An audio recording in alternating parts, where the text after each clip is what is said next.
The Sacred Beast, Tamer, is an extremely rare title.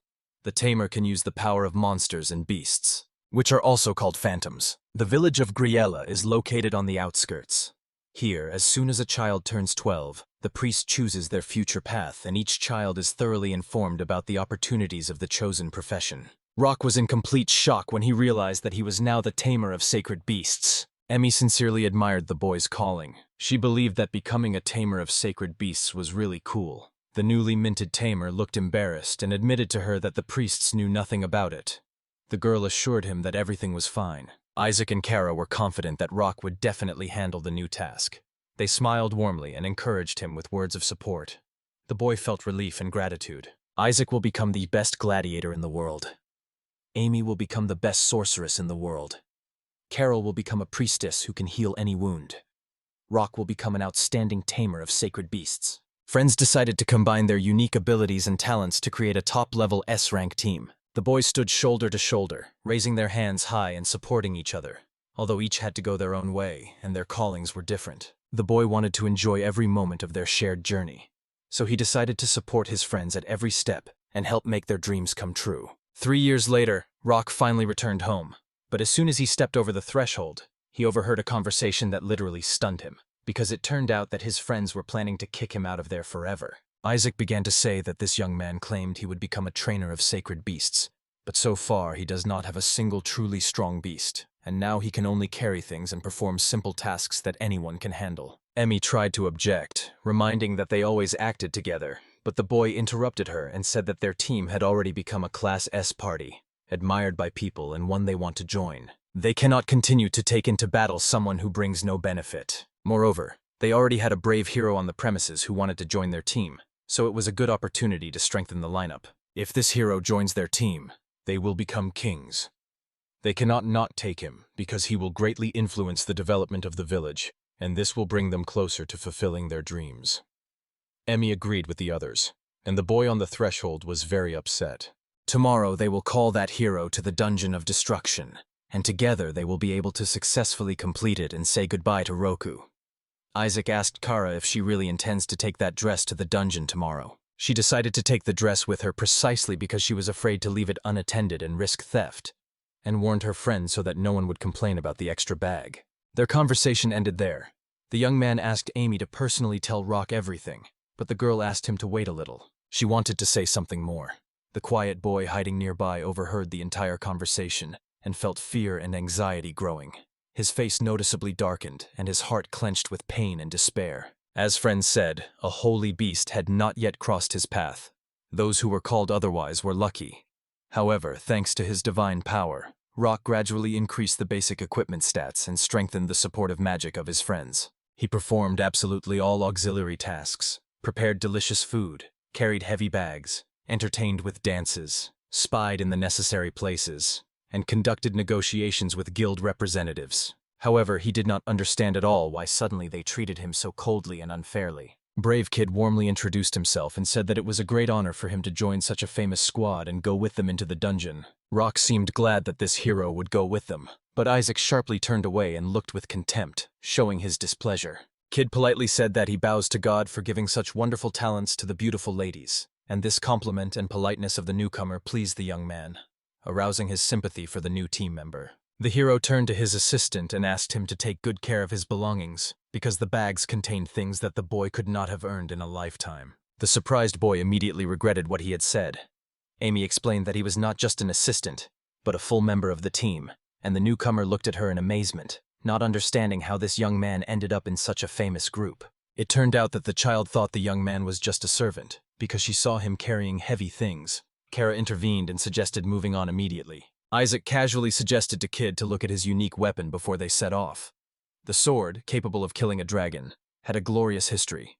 It is said the king personally gifted it, and it could defeat a dragon. This sword was considered one of the great artifacts, which was believed to be almost impossible to make. But suddenly Rock noticed a small, barely visible crack on the blade. But he was not allowed to say anything. Isaac strictly ordered to leave the boy alone and told the boys to prepare quickly to leave. Before entering the dungeon, the boys cheerfully discussed the plan. It was important to take care of themselves because the dungeon could only be taken together, and Kara took on the role of healer. Raising their swords, the friends prepared to move forward, leaving Rock aside. The familiar scene from childhood appeared before the young man again, and he felt déjà vu. Remembering the past, he could not hold back and tried not to cry, feeling once more the pain of loneliness and futility. Always, whether it was joy or sorrow, they were one and supported each other. The boy dreamed of bringing their shared dreams to life. But now, it seems, he can no longer help his friends achieve their goals. In the dungeon of extinction, the friends constantly shouted at the stone, reproaching it for being slow, and ordered it to move faster, as if it were slowing their progress forward, like a turtle. Having the skill of sensing the area, the boy could roughly determine where and how many monsters were in the dungeon. Using the map, they could reach the goal without encountering enemies. The shortest path is not always the best. Isaac sharply raised his voice, made the boy hurry, and did not let him explain the situation. Feeling guilty, the gladiator sincerely apologized to Kid and promised to bring him to the boss as soon as possible. The young man confidently said that the number of monsters in the dungeon had significantly decreased compared to his previous visit, and reassuring everyone, added that even a mercenary could safely go ahead because the current route is safe. Isaac asked if that man had been here before.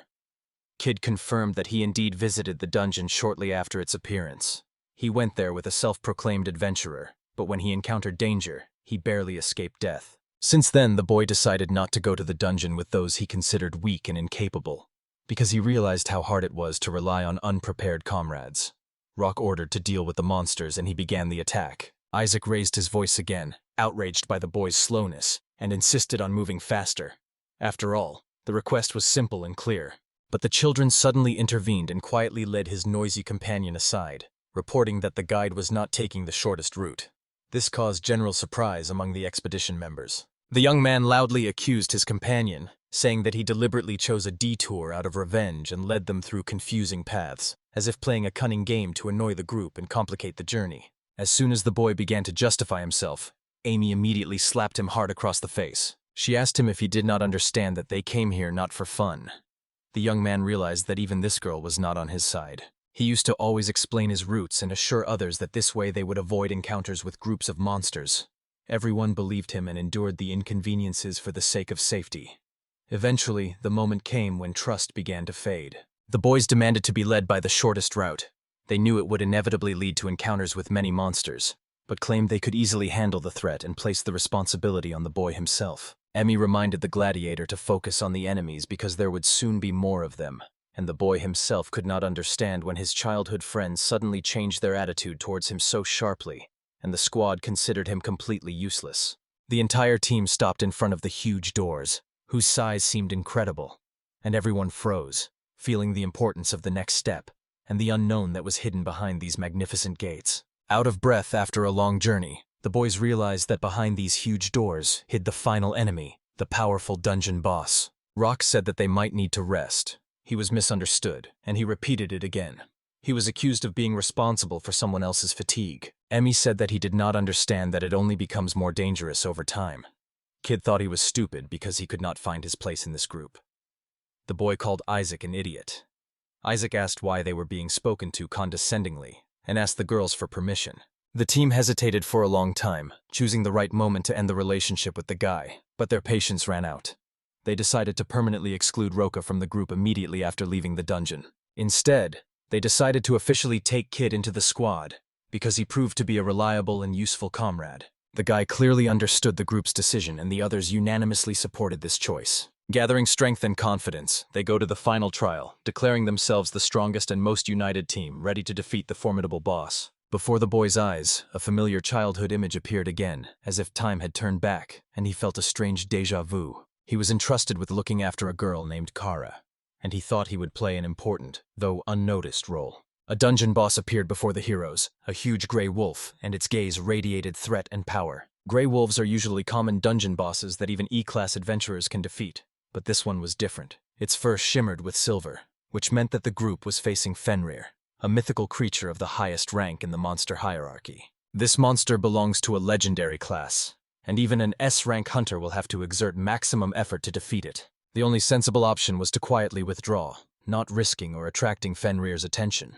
But Isaac showed excessive confidence and arrogance, saying that it was an ordinary gray wolf that the group and the child could handle. Rock vainly tried to dissuade the boys from a reckless attack, but the friends did not heed his warnings and rushed into battle. The consequences were terrible. All the members of the group stood in shock and understood how great a threat loomed over them. Kid tried to strike with the legendary weapon, but it suddenly crumbled upon touching Fenrir's armored skin and proved powerless against the boss's strength. The boy realized that this method does not work on the enemy. The wolf howled loudly. The monster's gaze made the boys tremble and paralyzed their will to resist. Kara endured it especially hard. The girl simply froze in horror and fell to the floor, losing the strength to move. The boy urgently urged the others to retreat immediately, explaining that despite his incredible endurance, he could no longer effectively resist the wolf because his weapon was broken. But Isaac rejected the idea of fleeing, saying the fight had not even begun yet. It turned out that the beast was so powerful that even in sleep the inflicted damage hardly affected it. So, realizing the futility of resistance, the heroes decided to flee immediately. The gladiator was very irritated by this, but had to obey the general decision. Rock noticed that the whole team was quickly retreating, fleeing from the enraged creature. Kid instantly plunged the knife right into the body of the man running beside him. Grimly said that this was the role assigned to him by circumstances. A cruel expression of rage appeared on the young man's face, fully revealing his hatred. It was the king's spare sword, and the young man allowed Roku to take other things and valuables, saying it was like a gift before his death. Then Kid approached Isaac and asked if he would accept him as a full member of the group, and received an affirmative answer. The boy sitting on the ground could not understand why his friends treated him so cruelly.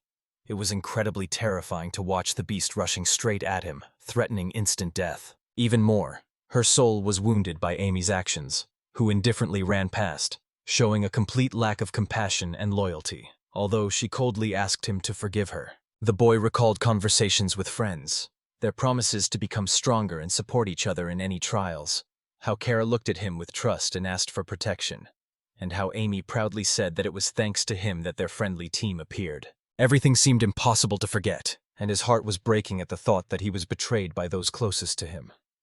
The boy did not want to believe that the end was near, and those who promised support left him alone to face the monster. Fenrir widely opened his jaws, ready to swallow the victim whole, but the boy sitting on the ground, despite the mortal danger, could not hold back tears because he felt deep loneliness and injustice after his loved ones abandoned him. The monster aloud pondered that people are sometimes very cruel and leave a tribesman to die alone.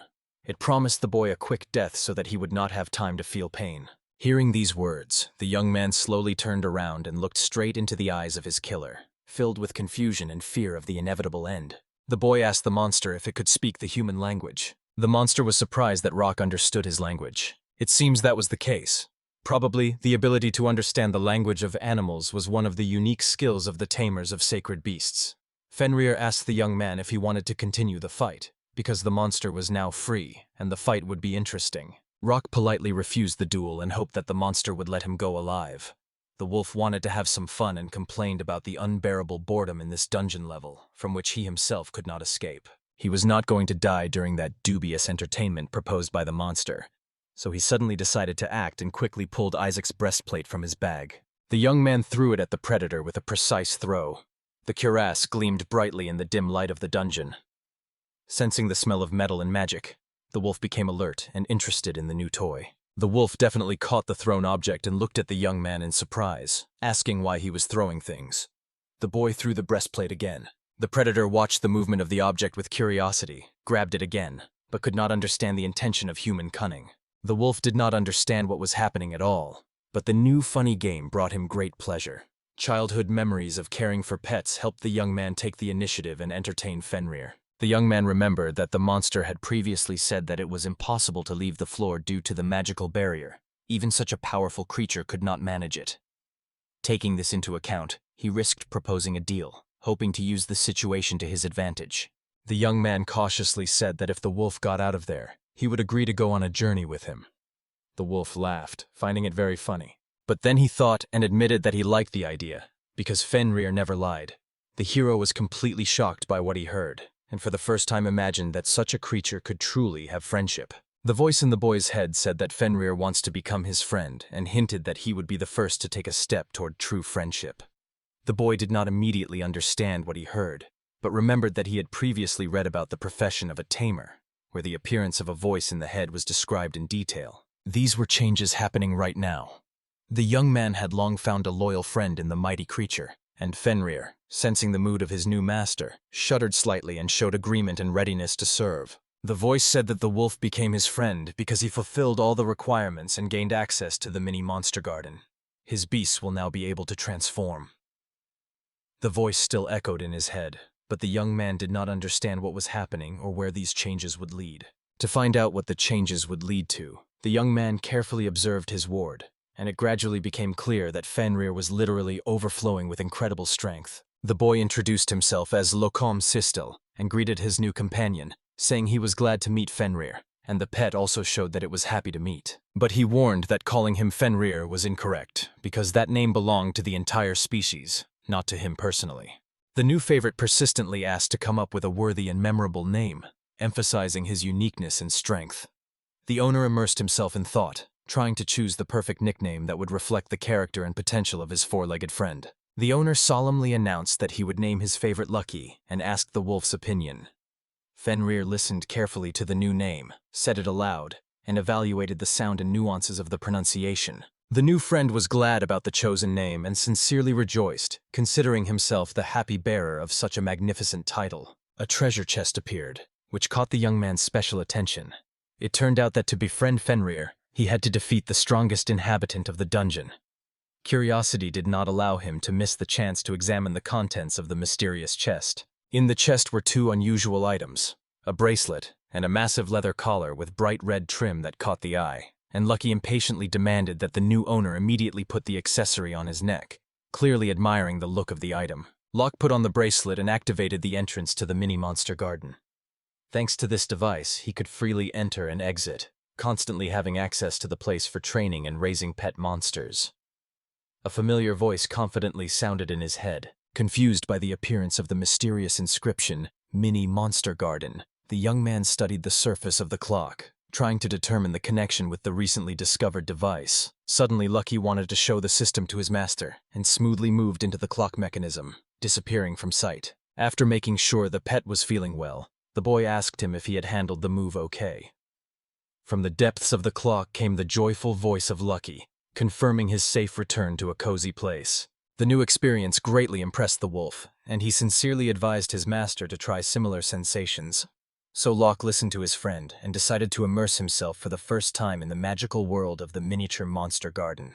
Taking a step forward, the boy found himself in a new dimension, in a spacious garden full of greenery and a cozy atmosphere of tranquility. Finding himself in a miniature world, the boy froze with admiration, looking at the amazing picture before him. The beauty of this picture took his breath away and filled his heart with joy and happiness. The place was quiet and conducive to sleep, though not spacious, but comfortable. The temperature and weather were optimal. The neighboring shed can be used as storage for belongings. Among many magical artifacts, there are devices that allow transferring objects to another dimension for safe storage, and for the first time, the young man saw that such a device can admit living beings, not only owners, but also guests. We asked about his plans for the future, and Locke replied that even adventurers of the highest rank need rest after a difficult period, so he planned to dedicate the near future to searching for and recruiting new monster allies like Lucky. The idea of finding comrades seemed funny to the animal. He assured that a whole company of strong and free beings dreaming of breaking free from the underground labyrinth's rule would gather. But the boy reminded his friend that first they needed to successfully pass the current dungeon level. Locke was riding on the wolf's back. The faithful beast warned the young man to hold on tighter to avoid losing balance. The owner warmly thanked his friend for the care and attention, and highly appreciated his understanding. Thanks to Fenrir's extraordinary endurance and strength, they covered a significant distance much faster than expected. Ahead loomed an obstacle blocking the exit, but their swift movement gave hope that the stairs would soon lead the heroes outside. The boy asked his loyal assistant to turn right instead of going straight. The wolf was surprised because the straight road led to the exit. The boy explained that ahead there would be many dangerous encounters with crowds of monsters. The friend approved the decision and was glad that a wise and cautious companion was nearby. They went to the right, but soon the boy asked Lucky to stop for a moment. This time they came across a pile of monster bodies. Locke suggested collecting trophies because they could be sold profitably, and some parts would be suitable for cooking. Lucky was delighted at the prospect of a tasty lunch, and realizing the benefit, the boy switched to resource gathering mode. The loyal favorite was surprised by the owner's ingenious solution to gather resources and store them in a special way, and when the boy rode on him, he intuitively felt that it was possible and was able to realize the idea. He suggested to his favorite Lucky to try to repeat the move, but the attempt failed. Lucky unsuccessfully applied the move and accidentally broke what he had obtained into small pieces. Disappointed and upset by his own clumsiness, the wolf barely held back tears. Fenrir honestly admitted the mistake, said he applied too much force and damaged the material, decided to fix it, and promised to carefully handle the object with the tips of his claws so as not to damage the structure, after which the wolf activated the folding ability again. However, the material was damaged again. The young man calmly noted that regardless of the outcome, it is important to remember the main rule. During the collection of materials, they must not be damaged. They must be ready to solve a real problem. The wind pet plaintively touches the magical barrier with its paws, blocking the path to freedom. The obstacle turned out to be very strong, and the wolf realized that he could not overcome it alone. The adventure was short but unusually bright and fun. It gave many unforgettable emotions and impressions. The owner encouraged his companion, advised not to give up prematurely, and to try to pass through the barrier in an unusual way through the portal in the miniature monster garden. Understanding the plan, Loki instantly moved to the pocket dimension of the watch and was ready to support any strategy. But there were no guarantees of successful passage. The barrier was quite powerful, and one could only guess whether it would be possible to pass it safely at all. The passage through the barrier was easy and without complications. Returning to the real world, the wolf happily noticed how the master skillfully overcame the obstacle, gracefully and efficiently. The boys safely exited the dungeon and did not encounter any obstacles or difficulties. As expected, Fenrir sincerely thanked his master for helping him escape from many years of imprisonment. And Lucky, unaware of this method of release, eagerly awaits their next joint journey. Locke also wants to continue communication with new allies to establish friendly relations and find common ground with future team members and a new friend. The boy extended his hand palm down and clenched his fist, inviting the monster to shake it as a sign of luck and trust. Lucky gently touched his hand with his nose, establishing contact. With this simple gesture, a historic event took place, the first true friendship between Locke and a representative of Fenrir. Meanwhile, in the royal capital of Kronto, all the inhabitants looked fearfully at the giant wolf that filled the square. Fenrir stood right in the middle of the street, and the young man understood that such a reaction was expected and natural, considering his size and appearance. The soldiers quickly took defensive positions near the Adventurers Guild building, upon seeing a huge gray wolf approaching and ready to attack. Locke tried to convince the guards to wait, assuring them that the wolf was his pet and would not attack. However, the soldiers paid no attention to his words. At that moment, the guild doors opened and Rika, the administrator of the Adventurers Guild, entered to personally clarify the matter. She warmly greeted the young man. He gladly responded. But then the question arose whether he should now explore the dangerous dungeon Flame of Destruction together with the team. Rickon noticed a large dog accompanying the boy, but quickly corrected the girl, explaining that it was not a dog, but his pet Fenrir. The wolf greeted the girl friendly, and she was impressed to learn that she was dealing with a character from Legends. The girl congratulated the boy on earning the title of Tamer, and emphasized that it was a rare and difficult achievement, while the man in the crowd was surprised and could not believe his eyes because before him stood the famous Fenrir, who had become an obedient and loyal assistant to an ordinary person. The administrator reported that to officially recognize the new team member, the animal needs to be registered. Meanwhile, Lucky comfortably settled in the square, quietly snoring and paying no attention to the bustle around. After registering, the girl anxiously inquired about the fate of the rest of the team. The young man was surprised to learn that his former comrades had not yet appeared, and he recounted how that boy treacherously struck him and left him in a dark dungeon. Rika inquired about the boy's condition and made sure he was fine. It turned out that Kid's sword was not sharp enough to seriously injure Locke, which helped avoid a tragedy, and the administrator recalled recent rumors about Kid, whose reputation left much to be desired. These rumors appeared when this villain joined the adventurers of Class B and went to explore the dungeon of the Flame of Destruction. The expedition ended in disaster. Only the Kid and one other participant survived. Soon, rumors spread that the boy deliberately used his comrades as bait to save himself, sacrificing them. Locke internally agreed with the truth of the rumor. The girl asked with interest why he became the target of the latest incident, and the boy turned pale and admitted that he considered himself the least useful in the group, and was ashamed to admit his weaknesses. Rika did not understand what was happening because she considered Loka the most useful in the team. The boy was surprised because anyone in the group could perform his duties.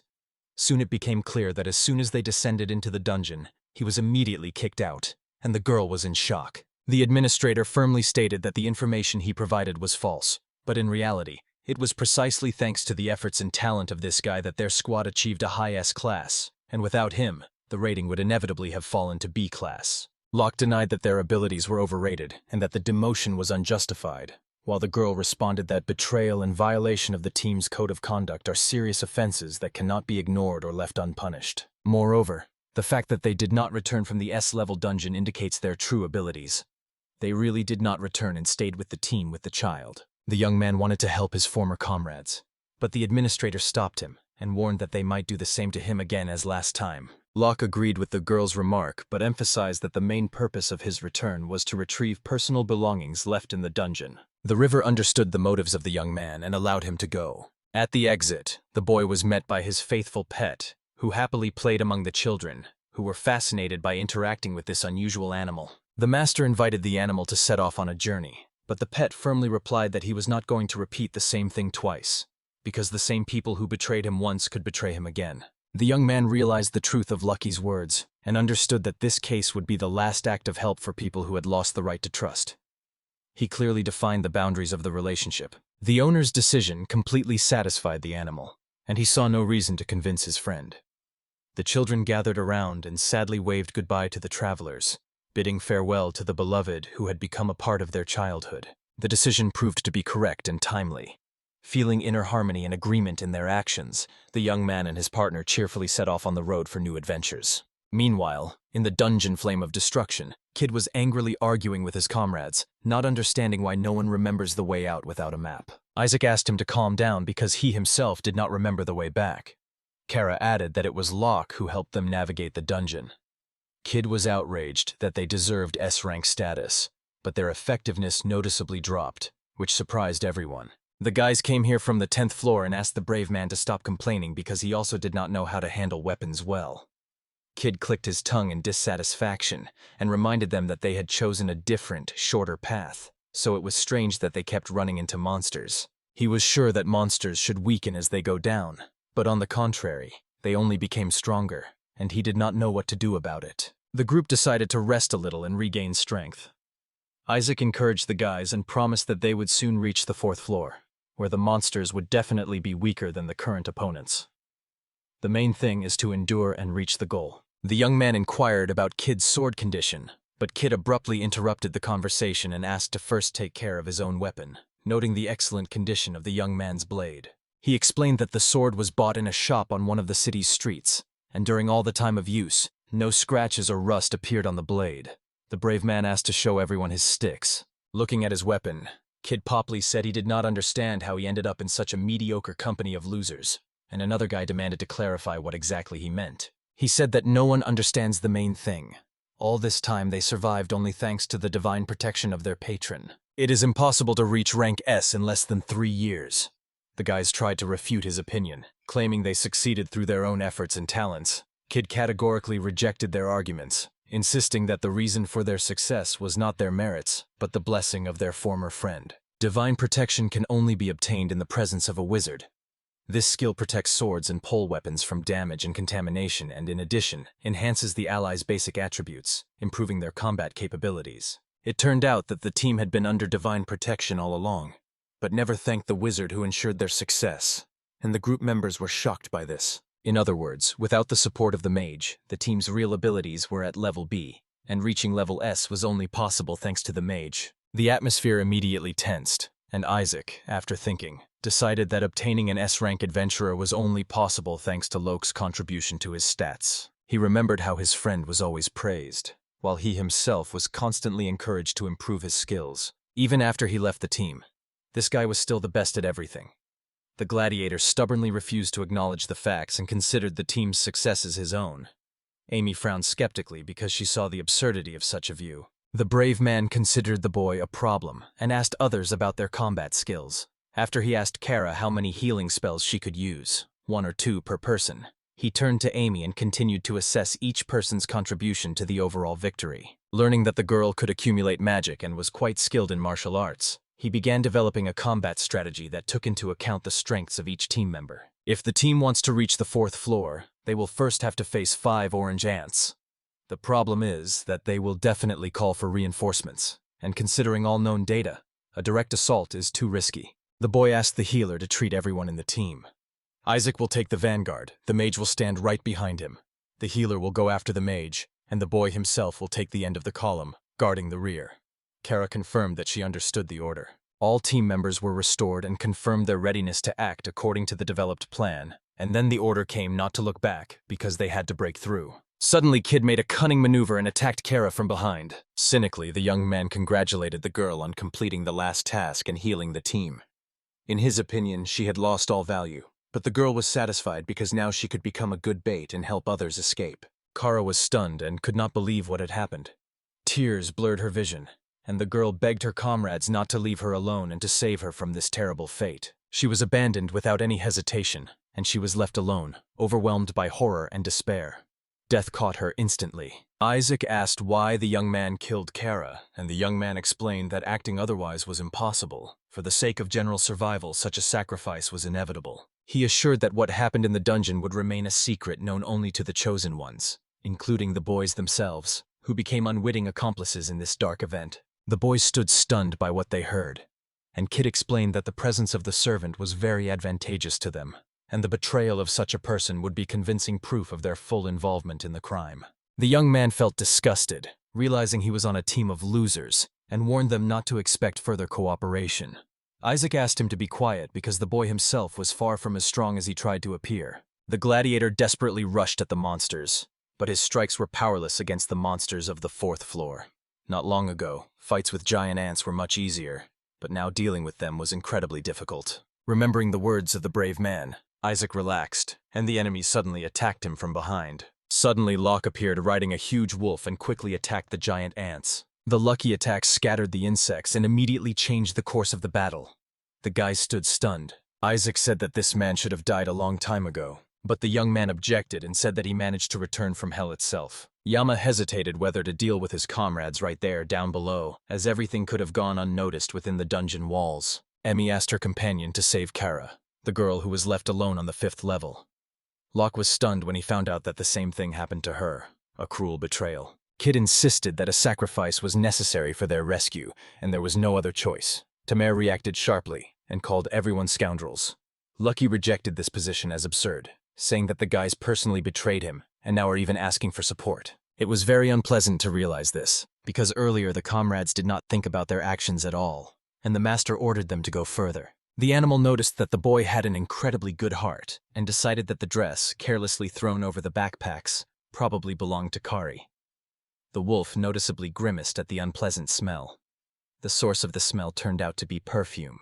They moved forward, leaving the rest of the former team behind. On the 5th floor, the friends fiercely fought numerous enemies and won victories one after another. A huge number of ants emerged from their nests, attracted by the smell of fresh blood, and they rushed to the source. Even with Fenrir's strength, there were too many enemies. The young man hurried to help his faithful pet. The presence of Lucky nearby gave the owner a feeling of complete confidence and fearlessness. They managed to win. The defeated monsters lay around them on the floor. The wolf praised the boy, noting the amazing techniques he had mastered in battle, and the boy confirmed that it was the first time he had shown such combat agility. Together they were a wonderful team that could overcome any difficulties. The boy friendly extended his hand and placed it on the nose of his favorite pet, marking their shared victory and strong bond between them. Now the heroes had a new task to find missing Kara. Fenrir confidently pointed the direction and said that the one they were looking for was right there. The girl lay motionless on the ground. There was a lot of blood around. Locke stood next to her and looked at her sadly. He recalled vivid memories of a girl who mixed magical potions for healing and sincerely thanked him for his support and care. He bitterly regretted being late and missing the chance to intervene in time. Remembering Kara's contribution to creating the healing potion, Locke silently cursed fate and believed that he was the one who should be thanking her. The girl suddenly woke up and smiled faintly, causing the people nearby to laugh in surprise. She spoke in a quiet voice, wondering why the boy was here, since she was still alive and had not gone to heaven. And then Kara added apologetically that she regretted the betrayal and realized that the harm already done could not be undone. The man abruptly interrupted her and said that it no longer mattered because the girl was declared dead and now they had another serious problem. This threat was embodied in the image of the formidable guardian of the gates of the underworld, Fenrir, whose encounter is unavoidable, and the battle ahead will be difficult and dangerous. Kara looked at him and fainted again. The young man realized that the gatekeeper of hell was Cerberus. When he was about to return home, the The young man asked his favorite to carry the wounded girl on his broad back, and the favorite agreed once, emphasizing that this exception was made only out of respect for the master, and should not be repeated. Locke thanked his friend heartily, but did not expect to hear something so touching and kind. Meanwhile, he noticed a strange passage nearby. It was the entrance to the home of fierce orange ants. Lucky was delighted at the chance to savor his favorite treat, rushed forward and jumped for joy, while the owner hurried after him and loudly called for him to wait. In front of them lay rows of neatly arranged eggs of large orange ants, and the pet drooled upon seeing them. One egg was a completely different color, and the rest looked as if they had been deliberately crushed from the outside. The egg suddenly cracked, and endless streams of angry orange ants crawled out of the crack. The boy screamed in fright when he saw new creatures crawling out of the egg, and one of the aggressive ants, waving its legs, called him Dad. Locke was simply stunned when he heard that the insects called him Dad, and Lucky explained the situation. It turned out that the man decided to postpone the trip because he knew in advance that there were women outside. The young man was completely confused and tried to understand what was going on. The voice in his head confidently informed him that the orange ants wanted to be friends with him and asked if he would become a friend of the entire colony. Locke understood well that they had just brutally dealt with a group of orange ants, but leaving them alone now seemed risky, so weighing all the circumstances, he accepted the offer of friendship. From now on, the entire colony of orange ants officially became his familiars. The ants took on human form, and a mysterious voice transported the entire group to a small garden. Locke announced that he was going to visit the mini-monster garden, and entrusted his favorite to take care of Kara. Upon receiving the task, the loyal assistant immediately began to carry out the order, while the young man himself set off there. The voice said that by befriending 6 new monsters, the boy would be able to improve his mini-monster garden. The voice suggested choosing 6 things he would like to improve. For him, such changes were something new and unusual. He chose improvements for the river, pond, house, and fruit tree. Locke believed that expanding the spatial sphere of this dimension would lead to an increase in the size of the field. Everything around began to gradually noticeably change. The young man froze in amazement when he saw that the garden area had significantly expanded and turned into a large green field, and in the distance noticed the bustle of hard-working ants. They willingly did household chores in the spacious renovated room. He asked what the little helpers were doing. It turned out that the ants were sorting valuable resources left from the monster he had defeated earlier. Locke initially doubted that such work was within the capabilities of small creatures. However, they said that it corresponds to their natural specialization. One of the girls shyly asked him if he had behaved well enough, addressing him kindly as Dad. The boy was a little embarrassed by such an address, but he smiled gently and tenderly stroked her head. The girl laughed loudly, sincerely enjoying the moment. The young man finally realized that being called Dad is not as bad as he initially thought. He was also interested in why the girl wore a tiara. Perhaps it distinguished her among the ordinary representatives of the orange color and breed, making her unique. Locke tensed, realizing that now was not the time to relax. The boy counted on the ants and said goodbye. Lucky immediately felt the return of the master and anxiously reported that a real disaster had occurred. The boy anxiously asked what exactly had happened and what fate awaited Kara. It turned out that all the eggs were empty, and the favorite could not even try at least one. The young man was deeply upset by this failure and sincerely disappointed. The master promised that as soon as the business was finished, he would definitely treat the wolf to something especially tasty. From these warm words, Locke's heart warmed a little with relief. Meanwhile, in front of the magnificent building of the Adventurers Guild in the royal capital, the owner once again left Lucky waiting outside and apologizing guiltily for his forgetfulness. The wolf quietly accepted the order and obediently waited for his master. But suddenly a familiar, unpleasant voice broke the silence, and the young man became alert and looked around in search of its owner. The guy desperately tried to justify himself, claiming that he was not at all guilty of the committed crime. The case only concerned members of his party, and he himself was not involved in the incident. Isaac firmly denied, explaining that the accusation concerns not them personally, but the entire group of friends, and rightly noted that if the matter involves everyone, inviting only Kid and Isaac to resolve the conflict is unjustified. Rika informed those present that Mr. Locke asked them to wait for his return, and said nothing more. When the mysterious gentleman finally appeared, the girl truly rejoiced and confidently said that now everything would definitely be resolved. Two decisively denied the accusations against themselves. Then the boy approached the young man and asked him to explain the baseless accusations of the Adventurers Guild, emphasizing the absurdity of the situation. The boy explained exactly what needed to be clarified, recalling difficulties in fighting monsters on the 4th floor, even though the group had an S rank, and the case when he used Kara as bait and deliberately wounded her on the 5th level, after which he immediately remembered another similar case. The boy remembered the incident when, fleeing from Fenrir, he stabbed him with a knife. Hearing this, Isaac jumped up and declared that the boy did not understand what was going on. Kid asked his friend to calm down. Then, turning to Mr. Locke, remarked that being excluded from the S-class party does not give a person the right to spread lies and make unfounded accusations. Ultimately, this gentleman had no serious evidence of his correctness. He was worried about something else and wondered how such a disgusting character could lie with such a sincere facial expression. The tension in the air signaled the end of baseless accusations. The children emphasized that accusing someone without solid grounds is unfair. Moreover, reminding those gathered that he holds the honorary title of Hero of the Kingdom, he threatened to immediately report everything to the king. Finishing his speech, the boy looked at the other and asked if he understood the essence of his thought. Mr. Locke realized the seriousness of the situation and asked for a short break. Taking out a piece of blade that belonged to the thief, he carefully applied it to the wound on his armor. The blade perfectly matched the damage mark. Then he looked inquisitively at Kid, wondering if this material evidence would satisfy him. What he saw so impressed the boy that he literally froze in amazement. The brave hero tried to wriggle out by saying that the boy could have inflicted such a wound on himself, and looked at Isaac hoping for confirmation. But Isaac remained silent and realized that the attempt to explain had failed, and he was in a difficult position. Locke demanded an explanation about the condition of the girl named Kara, hinting at possible consequences of what happened, and Amy was impressed by what she saw and truly shocked. The witch fell to her knees, bitterly repenting and asking for forgiveness for what had happened. She blamed herself for not managing to help her friend in time, even though she herself needed support. The girl felt deep guilt and sincerely regretted being late. Kid cold-bloodedly explained that the girl's death occurred due to her own inability to effectively protect herself, emphasizing that the group has no connection to this event. Walk involuntarily repeated these words, not believing his ears. The young man said that he fatally stabbed the girl in the back, and the brave man added that since there was no evidence and the deceased could not confirm it herself, it is very difficult to establish the truth. The trainer called Kara to wake up and show the man who attacked her. She woke up, thought it was someone's joke, and screamed loudly. Amy was completely confused and shocked. The girl disdainfully called the young man a terrible person. The priestess warmly greeted everyone with a good morning. Amy ran up joyfully to hug her, but Locke drew the attention of those present, gesturing towards a side. There stood a motionless, sullen, and irritated child. Cora got angry and attacked the evil man, loudly protesting how he dared to use her as bait. Continuing the verbal assault, the girl sarcastically called him a demon killer.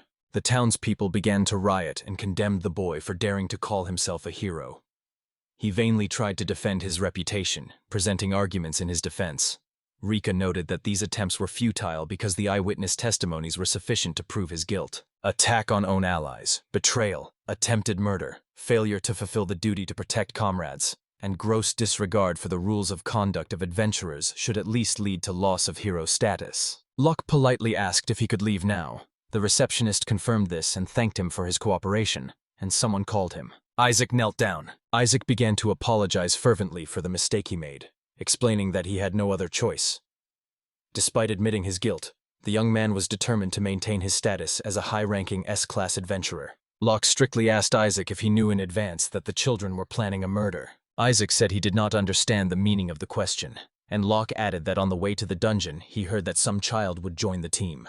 In his opinion, this proved that the experienced gladiator had long been preparing to eliminate him and took advantage of any convenient opportunity. The former comrade categorically rejected these accusations and claimed that he had always acted only out of concern for him. Isaac enthusiastically said that it was precisely thanks to his efforts that the tamer reached S-class level, but Rika immediately replied that thanks to the wise actions of Lord Locke, the entire group earned the right to be called adventurers of the highest rank. Indeed, the young man was the only one in the group who had a high S-class status, while his companion could only boast a B-class level. Rika was confident that even if Mr. Locke gathered a group of people from the lower E-class, the result would not change. The boy asked the secretary not to torment him and said that the girl was simply lying. It was true. Isaac proposed a duel between himself and the trainer. Under the conditions, if the trainer wins, the gladiator will accept the existing circumstances and submit. But if Isaac wins, all charges will be dropped. The administrator and Mr. Locke approved the duel under the proposed conditions. The guild decided to test the young man's skills and tasked him with assembling a team, including an additional low-level E-rank member. A reward was promised for successful completion. It seemed this was the first official request after a long period of independent attempts, so the participant willingly agreed. and the secretary began naming the characters of the alternative party. At the party were Isaac, Kara, and Amy. As for the boy, he was temporarily suspended from participating in events due to murder suspicions. He insisted that there was no objective evidence of his guilt, but soon one of the crowd decided to testify. This witness turned out to be a member of the famous Class A party called Black Spear, and the events took place in the Dungeon of Extinction, where the children's friends fully trusted this person and considered him an honest and reliable comrade. He sincerely tried to support his friend, and immediately after returning to the city told the townspeople what had happened. But the stories of the unknown adventurer were not convincing enough to shake the authority of the recognized hero. The traveler felt a deep sense of guilt and believed that he had not done enough to protect his friend's honor. The administrator, after listening to him, philosophically remarked that the hero's connections or influence would not distort the facts when there is real evidence of the crime. Kid proudly said that he should not have joined such an insignificant company because he had nothing to lose at all. He sarcastically added that he had completely forgotten to mention why the police decided to detain him, as he was sure that the reasons for such a hasty arrest were unclear even to himself. Mr. Locke insisted that the young hero stop causing trouble and no longer interfere in conflicts, but Kid firmly replied that he was not used to accepting a lowered status and was ready to defend his position at any cost. The young hero pressed the tip of the sword to Emmy's neck, threatening her life demonstratively, while others tried to convince him to stop, saying that lost trust could still be regained and relationships in the guild could be restored. However, the guy was stubborn, demanded to step aside, and openly said that he was not going to remain part of such a foolish organization. Mr. Locke urgently begs him to release the girl, but the brave man sharply interrupts him and sternly warns that if he does not want to be responsible for our death, he had better immediately retreat and allow passage without obstacles. The boy warned them to step back so they would not become prey for the monsters, then quickly left, holding a weapon and the girl in his hands. Everyone rushed after the fugitive to save the kidnapped girl, but there was no reason to panic. The girl was completely safe. Her faithful dog Lucky was sitting patiently nearby. The wolf approached and happily asked his owner what he thought about his actions. The tailed favorite tried not to harm the child with his paws. Mr. Locke sincerely thanked his faithful companion for the timely reaction. Thanks to the joint efforts of the hero and his loyal animal, the criminal was apprehended without unnecessary noise and fuss. The young man actively resisted when the guard tried to put handcuffs on him, jerking sharply and breaking free from the officer's strong grip. The master sincerely thanked his faithful assistant, who modestly replied that it was a trifle, not worth thanking for. A faithful comrade approached the friends and handed them their personal belongings, which he carefully preserved thanks to his vigilance. Amy shyly approached, bowed her head low, and quietly apologized for the whole situation, feeling deep shame and embarrassment. Mr. Locke gently stopped the flow of apologies and noted that excessive self-blame was inappropriate. Isaac grabbed his head in despair and sadly said that it seemed the long-awaited competition was cancelled. He had no other choice and was forced to agree to take his former ally back into the team. The young man sighed deeply and keenly felt the absurdity of the situation. Mr. Locke categorically refused to join the team of former allies. In response, Kara stepped closer and seriously said that this young man had endured the hardest test of betrayal and deserved a second chance to prove himself in her group. The guy couldn't believe that this happened, since she once abandoned him in trouble, so he categorically stated that he would not be on the same team with such people, and the girl tried to justify her behavior. Kara accused Isaac, justifying her action by saying that he had previously called Mr. Locke worthless and useless. Isaac objected, referring to an opinion expressed by the girl herself. Amy asked everyone to stop the quarrel. During dangerous adventures in the dungeons, everyone on the team felt the boy's contribution, but no one wanted to acknowledge his obvious advantage, so everyone turned a blind eye to reality and maintained the illusion of equal abilities. The girl honestly admitted that all responsibility for what happened lies solely with the members of the group. The administrator approached and announced that it was time to begin the assigned test. The young man shyly apologized for the inconvenience and delay. When they heard there was no need to worry, Rika explained in detail about the upcoming competition. It will start with a test of C rank difficulty and gradually rise to B rank. Isaac said that the chosen tasks are too simple and do not match their skills, noted that the secretary clearly underestimates the team's capabilities, and firmly stated that he is not threatened by failure. They had to obtain the following items: an egg of the rainbow dragonfly orango, scales, claws, and a fang of a flying dragon, and fresh green emeralds. To successfully complete the task, one must present any of the listed items within a week. Mr. Locke considered the tasks quite simple, but carefully asked Isaac if he was really sure he had made the right choice. His former friend responded sharply and insisted that it was wrong to assume that the young man was going to run away. as he could still return to the team. He loudly protested and did not understand why such a question was being asked. The secretary inquired whether he was thinking of leaving the team because of their S-class status. The gladiator was shocked. The boy quickly understood the hidden meaning of the conversation. The guild has all this necessary information, including data on all the missions the team has completed. It is known that Kara cannot stand Oregon. Amy is afraid of demonic insects, and one look at a frog paralyzes Isaac. Locke thought that it was a warning from the guild and a hint that violators of the established rules would not escape punishment. The gladiator confidently said that they would complete the task. The secretary awaited the mission's result. Meanwhile, the team set off. She introduced the boy to an adventurer of rank E. The owner informed Lucky that they would be a little late, so the favorite could rest here, and the magical animal obediently agreed. Rika asked if there were any aspects of teamwork that the guy found particularly difficult. The guy replied that betrayal and disobedience were unbearable because he bore full responsibility for the life of every team member. Locke, confused, asked if it was wise to resolve such matters in this way, and the girl affirmatively replied that it was normal, adding that despite her appearance, she is the deputy director of the guild with special powers. Rika emphasized that she is not a typical beautiful administrator. The young man immediately remembered that she had been the guild administrator for the past 3 years. She has retained her former attractiveness and has hardly changed in appearance, but according to her, she has gained a lot of weight in the guild and is no longer young. She was curious about what was happening, and Mr. Locke explained that he was trying to get to know his true partner. The secretary noted that this adventuress found herself in a very unusual situation, but did not expect betrayal or open hostility from her towards the team. The young man became interested in the peculiarities of this unique situation. Rico was a bit skeptical. In any case, the new companion would soon meet them at the training ground, and Rico hoped that Locke would teach her a lesson. They entered the building together. A graceful young girl with a collar on her neck appeared before them. The administrator officially introduced the stranger as the elf Shannon, and the young man immediately understood that the new group member was of elven origin and a low-rank E adventurer. The girl had a slave collar on her neck. The secretary explained that the elf was not taken into the guild for no reason. She was both a slave and an adventurer at the same time. Mr. Locke did not understand what it meant, and Rick sympathetically explained that the 5 previous owners of Shannon had died under suspicious circumstances or suddenly due to accidents. Everything seemed like a series of coincidences. 2 died of natural causes, 1 from poisoning, another fell off a cliff. There was also a demon attack, and the girl's former owner had dealings with the guild, so now she is officially listed as a member of the organization. Locke was convinced that such consecutive deaths could not be attributed to mere coincidence, and Shannon explained that she was a Dark Reaper and knew well that the young man did not seek his own death, so he should refuse this task. The guy tried to calm the interlocutor and explained that this adventure was supposed to be a one-time thing, but the girl took his words as a threat and immediately resorted to aggressive actions. Stopping the attack right at the boy's throat, the girl sternly warned that we, who cannot defend ourselves or evade, should not try to make contact with her. The Tamer did not understand why he acted that way if he could have acted differently, and Shannon did not understand why he did not see clarity in her position. The girl said indignantly that the boy was deliberately going to his death, and this left Locke completely puzzled and confused. Shannon explained that she had to live a slave life because she once refused to live fully.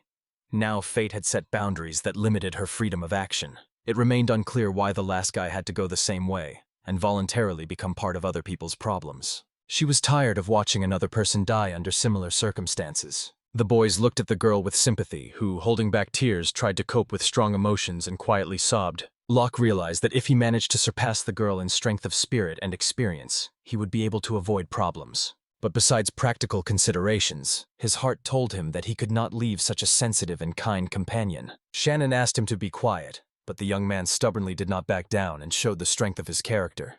The girl had to try very hard to hold back the tears that wanted to break through. The girl realized that the young man showed incredible resilience and would under no circumstances abandon the chosen path. Then the elf decided to make him understand the full danger of the situation and immediately went on the attack, demonstrating her combat skills.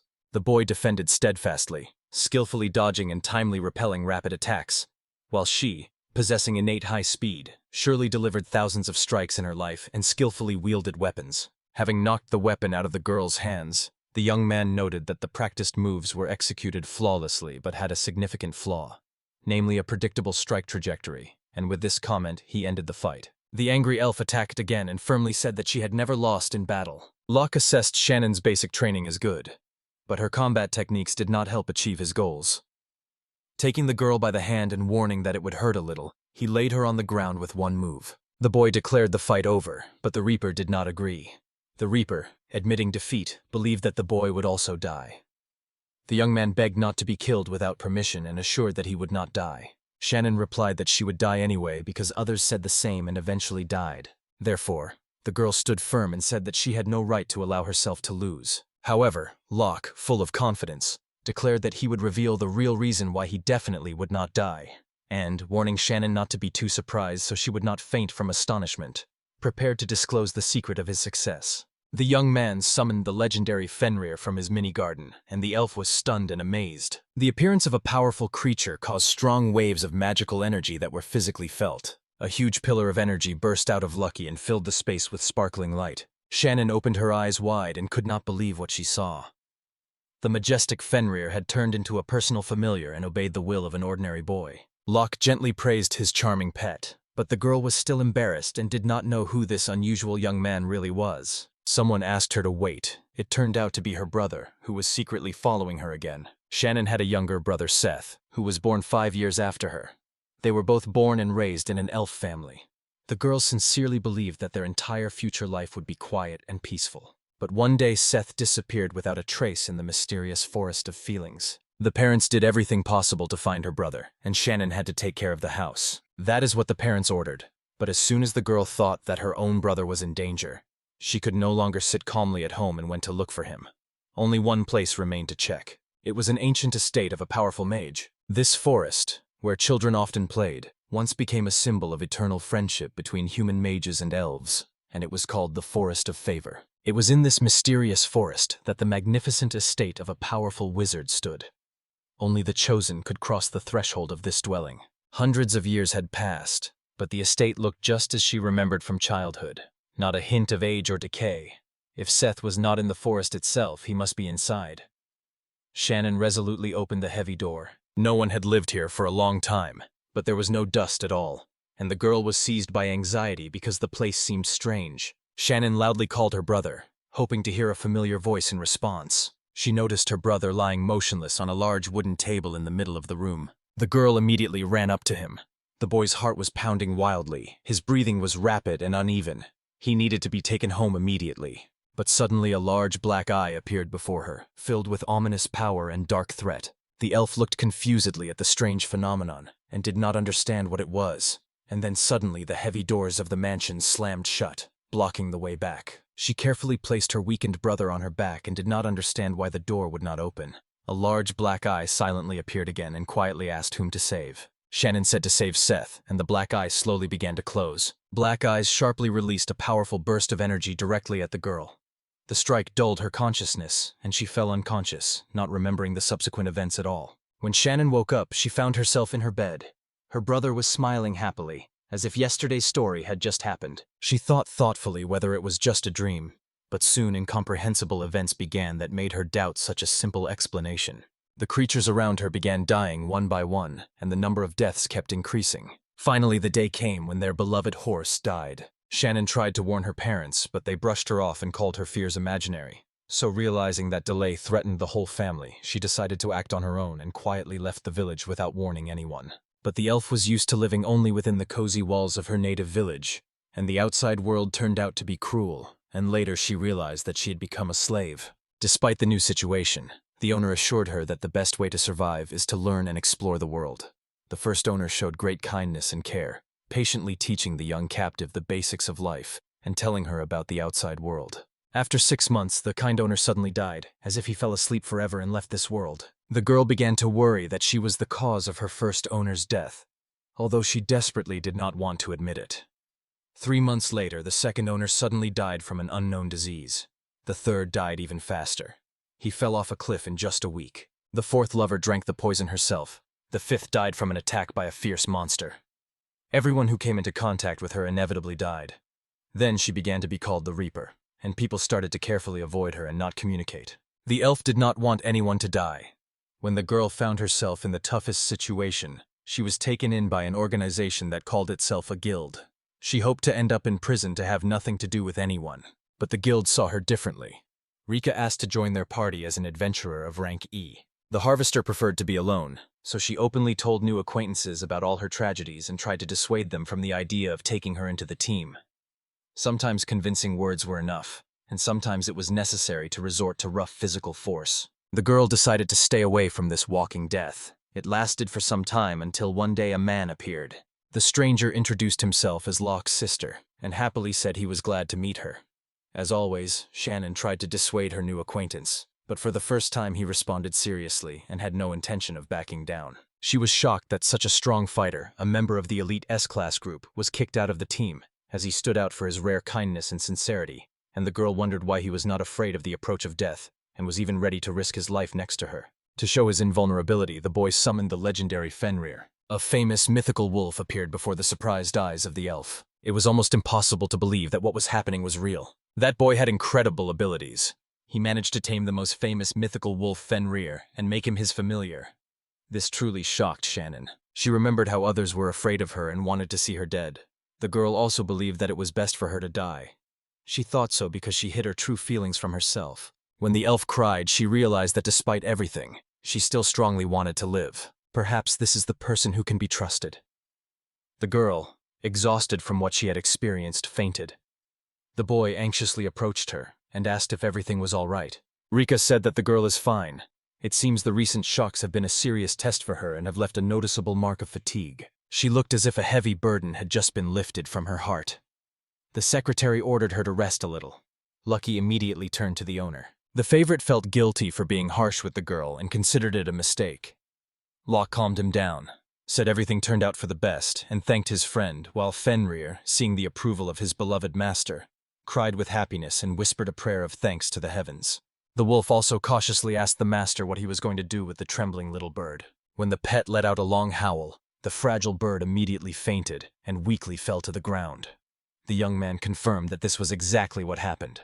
Coming to, the bird flapped its wings fearfully. The voice in his head said that the heavenly bird wants to become his friend and offered this, and Locke took it as something unexpected and funny and agreed to have more friends. The voice said that the bird befriended them and settled in the garden. The owner believed that over time there would be more friends and it was a good sign. Lucky wanted to taste the bird, but the young man forbade eating friends. Shannon went out and was asked if she felt better. The girl apologized for her previous behavior, but the boy rejected the apology, believing that she acted to take care of others. The elf was grateful, understood her lack of experience, and still asked to be accepted into the squad.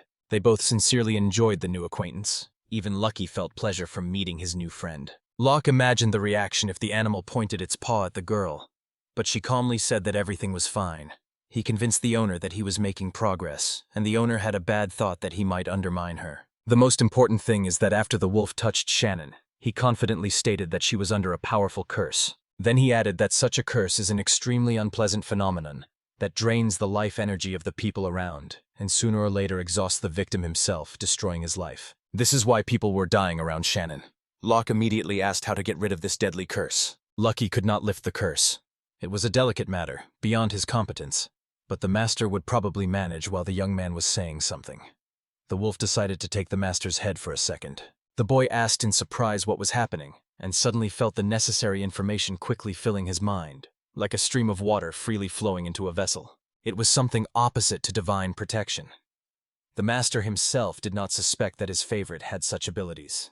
Now he was offered to test his strength and try to lift the curse. But the guild leader suddenly intervened and categorically stated that he would not allow the curse to be lifted. The boy was completely bewildered by this news. The young man asked indignantly what exactly the phrase of the guild leader about the ban on removing curses meant. Titus explained that the boy knew well that Shannon was the property of the guild, and therefore part of the collective.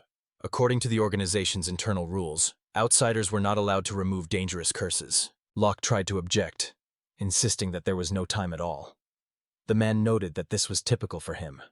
If he allowed his emotions to take over, he risked suffering the same fate as Isaac. The head of the guild noted that many events had happened recently, asked if the boy was tired, and he answered affirmatively.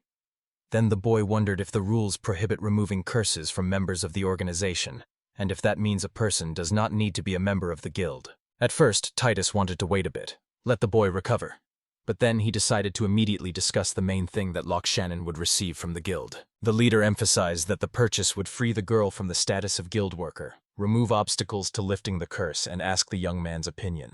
The young man was completely confused and did not know what to say. The man continued to ask how he saw the main purpose of the Adventurers Guild's existence. The young man replied that the main goal of the guild is to help other adventurers make a living, and Titus liked this, but he believed that the true mission of the guild is to bring happiness to adventurers. Therefore, the leader believes that betrayals like Isaac's are absolutely unacceptable.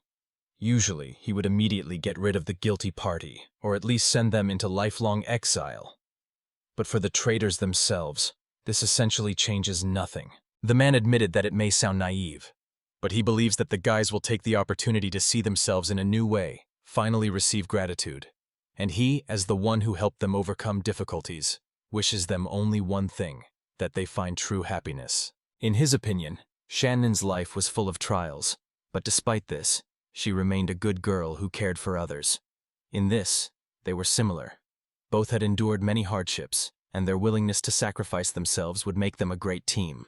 Of course, the leader will not force anyone, but will be glad if the boy decides to support the girl, and will be grateful if the elf also supports Luke. The young man could not imagine that anyone could understand his soul, but it turned out that people were closely watching him. The boy slightly smiled and looked at Shannon.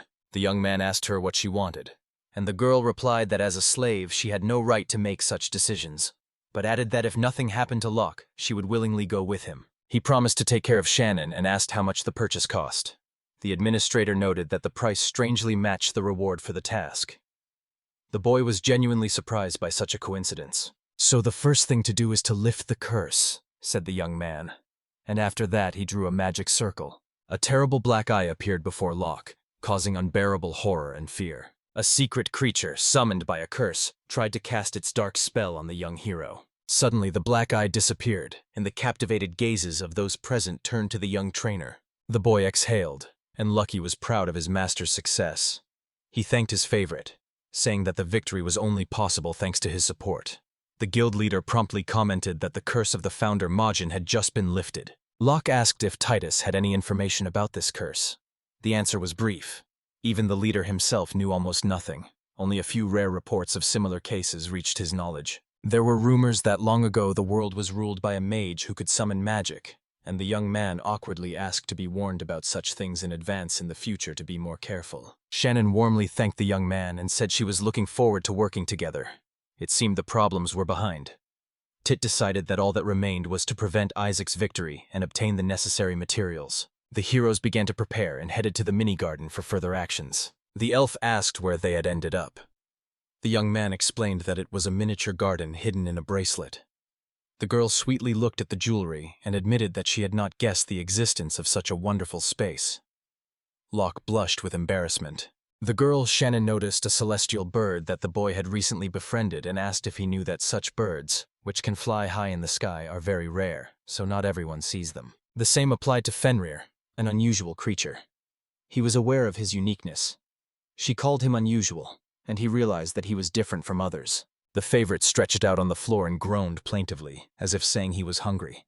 Locke was also hungry and thought about asking the orange ants for meat, but remembered he did not know where to find them. Lucky reported that the young man knew they had set up a dwelling in the dungeon under the floor of the house. The owner was completely shocked. Looking at the huge hole, the boy could not understand how they managed to make it.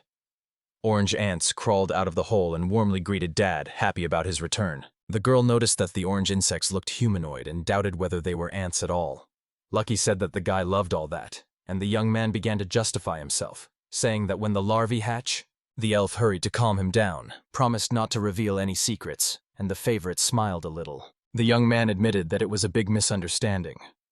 The girl said with admiration how wonderfully they understood each other and asked him to tell her all the details of the story. The boy asked if the interlocutors understood the essence of the conversation. But Shannon just shrugged, showing that she did not understand, although she noticed that the orange ant spoke almost like a human. The young man did not know if she really perceived insects as real people.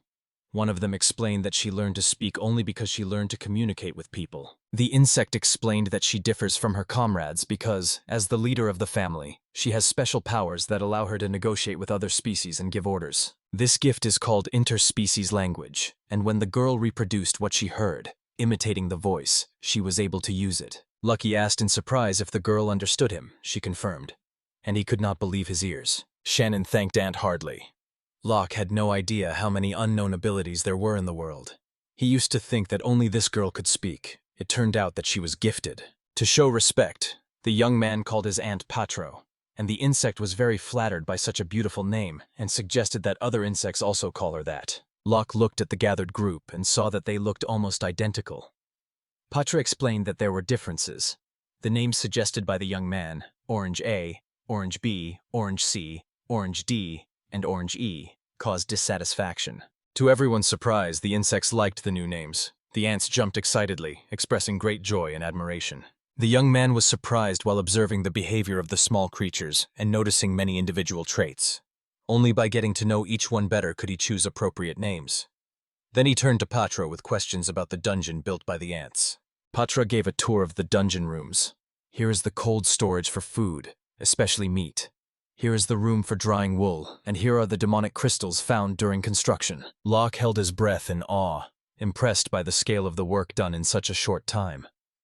The friends rejoiced at the master's praise. They decided to take advantage of the news about the availability of food and prepare dinner. The guy went to the market to buy kitchenware, remembering that they had no plates, and Shannon asked him if he was going to start cooking. Time was limited, so he decided to fry chicken. The girl carefully repeated the phrase. Locke replied that yes, and added that the dish is very simple. You season the meat and fry it. Chicken goes well with cabbage. The elf dreamily imagined the future culinary masterpiece. The buyer politely asked the seller if he had cabbage. The man explained that fresh cabbage is temporarily unavailable and will not appear anytime soon. The young man sadly complained that he wanted to taste chicken with his favorite cabbage. But a stern voice interrupted his dreams and reminded him that the hero is not allowed to indulge in pleasures right now. Isaac, Emmy, and Kara suddenly found themselves in front of them. Market. The heroes stand among the market stalls. One asks the other if he is sure he can afford to have fun. The tall adventurer brazenly declares that if the character now kneels before him, he will gladly return him to the squad, otherwise not. The boy turns to him. Suddenly a girl appears between them. Her intentions are quite aggressive. She asks the tall swordsman what happened, but he does not understand who she is and where she came from. The boy asks Shannon, the girl's name, not to touch the hooligans, addresses the swordsman Isaac, and says that from now on nothing connects them, so let him go. He smiles and agrees with that man. Suddenly it turns out to be a trap.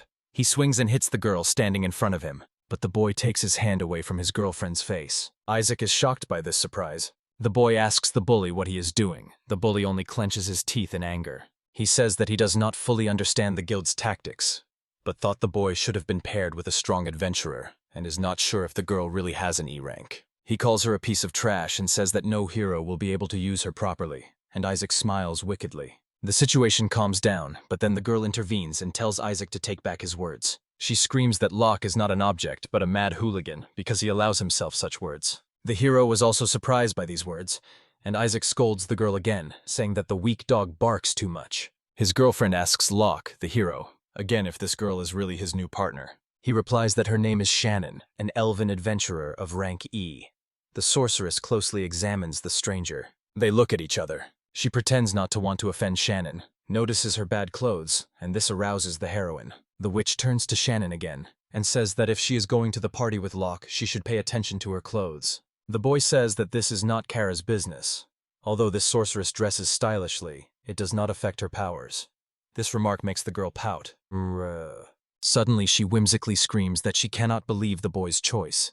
He replies that it is not his choice, and she says that, in her opinion, it is not so. Another friend of the hero, Amy, introduces herself and says that she is sorry that her companions are so rude to Shannon. She also addresses Locke. The girl bows and says she is not sure if an apology can make up for it, but she apologizes for everything her comrades have done because she has thought a lot about it. She even believed that Locke would give up the path of adventure, but still wanted to compete with him once more and test his strength and then decide what to do next. The boy says that he understood the girl. Isaac yells at Emmy to move. She follows him, wishing the guys good luck. Locke calmly tells her to definitely make use of him. When the adventurers leave, Shannon tells Locke that they should do something too, but he interrupts her and says it's okay. He knows that they cannot afford to lose right now. She is surprised by his attentiveness. The full moon is already rising, and Locke suggests returning.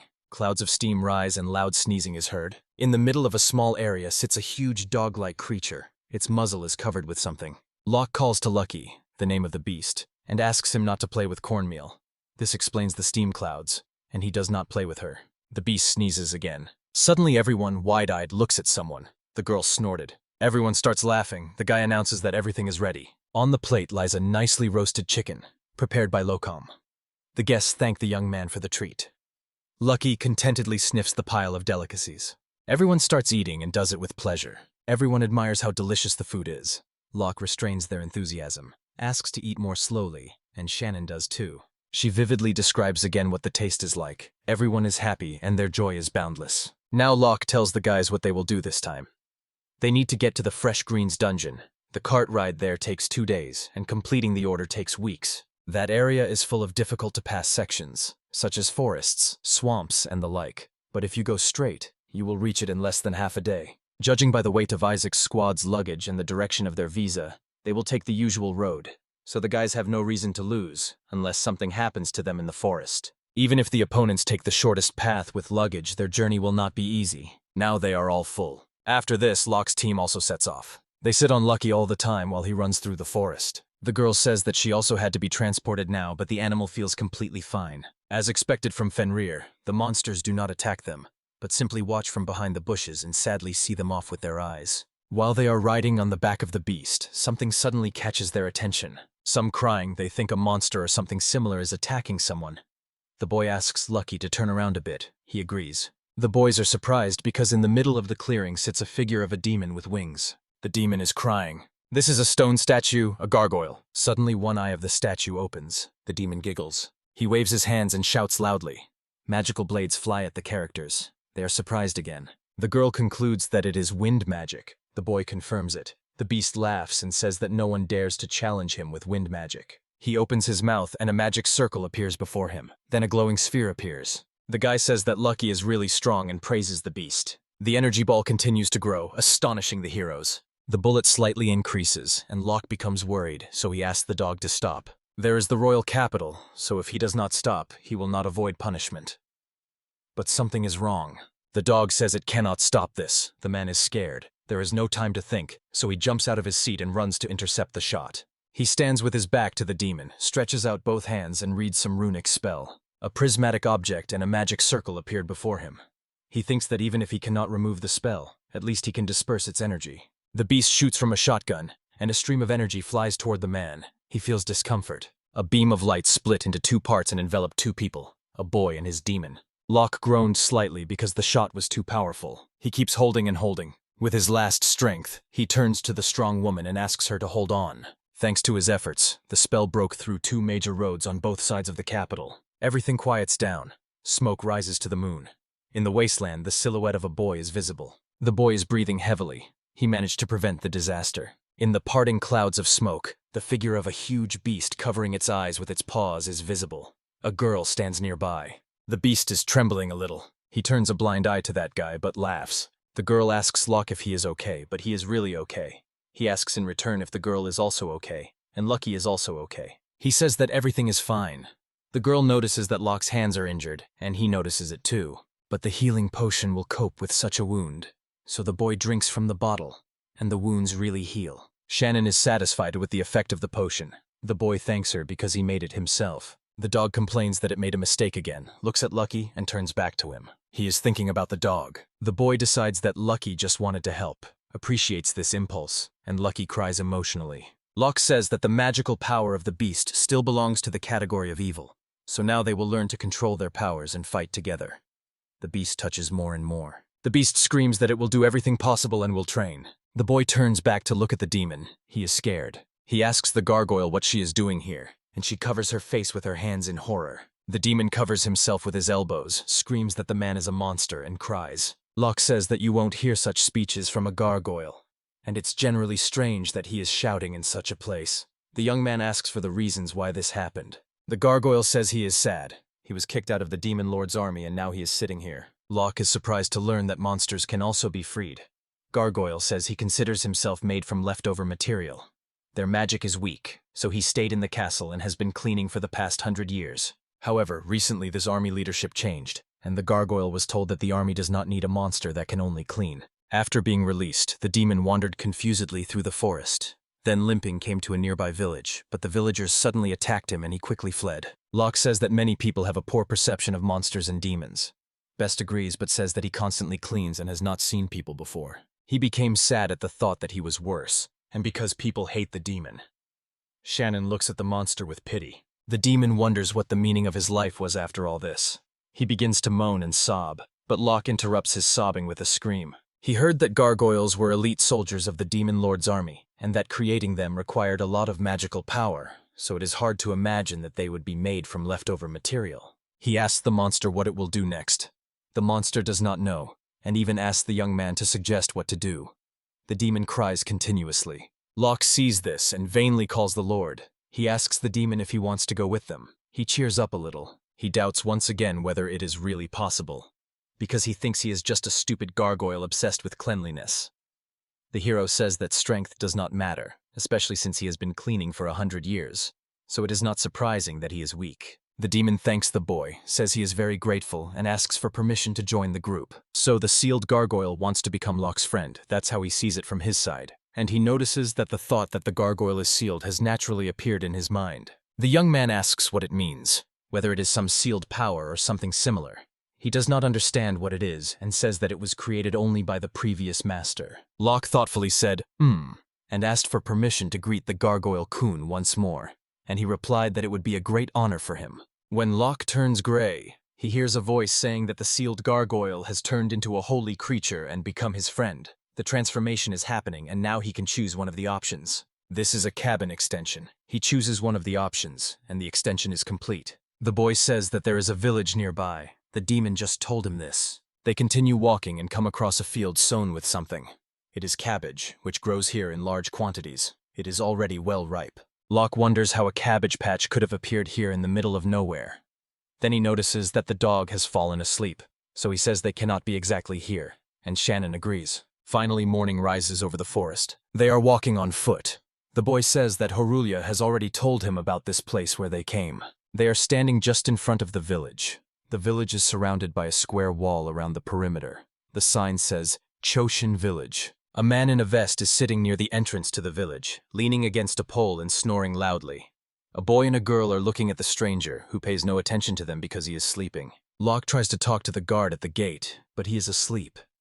Shannon hesitates, touches his shoulder, and greets the peasant. The peasant wakes up and asks what is happening.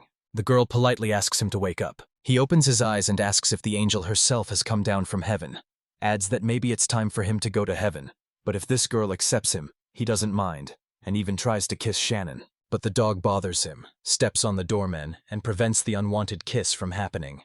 The man groans and ends up pressed to the ground. He immediately got angry and asked who had come, suspecting bandits. But Locke dispelled his fears, saying that they were just adventurers heading to the caves who had heard about the village. The peasant immediately responds to this information, and says that since the boys are adventurers, they should immediately go to the elder because the village needs their help. Locke asks again, not entirely sure that he understood everything correctly. He sees many exhausted characters. There are many thin people here, he thinks, although there has never been a famine in these parts. Suddenly someone greets him. This is the village elder Onogami. He is leaning on a stick and smiling at the boy. The man says how nice it is to meet an old man. He introduces his companions Shannon and the sacred troublemaker animal Lucky. The elder says that this time the goalkeeper's dream was fruitful. The guard replies that with his experience, the dream does not interfere with performing duties. He even got rid of the stone statue, the gargoyle. The headman says that it is touching, but the goalkeeper's eyesight has worsened, so he asks to repeat it once more. And, calling the headman a stupid old man, they begin to argue. Locke intervenes and asks what the old man wanted to talk to him about. And the old man apologizes for getting carried away, clears his throat, and prepares to tell the boy what the matter is. About a year ago in the swamp with their green garden, where they used to live, it was already bad in the fields and in the village, and the goblins attacked and took the little food that was left. A group of young men tried to kill them and protect the village, but returned wounded. In fact, there are 3 young men sitting there with bandaged wounds. The elder asks the heroes for help, which here turns out to be quite necessary. The boy asks again if they are really goblins. Unlike other monsters, goblins are much smarter. But if their numbers increase, they will become dangerous. The village asked for help from the guild and the government, but no one took on the task without a reward. Locke understands the situation. He cannot help these people because then as an adventurer he will earn nothing and will not be able to support himself. Moreover, even if they are saved now, they may ask for help again in the future, so the peasants must be more self-reliant. The boy addresses the elder. He asks to look at the map of the area and indicate where the goblins are on it. They give him the map and show him everything. Now the guy understood everything, and he says it. There really is a way to deal with the goblins. The villagers can't believe their ears and ask again. So the cabbage beds nearby will help the villagers survive. The old man thinks about the heroes, but Locke says that if they do nothing, everything will repeat at night. He can help develop the village so that this does not happen. The villagers are discouraged because of his kindness. In the future, when the village starts earning, he wants the villagers to give him 20% of the profit. That way, they will have a roof over their heads. The elder says that he cannot be responsible for 20% himself. This annoys the hero. However, the boys are currently busy with another matter. So Locke tells the peasants that if they all help, he will take only 10%. This is 10% of the profit, that is, from sales minus expenses for each person and their work. But even without the help of the residents, the guys will be able to provide them with food and harm the enemies. Everyone is communicating, so the main problem of the village is its location. This hinders the movement of transport from the rest of the country. The fields are poorly maintained. There are neither special products nor necessary items. He could help them for free, but it would not yield results. The peasants need determination. The elder asks to consult with the other peasants and take time for it. Shannon asks the hero what will happen next. He says that the peasants will receive much greater profits, and they are unlikely to refuse this. In any case, the boy will go and prepare something in the garden. He asks to be informed if the elder calls. The girl agrees. Finally, the old man appears and apologizes for making us wait. Eventually, people's opinions were divided, and he is sure that if left alone, they will not be able to improve anything, so he asks if it is normal for the compensation to go towards unforeseen expenses. Locke says he agrees, and if they agree to cooperate with him, they will later deal with the goblins and establish food supplies to the villages so the residents will no longer be in danger. If so, the villagers believe that this is the best deal. But one resident does not trust the hero. He does not think that this is a good idea. The elder interrupts the young man, but he insists that if it were not for the injury, he would have easily dealt with the goblins. This man is one of those who was previously harmed by goblins. Then Locke takes a bottle from under his clothes. He gives the peasant a healing potion, his unique creation. He replies that he doesn't care and he will not drink this.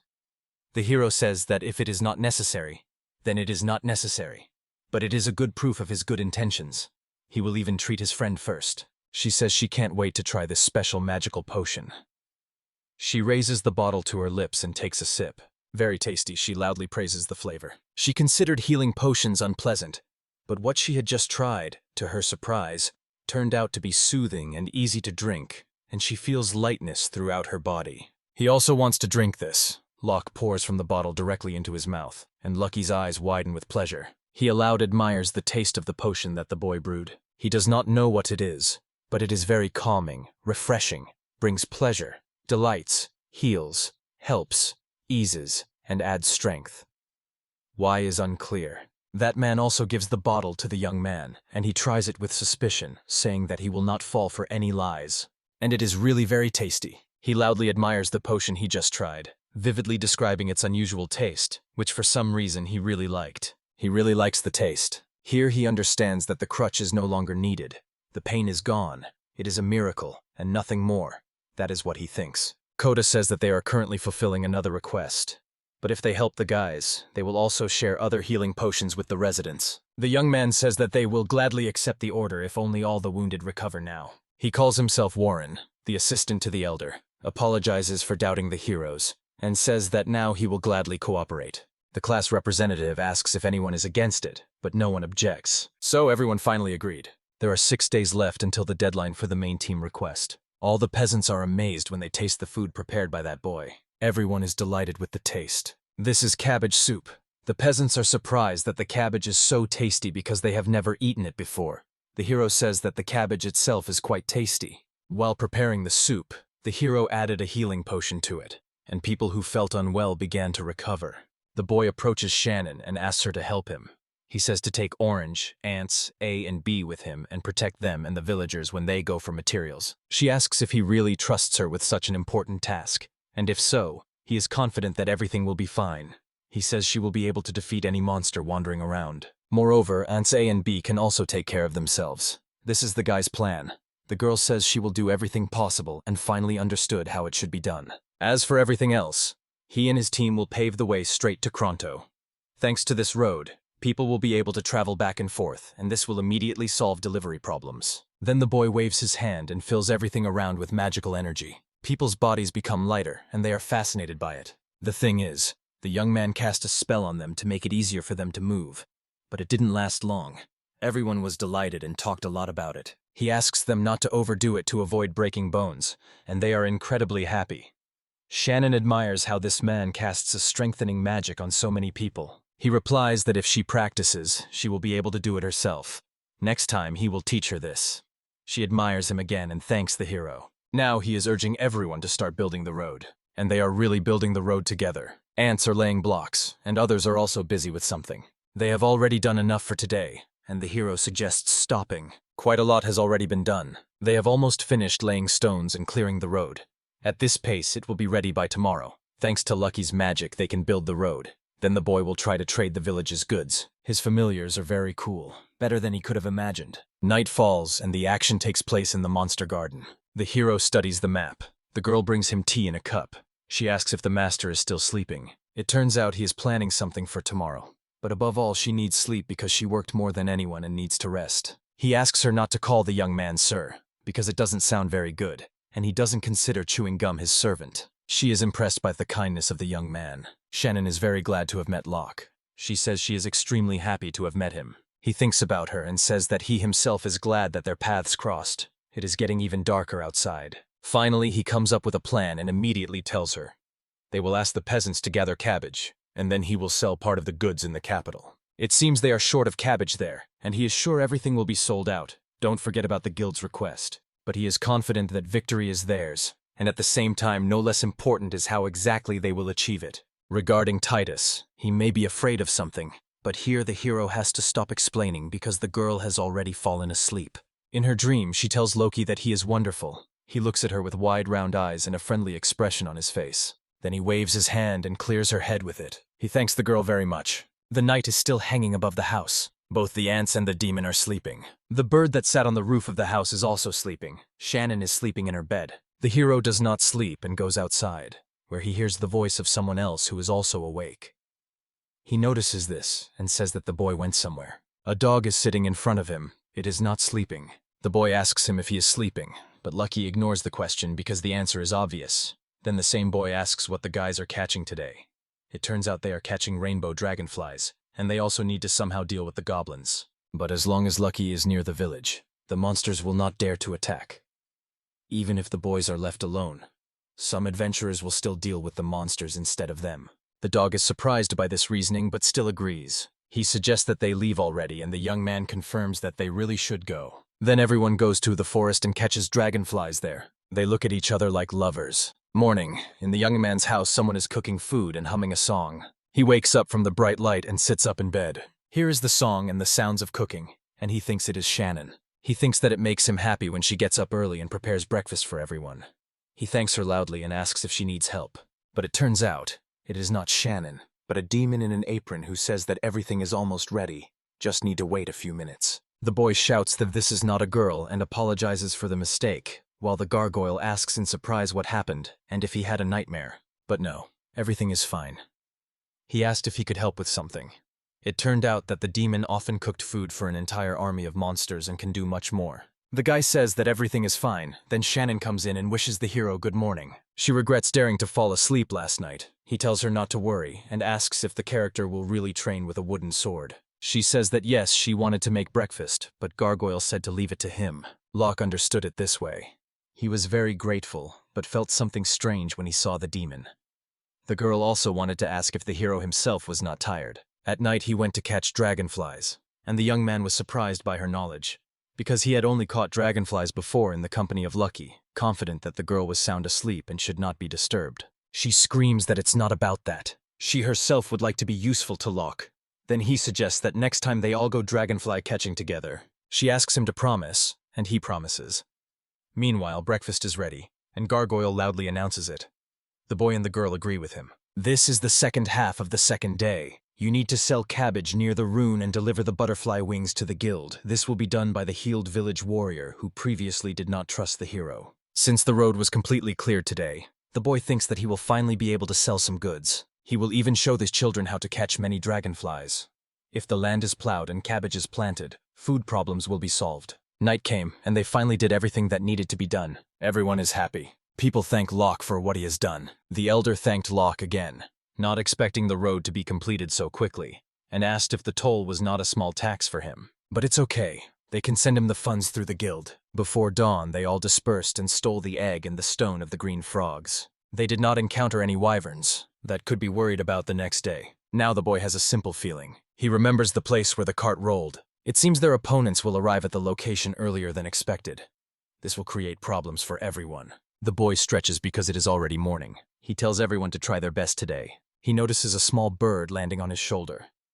Seeing this, the hero asks where these little birds came from in the garden. To his surprise, they reply that he is mistaken.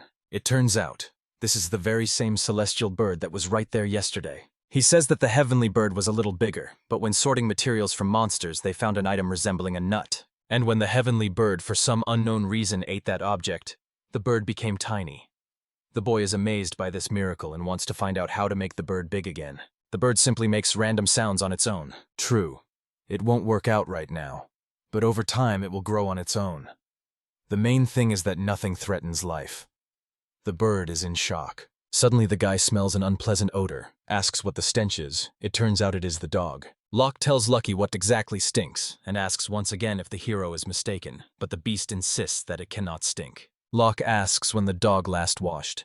He replies that she might have washed yesterday because she was thoughtful. But then he couldn't wash because Locke was with the beast all day and never saw him take soap and a towel. He says that in that case he washed the day before yesterday. But when his gaze meets the boy's gaze, the beast freezes. He says that he is fine, even if he does not bathe, but still licks himself from head to toe. And Locke adds that nothing can be done about it. It turns out he has already thought everything through and asks everyone present to start catching and bathing the animal. Everyone thinks it will be very fun and eagerly joins, although Lucky is a very strong creature. Drabina replies that he is also interested and jokes about a spell that rolls the lips, which the boys should remember to use if they think they can catch him. Then that guy does his magic and casts a magical aura on most of those present, including Shannon, the gargoyle, and the ants. He says he casts supportive magic on everyone except Lucky. It's temporary, but the boy's strength and speed will increase, and everyone thanks the man standing in front of the dog. Lucky laughs and says that they would all be fools if they even thought that some auxiliary magic could compensate for the difference between him and the other beasts. So the first duel will take place between the legendary Fenrir Lucky and the Queen of Orange Ants Patra. She loudly announces that she is starting. Shouting that the fight has begun, she rushes at the beast, waving her arms. He mumbles that this sweet, naive girl cannot believe she can handle the wolf on her own, but she instead throws a bundle of sticky threads from a certain distance to catch the beast. He dodges and triumphantly says that he already said he cannot be caught with one attack. He looks at the familiar arrogantly. She raises her hands and loudly shouts about victory, saying that everything is over, and this confuses the beast. They appear from everywhere and attack the dogs. He shouts that it is an ambush, and the smaller ones spit out bundles of threads, tie up the wolf, and immobilize him. He helplessly falls to the ground in front of the ants, and even groans loudly when falling to the ground, because the ligaments turned out to be unexpectedly strong. Patrick tells the master that they managed together. He replies that it is Her Majesty. She made the she-wolf lower her guard by pretending to attack herself. She laughs. The boy tells Lucky to be a good boy now. But he, to the surprise of many, gets on his feet and breaks the chains with his own strength. He waves pieces of thread, grabbing them with his teeth, and this greatly surprises the ants. He says that they managed well to immobilize the beast, but they do not have enough magical power to hold it. The ants cry without comfort because Lucky is strong. Then the gargoyle says that now she understands everything, and this attracts the attention of everyone else. The demon says that in this case, he will be the next to challenge the dog. Now begins the duel between the proud sacred beast Lucky and the gargoyle. Fenrir says that the gargoyle cannot seriously expect to win, but the gargoyle replies that he is always underestimated and he will be able to show his best side. He also uses the fact that, although the demon is weak, he has knowledge gathered over more than 100 years, and he is helped by Locke's supportive magic, and the fact that the dog underestimates him works to his advantage, and the demon brilliantly loses to the dog. The dog looks back and asks who will fight him now. Then Shannon steps forward and says she is ready to fight. The duel begins between Fenrir, who is not a dog named Lucky, and an elf blessed by his master Shannon. The beast asks the girl to show what she is capable of. She promises to do everything possible, and draws the sword from the sheath. And finally the girl attacks, runs to the beast and strikes with a sword, but the beast dodges. He even says that at such a speed she cannot possibly touch him, but she just snorted. Then she begins to strike him many times with her blade and asks what he will say now. The monster jumps around, acknowledging that the elf is better than she seems, and has generally become stronger, but a random attack will not harm her. The elf understands this, but the beast is finding it increasingly difficult to evade. She strikes again, catching the dog by surprise. She drove him to the cliff. He does not understand when she managed to do it. The elf points the blade at him. She says that now Lucky has to obey and go wash up, but the beast quickly moved aside and disappeared from sight. He presses the tail to her neck, and its end is so sharp that if she moves, she will definitely lose her head in something else. The girl's sighs admitted defeat. She yields. The dog says that the girl is wonderful, moves well, and it is clear that she works hard and trains every day for a reason. She thanks the beast, but now it's time for another fight. Indeed, it's time to move on to the main event. The duel between Fenrir, who just wanted to play and was called Lucky, and a boy named Locke, who wants Lucky to take a bath. The warm-up is over. Now the dog asks the young man to attack without sparing strength. The man takes out 2 sharp knives and crosses them in front of himself. For some reason, the dog is looking at him. Here the beast freezes and asks what sweet smell it just sensed, and on his head sits a small bird. This is a heavenly bird transformed into a chick holding a flower in its teeth. The beast says it does not understand what it is, but its strength is fading, and then he falls to the ground and falls into a deep sleep. The boy is surprised that the bird decided to bring a sleeping flower. It turned out that the chick won, and now the young man suggests that everyone wash their faces together for good luck, and everyone agrees. Currently, near the New Leaf dungeon, a cart with Isaac and his companions is standing. He is nervous and asks everyone around why the road has not ended yet. One of the girls, a sorceress, asks him to be quieter, while the other simply remains silent, looking disapprovingly at the angry Isaac. He even says he will make that scoundrel regret betraying Isaac's party. The guy means Locke, the hero. Then Amy says that they were the first to betray him. He interrupts her. The girl covers her mouth, and the young man does not want to hear it at all. The thing is, Isaac fought on the front lines and earned himself an S rank, while that damn Porter Locke is useless to everyone. And even after all this, nothing goes the way he wants. He and his team were told that without the castle they are at the level of a C rank, and Isaac will not accept this under any circumstances. But the hero will win in any case and prove everything to everyone. The girls watch his hysteria without much sympathy. One of them even giggles. She says that she must immediately say that she will not collect orango eggs, and, unfortunately, there are not many rainbow dragonflies. Isaac already knows both, but this time there is no need to gather everything the request asks for. The main goal remains the wyverns, so everything will be fine, or so they think. The girl asks Isaac what she has long wanted to know, why he is so arrogant, and he replies that he does not want to hear that from a girl. She replies that Isaac accepts requests without even checking the details, and immediately adds them to the team without prior discussion. So this time the girls have to help him. He replies that they do as they wish, even if they leave the group afterward. But this time let them follow his orders while the request is being fulfilled. The taxi driver says that they have finally arrived, and Isaac asks him to keep the change. He says that they gave too little money because he drove the guys to the nearest jail. If they don't pay, the taxi driver will waste time for nothing, and he rages again, as always. He gives him a bunch of money so that he does not get angry, and leaves, while Isaac, as always, swears wildly. He says that everyone only mocks him, but now it no longer matters. He looks straight ahead. They are located opposite the New Leaf dungeon and are ready to enter inside immediately. There are 4 days left until the request deadline. The boys go inside. Meanwhile, in another place, the boys are washing the dog. So, in the New Leaf dungeon, the character's goal is to turn inside out those who live in its depths, and it is there that they will search for monsters. 3 walk forward, surrounded by the stone walls of the dungeon, and the sound draws the attention of the group leader. The dinosaurs gathered around the hill. Isaac says that the rest will be taken on the way back, and now we need to get the wyverns. The leader is worried that no one answers him, but no one answers him. But something is strange, because there are no rainbow dragonflies or green frogs anywhere to be seen. Orango is also here, but he cannot find their eggs, and he asks if the heroes will be able to gather everything needed to fulfill the requests under such conditions, but no one answers. Perhaps he thinks that the guild is trying to frame them and doesn't even have the correct information, and if so, then the guild's fault is obvious. When they return, they will immediately remind the guild of all these humiliations. Suddenly, Someone moved behind the bush and made an unpleasant sound. The goblin jumps out of the bushes and hits the man. He very quickly draws the sword and wounds the goblin. He says that the guild did not warn anyone about the goblins.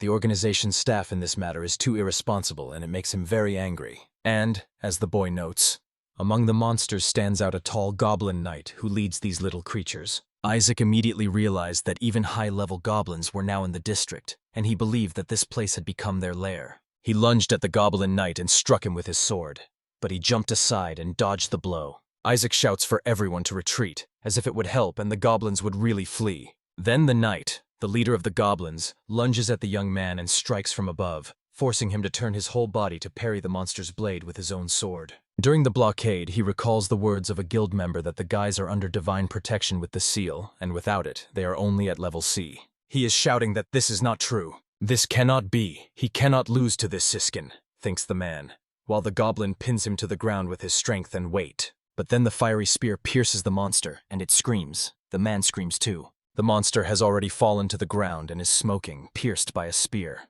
Amy asks if Isaac is okay. He thinks he is fine and could handle it on his own, but the other girl says he looks like the fight was tough, and he gets angry at this remark. And now the boys were surrounded by angry goblins. Isaac says to postpone all fights for later.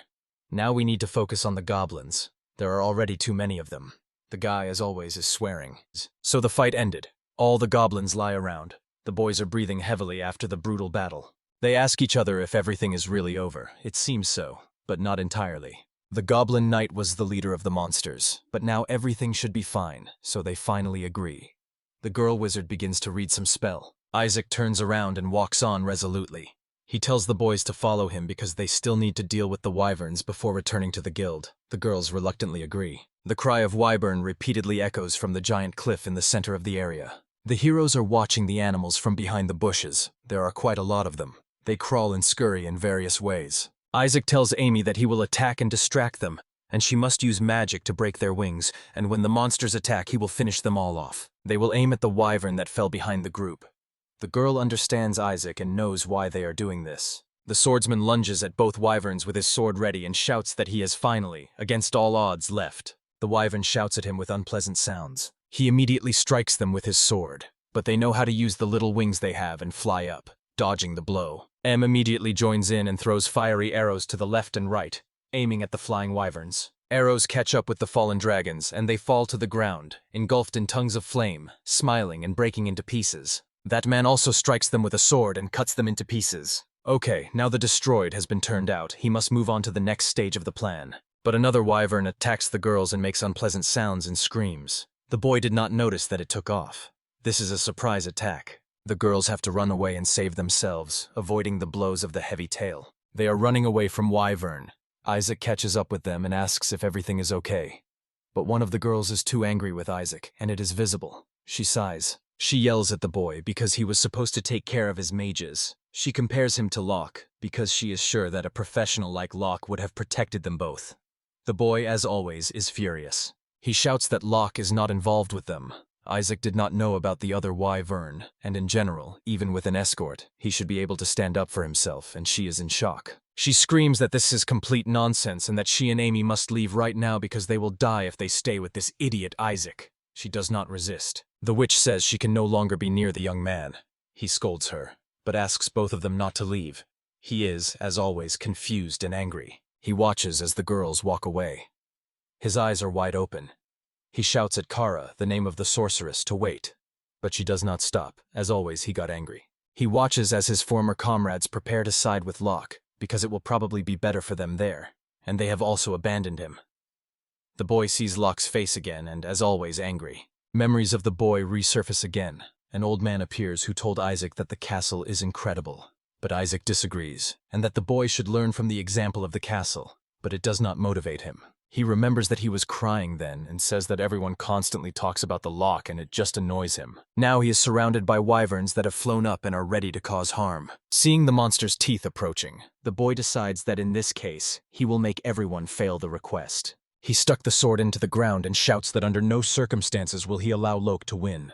The girls look at each other and tell one another that what they see is undoubtedly very bad and should not be happening, but for some reason it is happening. The man performs the Great Cross spell, and the turned-out projectiles fly in different directions, thrown back by a strong stream of magical energy.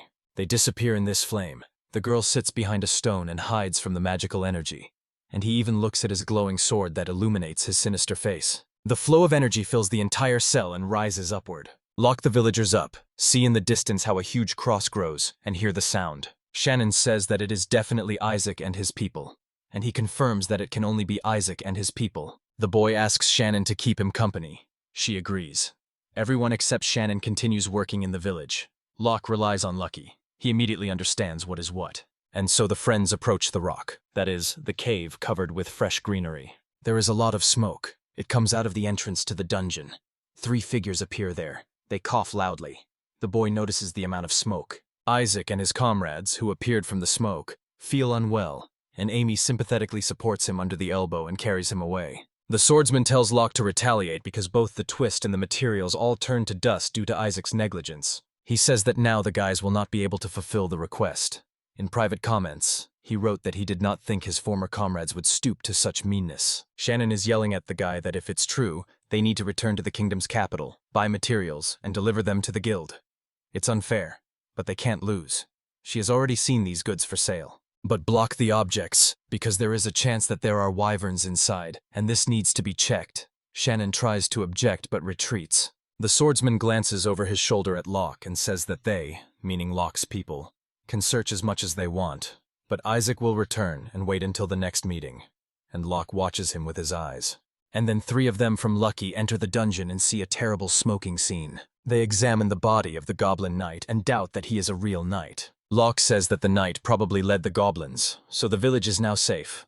Lucky says that is indeed the case. From above, the area looks scorched, although the vegetation is somehow undamaged. All the monsters completely crumbled to dust.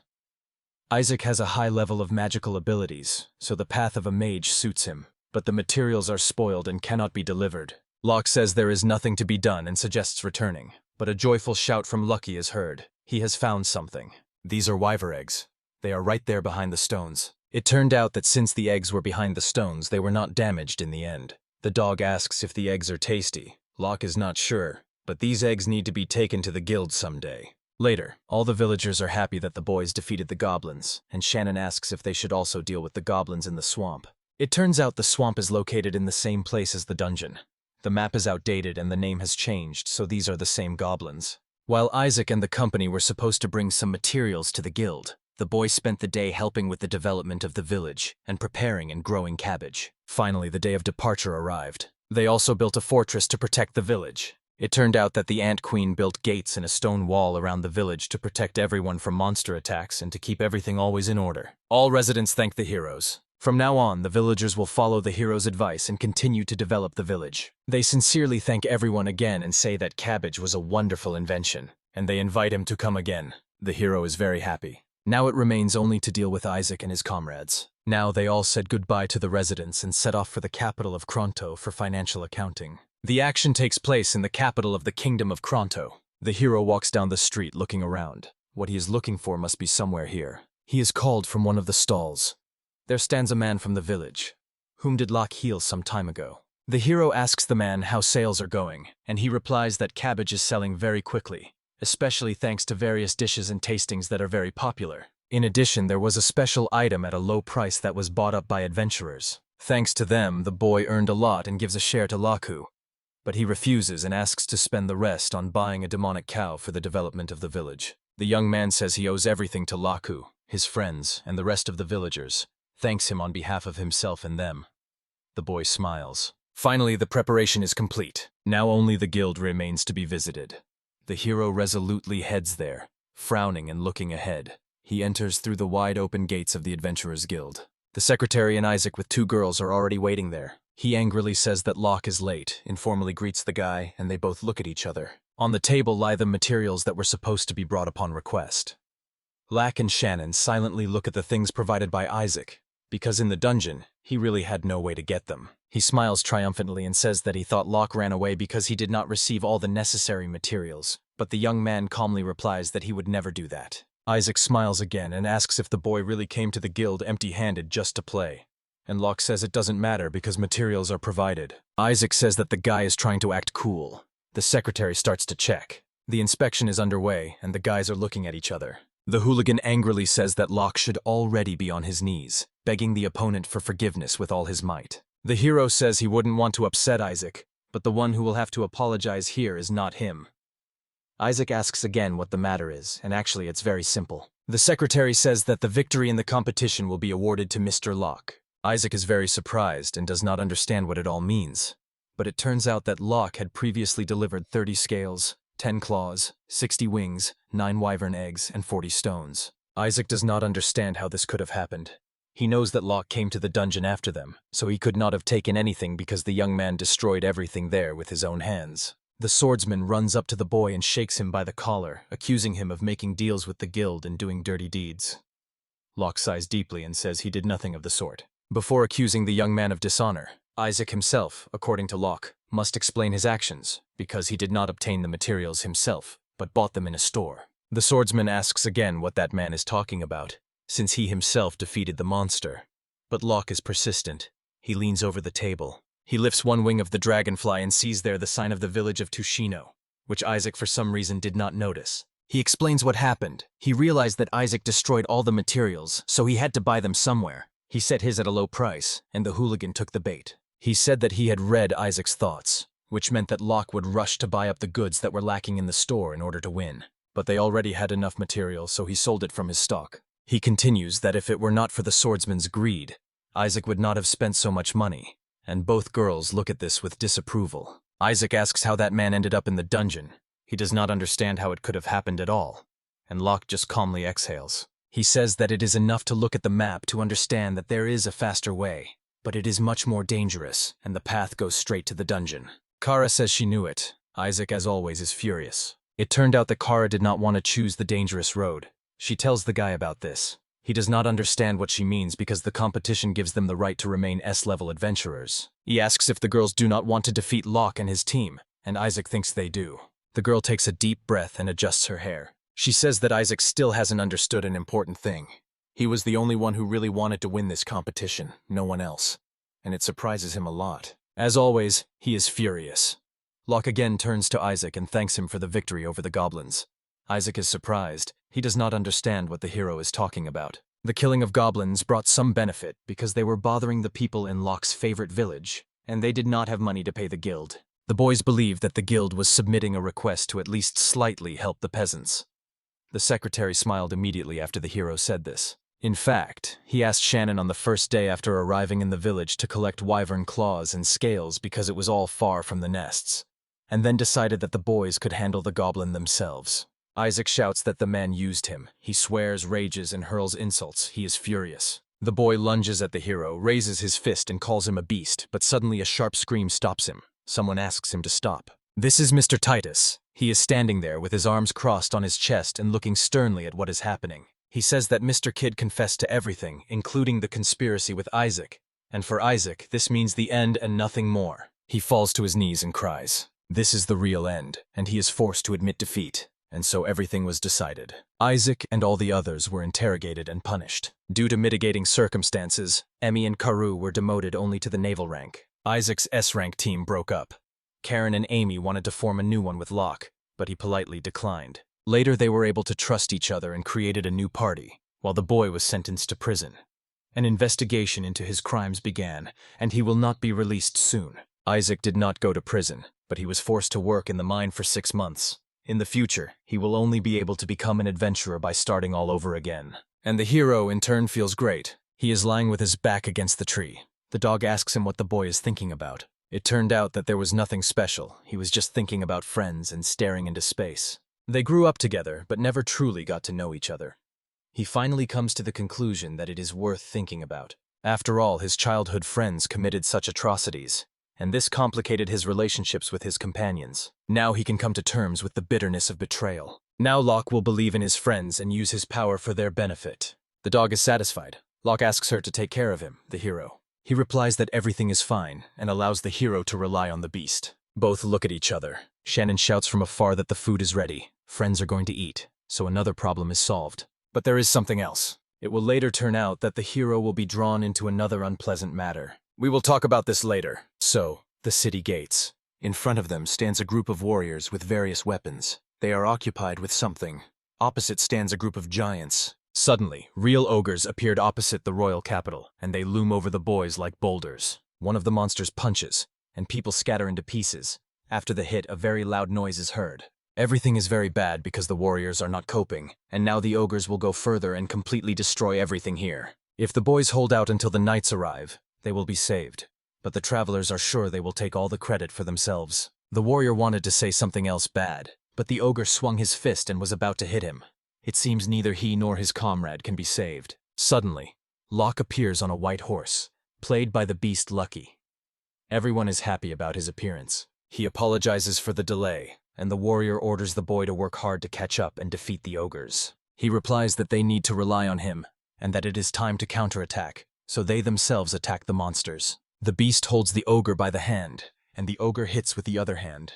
The boy is worried because of this, but the fiery spear pierces the monster's chest, launched by the sorceress Amy, who is already familiar to the boy. He thanks her, and she advises the hero not to let his guard down because it is dangerous. He asks the Ant Queen Patru to take command because it is her specialty, and she will gladly help. She is responsible for some complicated plan involving dividing into groups and combining characters in different proportions, which almost makes no sense. Everyone also feels better when the hero casts enhancing magic on each person, and they thank him for the 1,000th time. Then they just run to the warm-up and start destroying them. Warriors from all sides press against one monster. Shannon and a few other guys are attacking another man.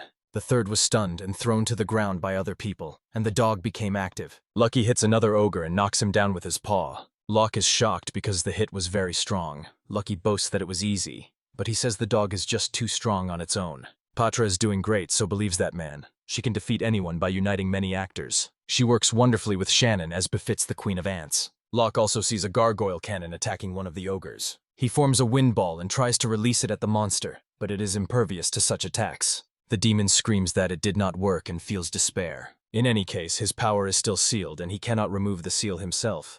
Lucky has to help the gargoyle with the lock. As a result of the battle, 3 ogres lie on the ground in front of the city wall. The last one is also defeated, and their joy has no end. The sorceress Kara uses healing magic to cure the current condition of the wounded warrior. Everyone thanks the saint because they are sincerely grateful to her. She says that you can't put "thank you" in your pocket, and they could somehow give you clothes.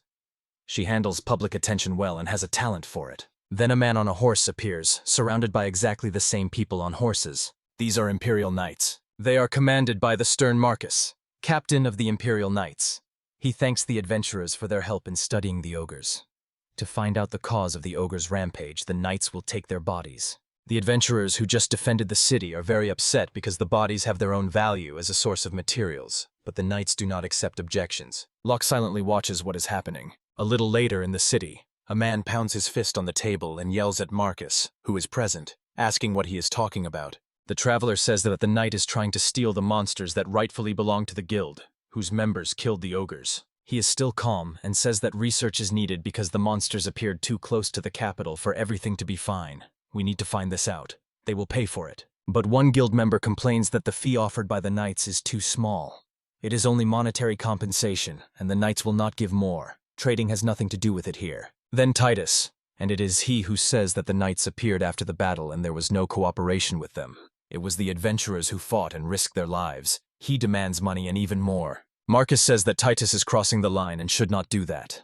Let him let go of the man, he is depressed. The guild secretary asks both of them to finish and stop arguing. It turns out she has already agreed to consult with the deputy squad captain. Titus apologizes. He is very sorry that this happened. Marcus is still sitting here. Locke is walking somewhere with Shannon and Patra on his shoulders. They are discussing what happened. Tit knows that it looks bad, but he says that oppression remains oppression, and the travelers will soon flee the country. Such people are vital for the development and defense of the country. They help solve problems, hunt monsters, and clear dungeons. In the end, the state has fewer attacks and victims from monsters.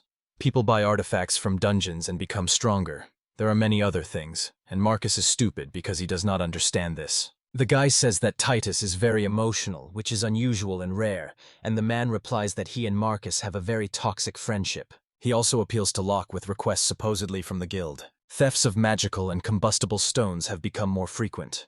It is difficult to investigate because there are no witnesses. Titus wants Locke to deal with this. For the hero, it is strange, but a guild member trusts this guy and is even willing to pay if the criminal is not caught, just for the work. He responds that he understood everything and will try to investigate thoroughly. Suddenly, Shannon makes some sound and everyone is surprised, but it is her stomach growling. She is hungry. The girl is very embarrassed and surprised. On the street, at the market, the boy is feeding Shannon with what he can buy here. They all eat dango together. This is not dango. This is wild boar fat on a stick. Shannon apologizes to her husband again for what happened. He tells her not to worry because he was hungry himself. She thanks him for his patience. So everyone is here, and it is time to set off to the place the hero has long wanted to reach. This is the gunsmith's workshop. The guys are inspecting everything that is here. Koval asks Locke what the matter is. He already knows that man. They make an arrangement. The man says that really bad things happened with his former comrades. The blacksmith replies that these people dared to humiliate him, and that is indeed the case. The young man is amazed that the blacksmith knows about his divine protection and support magic. But in reality, it is simple because the blacksmith sees that his equipment is old and not very strong. He asks what brought the hero here this time, but it turns out that Locke came to pick up equipment for the little ants. Koval says that, since Patra was wearing a crown, he looked closely and realized that it was the Queen of Ants. He admires that man, like all decent people in this city. He tells him to choose what he wants. Familiars really choose and try different things. In the end, everyone made their decision. He offers Shannon and Gargoyle to take something for themselves, but they politely refuse. He leans over Patra, seeing that she was chosen for the staff. It turned out that she wants to use magic to help people like her father, but it is unknown whether she can use magic at all. He says that she can try and allow them to continue training together. The girl agrees. Indeed, auxiliary magic would suit her as a commander. After all, everything is finished. Here comes the knight in the white cloak. Matteo greets him, but he does not respond. The knight goes straight to Partha. He approaches the girl from behind. Then during the training move, he kicks something and the monster flies back to the far wall. A young man hurries to her and asks if everything is all right. The warrior asks why there are monsters in the store at all, as he finds it ugly, and Locke asks what the warrior is doing. But he says that this inexperienced beast tamer should not have brought either women or monsters here at all. The knight mocks the boys, saying that there is no need to boast just because Locke has strong monsters. The knight asks again who the young man considers himself to be, but he remains offended and silent. Ivan leans toward Patra and asks how she feels, just in case. But the girl is actually fine. She said it was very easy for her to defend herself, and the guy hit her too late to cause harm. As expected from a strong monster, Patra is holding up well. The knight screams at them not to ignore it. It is not used to this at all. He asks again if the young man really does not know who he is. All of Locke's friends, even Locke himself, say no. They do not know and usually assume the worst. He stands up straight and says that the dirty peasants before him must learn, and he himself will tell the boys who he is so that they can study it well. His name is Missile, and he was not only born into a noble family, but will undoubtedly become the next leader of the Knight Order. He says that a conflict with such a person will bring nothing good, but the other replies that he does not care. According to the young man, the missile threats do not scare him at all, and he says that he should immediately apologize to Patrick. He got terribly angry. Missile also starts insulting Shannon and asks Locke to take the elf, that is the beast, away from him, telling her that it is usually not worth starting a fight with a member of the Order of Knights. But she boldly replies that his words mean nothing to her, and she will make him answer for them. The knight laughs at Shannon because she hurt its feelings, and that is exactly what it wanted. It says she is old and constantly reminds her of her age, and that suddenly offended her. She yells at him that he is wrong, and what offended her was not the joke about age, but that Missile called Locke an unfinished tamer of beasts. She takes out the blade and points it at the man, who is stunned by such behavior. She says that right now she will teach the knight good manners and turn her from a pest into a normal person, while the one who understands nothing gets angry and does not notice the figure sneaking up from behind. Missile even says that the girl will regret it. He grabs the sword and pulls it out of the sheath, but behind him an angry Marcus has already appeared. The knight understands that there is something behind him, turns around, sees the commander, and his enthusiasm immediately fades. Punished, he apologizes to Patro, as Locke initially demanded. Mark truly regrets his actions as a subordinate and apologizes to Locke, which is quite noble. And he also apologizes to Portro, but she is fine. Locke says that with Patris's permission, he forgives everyone here. Marcus asks for forgiveness again. It turns out Marcus already knows Locke. The thing is, everyone in the city knows what luck is, except fools like Misael. He asks if the guys have finished the investigation, but not yet, and then turns to the blacksmith with a request to tell more about the theft of combustible stones. He says that this happens often, about once or twice a week. Today a worker just lost one. The criminal's motive is still unknown. Marcus confirms that this is unclear. The hero summarizes everything he has now learned. The commander asks the boy to report everything interesting, and he himself returns to the main office. When Locke watches the night recede, he notices that he is surprised. Chan and 2 others. She thought Marcus would be more threatening and ruthless, but he is a nice guy. And although Titus scolds him, in this dispute the guys will most likely side with Titus. Locke comes up with another idea and asks the blacksmith to show the place where the stones were stolen from. More information is needed to put everything in order. The blacksmith agrees. He leads the man to the warehouse or workshop. Weapons hang all over the walls. Everything is closed. Windows, doors, and chests are locked with a key. Koval explains that there was 1 stone on the desk. The guy notices that there are 2 entrances, and the thief could have entered here unnoticed by the owner. But he still does not understand why he needs this combustible stone, because there are much more valuable artifacts here. The purpose is unknown. He asks where these combustible stones are stored. It turns out the chest is tightly closed, and no one has ever stolen a single stone before. The boy cannot draw conclusions from the available information, so he asks for permission to summon the familiar and, having received permission, summons his Pokémon. Fortunately, he barely fits in the room. He also asks why he was called into such a pit. The boy apologizes to him. The blacksmith admires the power of the beast. The dog says he is glad to meet him. The man asks if the dog can track the thief by scent. Generally, it can. But it is difficult because there are many smells here that complicate the search. The dog understands that it cannot help and apologizes, and Locke says that everything is fine and thanks the animal for coming. The blacksmith is repeatedly fascinated by the boy. Now he wants a bracelet in which the boy hides his familiars. He cannot contain his emotions when he sees the skillful use of the artifact. He tells Shannon that he saw Locke learning, and that Locke used to be quite clumsy and awkward. She cannot believe it. Locke asks the blacksmith to be quiet, but he almost tells an awkward story, and the young man manages to stop him. Patrick wants to give her something again. This is a small bib. It turns out this is a mithril breastplate. It is light but strong. Locke admires this metal. After all, this is the metal from which only kings and aristocrats make equipment. He cannot afford to accept this. But it's okay. A noble family wanted the child to wear a cuirass, but he fell seriously ill and could no longer wear it. They were asked to throw away the plate, but the blacksmith did not do it. He has already received payment and did not return it to anyone, so he can afford to give the item away for free. In this case, the guys accept an expensive gift, but a few things need to be fixed, and they will receive the plaque in a few days. The next day, everyone is already in the forest. Ants with sharp blades wait for the boars to attack them. One of them attacks the boar with a sword and kills it with 1 strike. This is truly a rare sight. Others are also shooting with their new weapons and doing quite well. It turned out that the children adapt very quickly, and in 1 day they mastered the weapon to perfection. He thought they were fighting with bare hands, but the weapons unexpectedly enhanced their abilities. He, to be honest, is waiting for their further growth. In any case, all of this is wonderful. The subjugation of the boars is complete. This request allowed the guys to essentially test their new skills, and overall there are no problems. He asks one of the ants, B, who is injured, if she is in pain. They all look at each other at the same time, and then Potra appears. He is stroking Aunt B's head. Others also received this. They attack the hero, although he tries to bring some order. And then everyone lies down on the ground, happy. Locke, Shannon, and Patra concluded that ant children are happy. Suddenly, the hero receives new information. The sacred beast, Wyvern, will be born soon, and it is still unknown whether they will become friends, so he is puzzled. The shell begins to crack, and a little later 3 joyfully watch as new friends appear. They are happy that they finally hatched. The boy smiles and tells them that they did a good job, and a little bird is sitting on his shoulder. The man believes that this heavenly bird was caring for the eggs because he did not expect the eggs he received to hatch so quickly. Lucky was even a little surprised. He befriended the sacred beast Wyvern.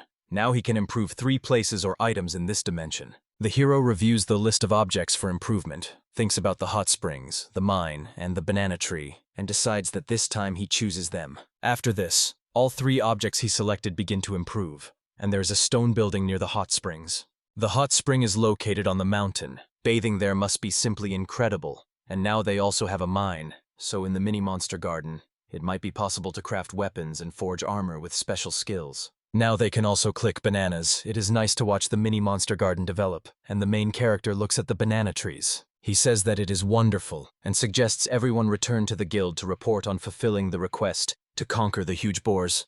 The girl agrees with him. Then 4 of them ride on animals and split into 2 groups. The boy tells the girl that today he will prepare meat from a large boar, and they will later sell the rest of the meat at the market. The girl smiles and agrees. Regarding the fangs and fur, suddenly the beast they were writing about noticed something and stopped. The hero asked what happened.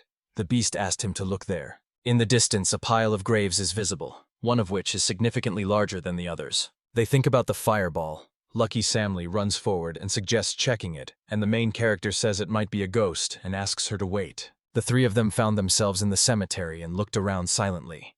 The boy said that the fireball had disappeared, and Lucky said that he was unlucky. Shannon hides behind the main character and grabs his clothes. The boy notices that everything is trembling. The girl shyly smiles and apologizes because she is not very comfortable with ghosts, after which the main character pats her on the head. The man says that if something happens, they are nearby. But if it becomes too difficult for her, she can always wait in the mini kindergarten for monsters. The girl gladly says okay, then happily walks away holding her head. The main character examines the largest tombstone and reads the inscription, realizing that the great sage de Mort rests here. The guy tells everyone about it. Lucky and Shannon look at him in surprise and ask him again. The main character explains that de Mort is often called a great sage. According to legend, she made a significant contribution to the development of the country. She was not only stunningly beautiful, but also kind, possessed extraordinary knowledge and wisdom. And for the sake of this country, she herself went to the Demon Lord's castle, forced them to sign a peace treaty, and the peace in the country is her merit. Shannon is surprised that she is described as an extraordinary person. The main character tells her that it is just a legend, and they will never know if she really was that person. The guy says that the sun is already setting and it's time to return to the guild. Lucky agrees with him. After some time, they enter the guild, look ahead, and, to their surprise, see someone loudly asking if he means that there is something wrong with their request. The man is holding this paper in his hands and got angry. The girl behind the counter says that, as she already said, the problem is in the details of the request. She cannot say for sure if any of the adventurers will agree to fulfill the request for such a reward. The main character asks what is going on here. The man with the paper understands that he is the same animal tamer from yesterday, who appeared just in time and met the request, and the main character surprisingly takes the paper that he is handing him. Several used firestones were found in the sewer, so they are looking for a person to clean and inspect it, and the man is surprised by the reward of 30 gold coins. He tells the boy that this is almost a request for adventurers to become volunteers because the reward is too small, and asks what the point is, as he believes that their request, submitted by a noble commander, will be accepted despite such minor details. The guild exists to help the night orders with their assignments, so they should stop whining and just approve his request, and he is calling the girl behind the counter names. The girl asks if he really said that, got very angry, and wants to know whom he meant. The boy is scared by her appearance, but she smiles calmly. The girl says she understands herself while pinning it on the bulletin board. He walks and tells them that he doesn't care. Let them do as they want. The main character asks the girl if she is okay. The girl explains that if she continues the quarrel, she will only create problems for others, and it remains to learn a lesson from this experience. But the girl is angry because she understands that he tried to offend the guild, or rather her, and the main character is scared and thinks about the request. The main character and Shannon walk through the sewer holding their noses because of the unpleasant smell, probably due to flammable stones getting in there. The boy cleans his hands and notices the same flammable stones, but realizes that it is not enough to collect the necessary stones, and the girl says she will check there. Maybe she will find previously undiscovered stones. The boy asks the girl to be careful because the floor here is very slippery, and she assures that she will be fine. She says that as he sees, it is easy for her to keep balance. The girl begins to spin, but stumbles on her heel and falls backward. But the main character does not let her fall, because he reacts in time and lifts the girl into his arms. He tells the girl that it is wonderful that she believes in herself, but he thinks that excessive confidence is dangerous. She apologizes for it and thinks about how close his face is. The main character holds her in his arms and says it's time to go back because it stinks here. The girl says she thinks so too. It's already night. The boy says that it is already very dark. The girl is thinking about her feelings. The main character suddenly remembers something and asks Shannon if she wants to go with him to the hot springs. She is surprised and blushes. The main character raises his eyes to the winged creatures that flew to him and are sitting on his hands. The main character says it is strange that they can already fly. He is told that the wyverns grow quickly, although so far they can only fly at a height of about 2 meters. It was he and the sky bird who taught them to fly. He asks the gargoyle if it can fly, and it confidently replies that it can, because its wings are not just for beauty. The gargoyle confidently says that it can even fly with both of them on its back. So the man asks to fly around the outskirts of the capital, and he agrees. The main character returns to Shannon and asks about her. But the girl is busy and is thinking about going to the hot springs together. The boy turns back to her. She gets scared, but he says that she is also with them and that it is time to go. Then the two of them fly on the back of a gargoyle. The protagonist tells him that he is cool because he really managed to lift them both. The boy asks Shannon if she is okay. She agrees and then notices something. They are high in the sky above a beautiful city, in the center of which stands a castle surrounded by a wall. The girl is surprised and says that it is very beautiful here, like a carpet of light, and the boy agrees and adds that he will definitely show this to others. They thank the gargoyle, who says in surprise that he is glad to be helpful because he is of little use in battle. The boy asks him not to worry about the fights because he helps a lot, washes and cooks, and the ability to fly is a great advantage, and he thinks about that man with tears. The main character tells him that if everything succeeds, the seal will be removed from him, he thinks, but doubts that after this he will be able to remain himself. The boy suggests that when the wyverns grow up, they fly together, and the gargoyle agrees. The main character hopes that someday he will have a familiar who can fly, and at the same time can take Lucky as a passenger. Although this is probably impossible, the gargoyle knows one such creature. The gargoyle says that the griffin is quite large, so it will be able to fly carrying Lucky. He is his best friend, so he will help them in any case. You need to visit him as soon as this issue is resolved. Now it is time for them to return. The water in the hot spring is bubbling. Everyone is captivated by the view of the hot springs. The ants begin to jump into the water and relax in it. Garuglia says the view is simply incredible, and Shannon is embarrassed that they are all together because she thought it would be just the two of them.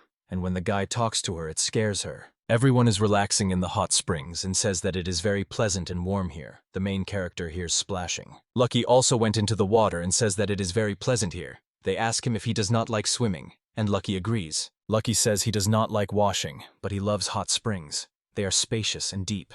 He can fully immerse his body in the water. The pet tells the boy that it was he who took her out of that dungeon and gave her the opportunity to now enjoy the hot springs, and she is very grateful to him. The main character says that he should express the gratitude because without him he would have perished in that destructive flame. The animal extends its paw with claws to him, and the main character smiles and bumps it with his fist. Ants jump into the water, and then the gargoyle informs them that ahead awaits a spectacular dreamy dive. The next day, Partridge puts on a beautiful dress and says that it fits her perfectly. She also said that the dress suits her very well. The protagonist thanks Mateo, says he also took the opportunity and forged armor for the ants, and suggests trying it while they are here. The boy tells the blacksmith that it was not necessary to try so hard, but the ants are happy because the blacksmith is rarely commissioned to make children's armor, so he gladly made it. He used only a little material, so he doesn't need to worry and just accept them. Ants are dismantling the armor. The main character gives him something and asks if it is enough, but the blacksmith says he will not take payment because it is not equipment, but a token of gratitude. The guy tells him that if he is against it, he can just keep them and use them when adventurers without money come to him or a child who for some reason needs armor comes, and let him make them equipment for free. Koval regrets very much because it seems that E put the main character in an awkward position, but he denies it. He recently left the so-called S-rank group and received this money. After leaving, he agreed to take it and said he would keep it in another place. Everyone was waiting for the blacksmith, who suddenly called Locke quickly here, and he came in and asked what happened. The man horrified tells the boy that the flammable stones were just stolen, and Locke is surprised. Koval points to the window and says he saw blue light from there, and the main character asks Lucky to follow the trail. Lucky sniffs and says that since the smell is still strong, he managed to find the thief, but it is very cramped here and the pet barely fits in the room. The main character orders everyone except Lucky to be ready and wait in the mini-monster garden, and he will call them when help is needed. The guy on Lucky is rushing down the street, flying past people and realizing that they all handled it so quietly, and he doesn't know who could have done it. Finally they are there, once again near Voldemort's grave, and the main character is surprised by this. The main character asks Lucky if it is really here, to which he responds affirmatively, and the path ends behind the grave. The boy looks around and realizes that there is nothing suspicious, even if the stones were stolen by a ghost. And suddenly the main character hears some sound. He asks the heavenly bird what happened, and she brings him a flower to drive away evil spirits. Suddenly the grave begins to glow and moves aside, revealing stairs down, surprising everyone. The main character believes that he was deceived by an illusion. He has never seen such a powerful spell before. Lucky asks what to do with them. The passage is too narrow for him. The boy calls the light and descends, wondering if stones could be stolen here. Locke enters an empty room and wonders how to unexpectedly find such a place under the grave. Someone tells him that guests rarely come here. Suddenly, a skeleton of a woman in a dress appears, emanating a sinister aura. and the main character assumes that she is a lich. The skeleton tells the boy that since he found this place, he is a high-ranking mage. The main hero takes the sword and asks who he is. The skeleton explains that there is only one creature that lives under its own grave. Maybe it is her. The boy is surprised and does not believe that she is de Morte. De Morte says that even if so, he can do nothing. The boy doubts the possibility of all this, and from above the fairy addresses him. She orders him to put away the weapon, and asks what he was trying to do to Mort. Pixie suddenly appears, and the main character hides his sword. She says that if he is looking for a fight, he must first deal with her. She will burn him until only a puddle of fire remains. De Mort asks Lala to stop. She doubts whether what she said makes sense. Lala says that his acquaintance with her rage is cancelled. De Morte asked the man what brought him here, and he replied that several thefts of combustible stones had occurred today, and the investigation of these cases was the reason for his arrival. They were following the thief's trail. It led them here, but he does not know who it could be, and after that Lala got scared. Pixie swallows loudly, and the boy notices it. De Morte asks if Lala did it, and Pixie loudly apologizes. She did not find them in the dungeon, so she stole them. De Morte asks if she told her not to cause trouble for others. Pixie says that without these combustible stones, she suddenly fell silent, and the main character asks if there is a reason for her actions. De Morte says that nothing special. Without flintstones, her life will simply burn out, and that's it. The main character is shocked by this. She does not know how much time has passed since then. She remembers drinking and that everyone was looking at her. The girl reports that the sake is almost finished. Let them bring her more. This is Domo Art, a great sage, or rather a hardened alcoholic. The man with horns opposite her trembles and tenses, saying he can't take it anymore. She smiles and tells him that he won't even be able to drink that much. He is the demon lord, but he is not paying attention to her because he feels unwell. The girl confidently says that victory is hers, as he promised, and asks if he will put an end to the war. The man angrily looks at her and says that the demons did not actually want to start this war. In fact, people cut down all the trees on the hills and fields. The monsters were left without food, so he simply took back part of the land. They are demons. They do not know how to grow food, and the girl silently looks at him. De Morte tells him that he will teach them to grow food and asks if then he will stop the war. After this, there was plenty of food, and the monsters with full stomachs were satisfied. After the war ended, De Morte took this opportunity and devoted herself to researching nutrition issues. At the same time, she had a student named Lydia, who was very kind and smiling. She had no talent for magic, but her communication skills were unmatched and many people began to trust her. As a person who could not hold a conversation without alcohol, she admired this trait in her. The girl tells Lydia that this will significantly accelerate the growth of agricultural crops and congratulates her. He says that the more food can be produced with fewer workers, the faster the food problem should be solved. The girl returns to the master, who suddenly fell silent and is for some reason upset, and Lydia asks her if it is time to continue exploring the hidden treasures. Lydia says that if they can create the undead and make them work for them, they can use them for continuous food production, since the undead do not need food, so less labor is required. De Morte tells Lydia that she has already said she will no longer participate in the study of non-living creatures. Once she was truly actively studying rhinitis, one could even say she was very close to completing her work. But this research was never meant to be completed. Even if this is only theoretical, such capabilities can be used for military purposes, and will inevitably disrupt the balance of power in the world, regardless of whether Lydia understands it. The girl asks what is wrong with this. The master says that now is a peaceful time, so there is no need to worry about food shortages, and one should focus on research that is changing the world. Like her, Lydia also wants to achieve something that will inscribe her name in history. So she decided to study with her because simple learning does not satisfy her. The master asks Lydia to stop. She says that at this pace she will not become first. After some time, Lydia disappeared along with her scientific work on a cold. Then she searched for her all her life but never found her. It seemed that Lydia's searches and studies of the undead ended there. She died, but not forever. But many years passed, and her magic gradually merged with the magic of the earth. Eventually, this transformed her into an undead creature made of bones. She became a lich. She understood what it was like to be lifeless. In life, she had unlimited magical power. But when creating new rooms under the grave, she had to regulate the amount of magic and also cast illusion magic on the entrance. Then, using her own body as a test subject, she began studying the dead again. If Lydia finishes her research on the common cold, she will have to create a remedy for it. But it will not last long. As expected, while she is without a flow of magic, she cannot sustain this body.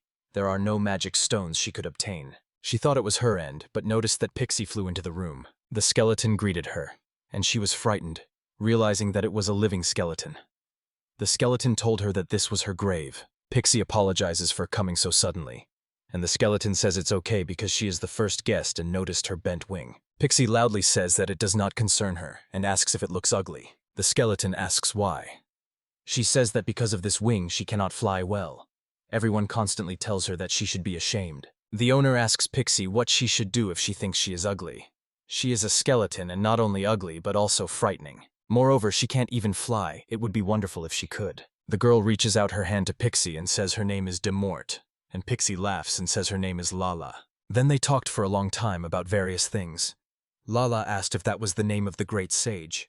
She was surprised to learn that the skeleton before her was that sage. So each of them got a friend. Then she told her about her inevitable death and decided to return the magical stone, and she will not allow Demort to die. The girl says that she is a thief who stole the combustible stone, and regardless of the punishment he plans, let him not involve Lalu in it. But Lala says she stole the stone, let him punish her. Demorte says it's all right, just obey her orders. Pixie calls her a liar and an old witch, says she stole the stone out of whim, and Demort asked her to keep her word, and then everything will be fine. Demort asks her to understand and not risk her life for someone who will soon die. Pixie says that she is her first friend and does not want her friend to die. The hero looks at them and thinks that it is true. Such crimes are often punished by death. She could have simply beaten him and run away, but chose honesty and decided to atone for the guilt. Two good people bear the guilt for each other. The hero summarizes that they both stole from the shop and from the Order of Knights. Pixie admits that she stole from the shop, but not from the Order of Knights. Do they know that many stones were stolen from the Order? Pixie says he does not know what he is talking about. The main character thinks that this means there is another thief, and suddenly notices something outside. They come out and everyone is shocked because in the distance it can be seen that their capital is all on fire. All three watch as the capital is engulfed in flames. The main character tells Lucky that it is time for them to return to the capital to the genealogies. The coffee attracts Demorte's attention, and she asks them to take her with them. Currently, people in the capital are panicking and fleeing from some terrible creatures. The warriors shout to the people to run as quickly as possible to the western gates. Then one of the warriors notices a man has fallen. He swore and lunged forward, with one skillful sword strike saving the girl from the monster. The monster fell to the ground exhausted, and the boy is trying to catch his breath. However, another monster appears, suddenly lunges at the boy, knocks him down, and almost bites him. The next moment, something big and heavy hit the monster. It was a girl with ears who struck it with a huge hammer. The girl asks the boy if everything is okay. He replies, surprised that everything is fine, and thanks her. She realizes that the situation is bad and wonders why this is happening right now when there are so few adventurers. The protagonist runs to her and returns to Rika. The girl smiles that she came. He asks her what is happening. The thing is, a huge number of monsters from the Night Order suddenly turned into undead and started rampaging. Everyone is surprised by this. Adventurers help to fight back, but it is impossible to stop a runny nose with only holy magic. Moreover, since the Night Order began taking the bodies of monsters, many adventurers have moved to other countries and sought help from guilds abroad, but help will not arrive soon. Everyone notices how the monsters attack the girl. She says she will go in that direction and is counting on Locke. The girl defends the one attacked by the undead.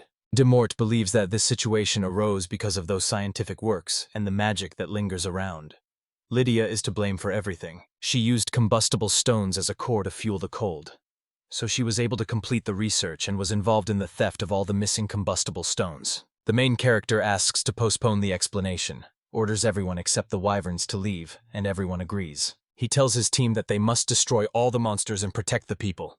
He gives Patria the authority to give orders, and she agrees with surprise. Lockwoods wanted to say something else, but noticed that orcs were attacking them, and Demorte managed to react and use the infernal dungeon, raising a huge wall. Demort says that Tucha will also help, and her magic is wonderful. The main character introduces her to everyone and takes the name Lala for himself. They are our allies, and there is no reason to be afraid. Demorte adds that she is glad to meet them. Demorte says that she is on the brink of death because she has used too much magic, and asks if anyone has magical stones. The guy turns to Patra, who says that she has many of them, but left the rest at home. Demort realizes that they are of high quality. With such a quantity, she will be able to envelop the entire kingdom with a sacred barrier and destroy all the undead. The boy asks if it is true. Morta says she needs time to cast the spell. They will help her by giving her time. They all rush to attack the cold and successfully defeat it with close combat and magic. The ants also won and are happy. but the main character asks them to be careful because the cold will still come back to life. The body of the undead they defeated begins to disappear, and the main character watches this in surprise. He asks what this means. If even Shannon and other adventurers cannot defeat them, why can only familiars do it? The hero understands something and asks Shannon to tell the other adventurers to support his familiars. His skill makes their attacks sacred. The girl understands this, and the main character realizes that a ray of hope has appeared. As a result, his animals successfully cope with the runny nose. The main character understands that this is wonderful. They have already destroyed most of the monsters. The boy understands that very little remains and notices that a night order has appeared. All adventurers angrily look at the knights and say that it is too long. They should stop fooling around. However, the faces of the knights are somehow gloomy, and the main character tells them to wait because something is wrong. One of the knights is aiming at them with a bow. Then they all shoot at the group that is just watching the knights. Everyone watched in shock as the arrows flew straight at them. Then the arrows fell to the ground. The one who covered everyone with his tail was lucky because the arrows did not hit him. The main character thanks him because he strengthened his fur with magic. Lucky agrees. The man asks the knights what they are thinking because they are his allies. The boy understands that they have red eyes. The main knight says that the enemies are ahead and orders to kill them. The main character is asked what to do. That guy asks to just knock him out for now, and the gargoyle asks the wind spirits to come to him. The gargoyle sends a large magic ball at the enemies and deals damage to them. Spirits attack the knights, and the main hero watches and wonders if they succeeded. But the knights get back on their feet. The gargoyle is afraid that she can still fly, and the main character does not know what to do. However, behind him stands a knight who is swinging a sword, and at the last moment the boy tries to dodge. Suddenly something hits him in the face. It turns out to be a short girl from the group of guys, and the knight flies away to the side. She asks the boy not to lose vigilance. He thanks Patro and apologizes. That same night he can barely stand on his feet. The knight holds his cheek and shouts to the ant that he is in pain. The hero smiles and asks if he recognizes them. The knight replies that of course, if they consider him a fool. He looks back and says that there is a strange atmosphere here. Notices that his eyes are now normal. It seems his brain has been fixed. Magic didn't work, but brute force did. The man asks everyone to listen and says that they just need to beat the knights. They will come to their senses after the blow. Everyone understands this. The knight asks what happened. The boy explains that the capital was attacked by an army of the dead. Then someone brainwashed the night order, and the knight realizes that the dead have zombified them. The main character asks him to leave this place and help evacuate the civilians, but he does not listen and says that he is a knight of the night order. His duty is to fight and protect people. The monsters who harmed the people of the kingdom will feel his wrath when this man rushes into battle. The main character asks him to stop because he cannot handle it alone. It is not worth getting distracted by a small gnat. It is better to attack the big prey. So the knight thinks and runs to the largest one. The knight screams, hits the cold and asks if it hit, but the cold just comes back. The knight, in horror, realizes that the damage he caused is minimal, and then the cold hits him with full force. He flew back and fell to the ground, dropping the sword. Then beaten, he barely got to his knees and looks ahead. The undead stands and swings a fist. The knight realizes that things are bad, and the fist is already flying towards him. He hits the man with all his strength. The ground beneath him cracks from the blow, and everyone watches in shock. However, the undead did not hit the boy because Patra protects him and restrains the hand of the undead. The girl tells the boy that a weakling like him should just run away from here, and because of this, he is angry with her. The boy runs to her, realizing that even if she is an A-rank monster, 2 orc strikes will still be too strong for her. The boy runs forward and kills the undead. On the way, he needs to make it to Patra, but for some reason, he is scared. The giant dead man swings again to strike, but Patra can no longer do anything and stands motionless. The next moment, a cold attacks from above and crushes Patru and the knight. The main character, like everyone else, looks with horror at what the dead have done and does not want to believe what is happening. Locke recalls with horror all the moments associated with Patra when she was joyful and constantly laughing. The main character falls to the ground in despair and begins to cry, loudly calling Patra's name. However, Patra ends up in the sky. The whirlwind lifts her and carries her straight to the main character. Everyone except Locke sees this. Lucky asks his master to calm down because Potter is actually fine, and he raises his head and is amazed. Patra is shocked and apologizes to him. She almost died. The main character does not understand how she survived. Anna says that Wyvern helped her, recalls how she pulled her out. The guy asks when they became so big, and adds that they also saved that night. Gargoyle says that dragons grow very fast. The boy asks if this is serious, and if it could be because of his strength as a Tamer. He believes they help him a lot. Shannon returns to Locke and says that now is not the time. A crowd of undead stands before them. The main character gives Patra a potion. She drinks it, and her skin begins to glow. She thanks him because she can move again. Wyvern lifts her, and everyone is about to attack them. All the ants ride on wyverns in the gargoyle, and the main character is surprised because they look like little dragons. They begin to attack the undead from above, because they need to deal with the rest of the undead.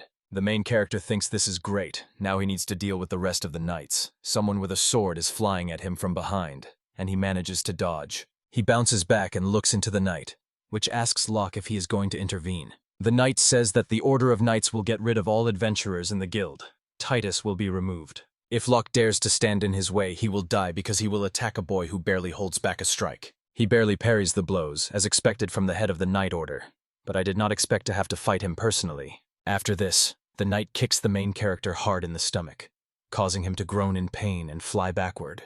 Shannon anxiously shouts his name. The main character thinks this is not cool at all. This guy is really strong, shooting Marcus to make him come to his senses. But Marcus insists that he is sane, and Locke says that actually they are strange everywhere they go. And Tit is to blame. He is just the head of the dead adventurers. Marcus is recognized as the king, the head of the Knight Order, regardless of what they think about it. So he is truly above them. Marcus says that this country only needs Knight Order, and the main character looks at him. Marcus stands with a sword and says that if they stand in his way, let them die. And he rushes at the main hero. Suddenly, Lucky pushes him away with his tail and asks him to be quiet, while the main character watches awkwardly. A knight without strength. Lucky calls him noisy, and the main character thanks Lucky because he saved him. The girl asks Locke how he feels. He answers that he is fine, but the question remains about Marcus. First, Marcus's finger moves, then he stands up and moves strangely. The main character asks Lucky which part of his body he hit because Lucky is moving strangely. Lucky replies that he always behaves like that. Marcus starts laughing. Marcus looks ahead and considers it absurd that they, the adventurers, joke in such a situation and do not worry at all. The protagonist notices that his tone has changed. He asks Marcus who he is, and sees that Marcus's eyes have turned black. Marcus claims that he is Lydia herself, the first student who tasted knowledge from the legendary sage Demort. She is the heir of her will, and everyone is surprised by her words. The main character asks what she wants. Lydia in Marcus's body replies that she will give him an answer before his death. In fact, she wants her research on the power of undead treasures, to become known worldwide. This country will be sacrificed to help her achieve her goal, and she asks them not to worry, even if they die, because she will be able to use them as undead. The heroine tells him that this is not his research because De Morte started it. She is surprised that he knows this, but she finished it herself. Now this research belongs to her. He asks her if that means she is guilty of stealing combustible stones, and she contemptuously replies that he knows about it too. Yes, she captured the leader of the Knight Order and stole them. He was looking for the criminal. It was the criminal himself, a farce. She believes that their conversation can be concluded on this note. She turns to the knights and the undead and orders them to kill everyone here. The knight points forward and laughs, telling them all to die, screaming in pain. But the main character looks on with displeasure. Lydia does not understand what happened because most of them should have already rested.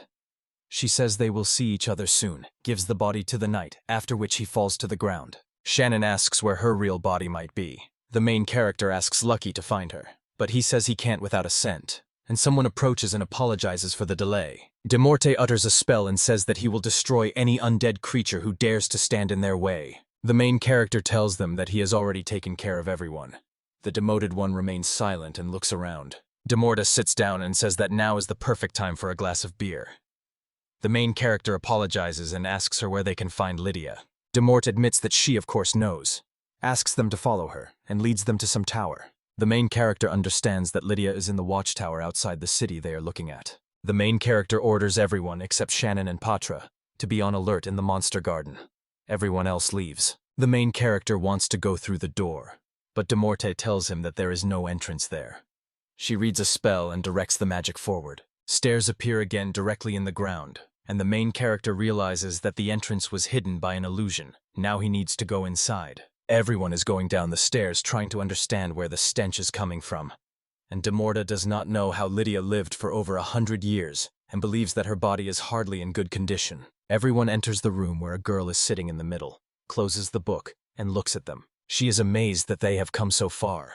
Their appearance here is unexpected, and it is unknown how they managed to get through a bunch of undead outside. In fact, they defeated them all, and the Night Order eventually came to its senses. Lydia asks if they are serious, because she sees that they are masters of jokes, but De Morte says that it is not a joke. De Morte approaches and tells Lydia that they haven't seen each other for a long time, but Lydia does not recognize her. Lydia does not remember ever creating such a runny nose, so De Morte uses the hellish dungeon to help her remember. The girl is struck by such ancient magic, and she uses the roar of the water dragon to break Voldemort's spell. The girl can barely stand, thinks about the flame, and asks if she is dead. Lydia says she turned into a runny nose so that her fame would not spread around the world. De Morte says that if she were a better person, she would have succeeded, and the girl asks her to be quiet. She admits that she trained even after death, so as not to lose to her anymore, let eternal darkness come, and the girl attacks her master. De Morte says that despite being so diligent, she still remains a foolish child, and she even attacks her. The attacks of two girls collided, and everyone is watching in shock. The main character asks if they have equal chances, and Morte notices that she has become stronger. Lydia loudly says that, of course, yes, that is exactly what she thinks, and asks how many years have passed since her death. The main character returns to Patra, who has gone somewhere. Patra approaches Lydia and greets her. She looks at the girl embarrassed. Patra suddenly hits Lydia in the face with a stick, and she flies backward. Lydia says that it is unfair and she cannot fight everyone on her own. Patra looks at the girl fiercely and it scares her. The main character realizes that she almost died because of her and sees her this angry for the first time. Lydia says that here she uses many shadow illusions, her clones appear, and she asks Patra how she does it and who among them is real. However, Patra immediately strikes true in the face. Lydia realizes that her illusion magic did not affect her. In fact, she smells so bad that she is easy to find among the copies. Patrick says that her death will upset Dad. She will not let it upset him. Lydia holds a bruised cheek and asks what she is talking about. De Morte places her hand in front of Patro, apologizes for interrupting, and asks to leave it to her because she wants to take responsibility and deal with her student. Patra nods, and De Morte agrees with her, suggesting to finish off Lydia because they have lived too long. De Morte creates a magical sphere, and Lydia is shocked because she uses holy magic. It is impossible. Is De Morte trying to kill himself? Everyone is shocked, and Lydia says that because of the holy magic, nothing remains from the undead. Is it true that she is going to do that? De Morte says that this is the only way to destroy all the dead. All is well. She suggests that they die together, but the girl is angry about it. Lala runs up to her, shouting that she can't bear it, and in tears begs her not to leave, because she is so happy to have met her. De Morte begins to disappear. Lala shouts her name. At this moment, the main character creates something with a hand movement, and directs a magical attack at Lydia, who is wounded by this attack. She looks at the wound in her chest with horror and screams, then falls and lying down asks him how he deliberately creates holy magic, while the boy continues to hold her hand. The protagonist apologizes to De Morte and explains that she should not disappear because of someone like her. Lydia swears and angrily says that she did not expect to fight such a high-ranking mage, and if she had a little more strength, she could get rid of De Morte. The girl promises that next time she will return with even greater strength and they will see it. Then the girl begins to die and De Morte realizes that it was not a real body. The main heroine agrees and explains that there is no point in sacrificing herself for this, and De Morte says it is strange because she reacted too emotionally, misjudged the situation, and he saved her. Pixie Lala hugs De Morte and thanks the heavens with tears, because she is very glad that she did not disappear. De Morte apologizes for making her worry, but they will soon have to part, and Lala looks at her in horror afterward. There are no more magical stones and they cannot use the stolen ones, so this is goodbye. Lala suggests that Locke share with them, but De Morte says it is no longer worth bothering Locke. The main character asks Voldemort with a smile about becoming his familiar. If she becomes his familiar, she will be able to freely use as many magical stones as she needs, and on top of that, she still needs to deal with Lydia. She clarifies whether he is really sure that he wants to make her his familiar, a representative of the dark race, and the protagonist agrees. But he only has holy magic. This could harm her, and in the worst case, she will simply disappear. The girl with a smile says that as long as there is even the slightest chance to live on, she will accept any outcome. La La La looks at her. The undead Queen of Darkness wants to become friends with the main character, but there is one obstacle. The boy tells her that since she is of a dark race, her dark magic will be significantly weakened, but she is not at risk of disappearing. She says that everything is fine then, and counts on him. Light appears around her. Nejit, the Queen of Darkness, turned into a holy beast and became his friend. An available update for one of the companions of the Monster Garden. The main character thinks about a small salt mine and chooses it. The monster garden has expanded. The boy asks what will happen to Lala. She is happy. Pixie is the familiar of the Queen of Darkness. When the Queen of Darkness became his familiar, Pixie also became his familiar. The girl gladly thanks the boy and asks him once again to take care of her. The main character is also glad to meet them. Street repairs are ongoing in the capital. The man orders everyone to help rebuild the city and goes to the guild to report the request. At the guild, Rika meets him and says that he is just in time, and he is puzzled. A few serious guys are already waiting for him inside, and he is wondering what is going on here. The hero awkwardly looks at the two boys waiting for him and thinks about the very heavy, suffocating atmosphere in the room. The man sees that these two might just be sitting quietly and assumes that something else could have happened because they always argued. So Locke asks Ricky to explain what is going on here. The girl smiles, makes a positive gesture, and leaves the room. The boy asks her to wait, but someone addresses him. One of the guys apologizes for calling Locke, even though he was very busy, and Locke says it's okay. The head of the Knights also stands up and sincerely apologizes because, due to his incompetence, he almost killed him. Locke says to them in surprise that everything is fine now, so he can raise his head. He asks if all the members of the Knight Order have been brainwashed and what happened to them, and Knight says he is very sorry but he doesn't remember anything. Perhaps it all started 6 months ago when he met a girl named Lydia. He also says that during the training, this girl appeared before him alone and he remembers it. Although it was their first meeting, he felt as if he was standing before a person he had known for a long time. And that sweetish scent he remembered could have been the smell of medicine, or some kind of spell. She called the rest of the Knight Order and forced them to collect the bodies of monsters to help develop the country, explained that adventurers only get in the way, and Titus is the source of evil, and they believed her. As a result, they forcibly took the bodies of the powerful monsters and intended to drive the adventurers out of this country. Because of this, he also wants to apologize to Titus. Guilty of the whole adventure, sincerely repents, and Titus and the main character are surprised by this. Tit reports that he cannot believe that such a proud man as he bows his head before him. Titus stands up and accepts his apology. Marcus thanks him and Titus extends his hand. He will do everything possible to calm the adventurers, but for now they need to act together and start rebuilding the city. And he smiles. Marcus supports us because he is waiting for our joint actions. This is how the Knight Order swore to work side by side with the travelers. The guild also tried to find a place, but it turned out to be not so simple. As the leader of the Knight Order, Marcus should be responsible for the entire incident. But for now, the king decided to rebuild the city first and deal with Marcus later, and then another man made himself known. It turned out that the guy, a former hero, escaped. Ricker says he slipped away during the clash with the undead. Was this escape accidental or not? In a month, they finally find themselves at the sea, where they cook, relax, and drink. Shannon is surprised that the sea here is simply incredible. The main character agrees with this and is also somewhat surprised. He looks at the girl who thought something was wrong from the first meeting, and has been happier since then. The girl confesses to Loki that it is all thanks to him. She smiles and thanks him for saving her. The main character laughs awkwardly. Lucky apologizes for interrupting them. But what is the purpose of their visit to the sea today? Locke says that all this time they have been helping to restore the city. Thanks to Patron and others, the work was going well, and he thought it was worth changing the environment. They all deserve a little rest, and to have a barbecue. He is asked about the barbecue. Barbecue is a method of cooking where meat and vegetables are prepared outdoors and eaten together. Everyone is happy that they will always be together. We will talk about the details later, but now we need to eat before we get full.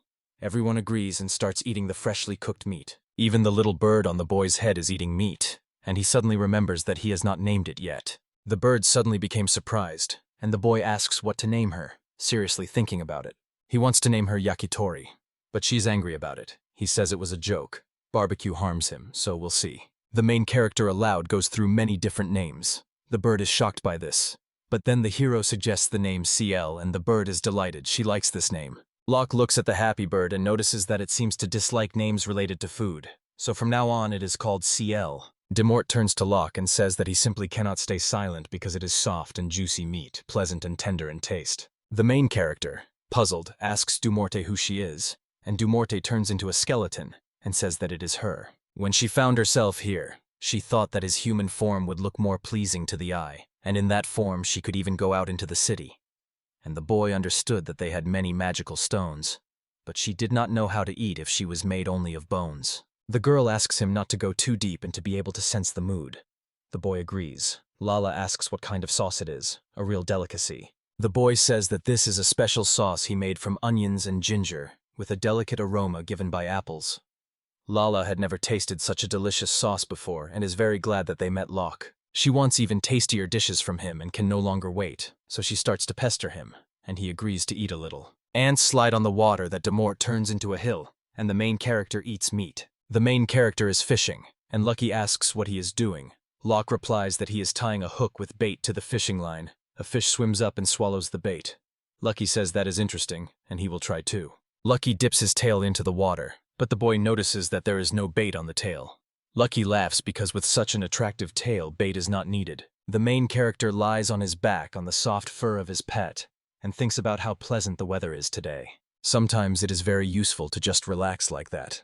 Lucky also relaxes, closes his eyes, and agrees with the guy. We should not forget how precious every moment is when something suddenly touches Lucky's tail. Lucky, in shock, tells Loki that he caught something, and the main character asks him to pull out the tail right now. The main character is shocked as he looks at what has attached itself to Lucky's tail.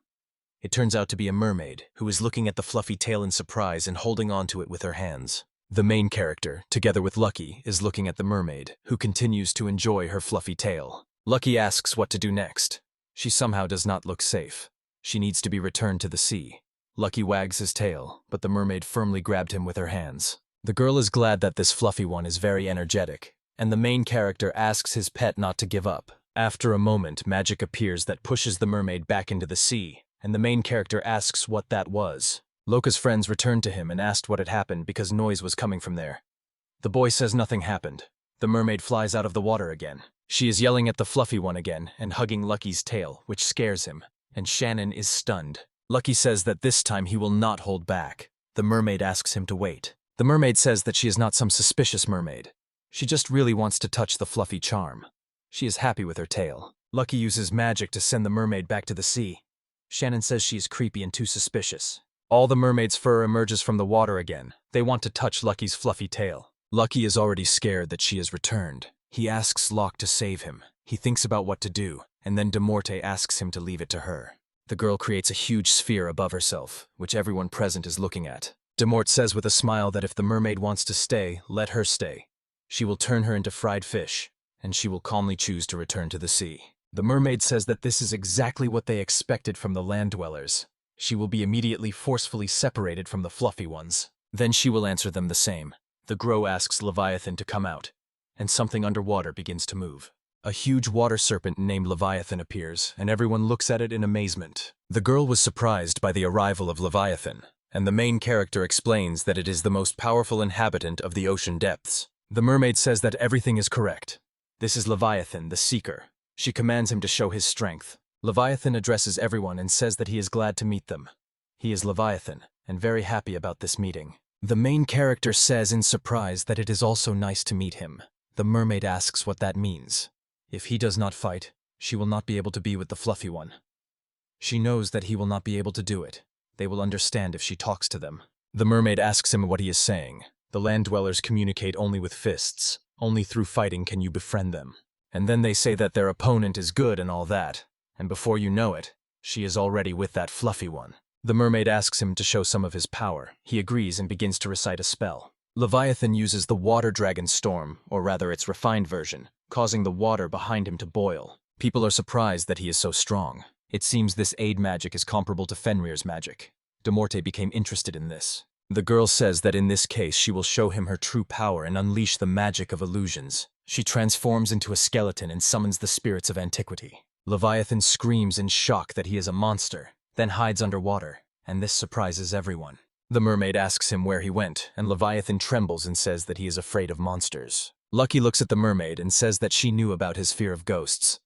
The girl calls him a cunning fox. She smiles and says it doesn't matter, admits that she likes feet, and suggests to the guy to become friends, to which the main character immediately refuses. The mermaid asks if they have already fought, can they now become friends?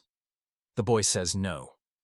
The mermaid thinks that in that case, there will be no one in her village to ask for help. The boy asks her what kind of trees these are, and the mermaid notes that he has a gargoyle, twisted in orange ants. The girl loudly asks the boy to help them too. She is truly asking him to help their village, but the main character does not understand what kind of help is needed. The mermaid says that some fish appeared there, and it is a big trouble. She asks for help again, but Locke does not understand what it is about. The girl is thinking about how to explain it to her. Leviathan turns to May and asks for permission to tell them everything. He emerges from the water and tells them that 3 days ago a group of fishermen attacked the mermaid village at the bottom of the sea. Fish people are semi-human creatures with features of fish, squids, or sharks, with fish traits more pronounced than human ones.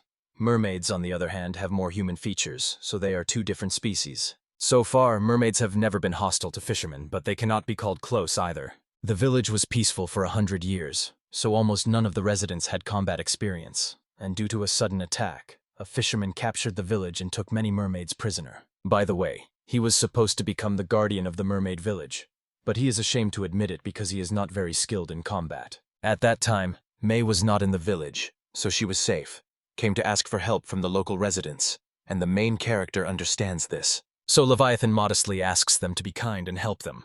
But even considering their history, how can they fight if they cannot breathe underwater? And Leviathan tells them not to worry. In the end, he took some airgrass with him, and the main character wants to know what it is. Leviathan explains that by eating airgrass, he will be able to breathe underwater. Water pressure will not be a problem either. The boy did not even know about this, and this grass can only be gathered in the mermaid village. If that man helps them liberate the village, he can take as much of this grass as he wants. The boy says he cannot put others in danger. The ant girl asks him to help them. All the others also want to help the mermaids, and this surprises the main character.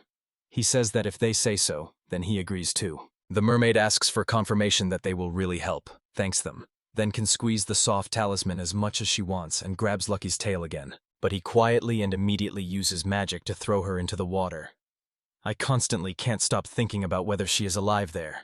They decided to help the mermaids. He does not believe in it, and is surprised by the properties of the airgrass. Shannon swings the sword and realizes that moving underwater is much harder. He understands this and knows that fighting underwater is beyond their ability. Ants on gargoyles and wyverns swim in the water quickly and cheerfully. They are very happy. The wyverns are simply stunning. They even used wings here, and the gargoyle moved quickly thanks to wind magic. The main character also tries but notices that Lucky cannot swim. The boy thinks that it is a bit too much for Lucky. Everyone agrees to move on.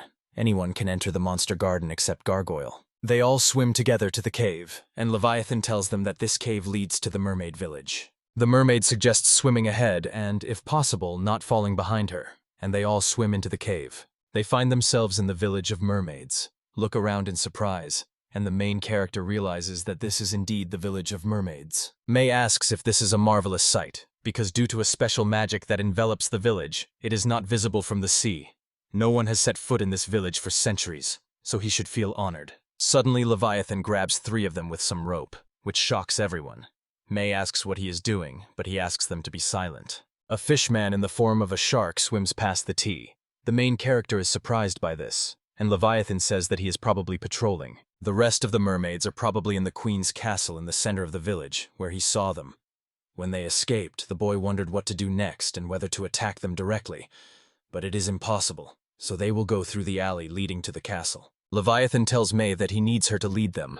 They notice she is not there because the mermaid has already come out and asks the fishman to free everyone. She tells him that she befriended the castle, but he suddenly attacks her, and she asks him to wait because she hasn't finished speaking yet. However, Leviathan protects May by disabling the fishman and asks the mermaid what she is doing. May says she will not allow such a miserable coward to take part in vile attacks. They do not have time for that now. Another fisherman attacks Leviathan from behind, but the main character deflects the blow and saves him.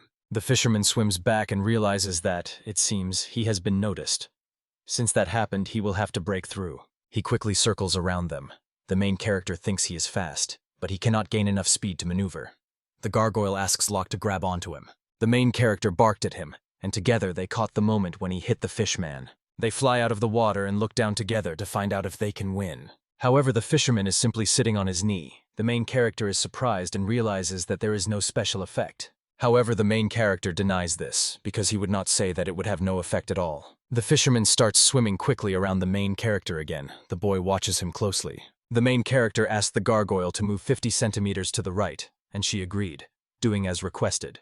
The man says the next turn should be 70 centimeters to the left. The gargoyle does what is needed. Gorgoly asks what is happening. As the main character expected, the fishman is still repeating the same movements. He was probably brainwashed just like the Night Order. I don't know who is to blame, but it seems he is unable to deliver precise strikes, and this means that they can resist him. Let the gargoyle move 3 meters diagonally to the left. Then the main character jumps onto the fishman and tells Leviathan to act, asking to tie them with tentacles. He agrees. Leviathan extends its tentacles and, together with the main character, embraces the fishman. After this, Leviathan says that he was, of course, swaddled, but doubts whether he will be able to speak. Even before he could talk to them properly, the boy wondered who was behind this, but now he needed to hurry to save others. They tied up significantly more fishermen, namely all the guards in the village. Unexpectedly, there were so few of them. The mermaid turns to Sana and asks why he tied her up. He says that if he allowed her to move freely, many problems would arise. She is angry with him. Several mermaids swam up to them and spoke to May. The girl is happy that Madeline came and hugs her. The girl says she is very happy. She sheds a tear, and the main character notices with surprise that her tears have crystallized. They are called pearl tears. Mermaids with great magic create these pearls when they feel strong emotions. Madeline asks the boy if he is Locke, introduces herself, says she is honored to serve the queen, and sincerely thanks him for helping them. The man says that this should not be done because not all here are mermaids. Madeline says that many of the queen's mermaids were taken to the fishing village. They were locked up here, and this place was turned into a prison camp. The hero understands this. He must immediately go help others. She asks him to wait and gives him her pearls. Locke is amazed that this is the same pearl. They give it to him as a token of gratitude from everyone. The girls look at him and ask him to help them again. The main character agrees. In the village of Rybalki, they patrol the outskirts, and the main character, observing this, thinks that there are very many of them. Right above them is a human ship, and it is unclear why it is here. On the ship are a man and a merman. The main character realizes that he can speak.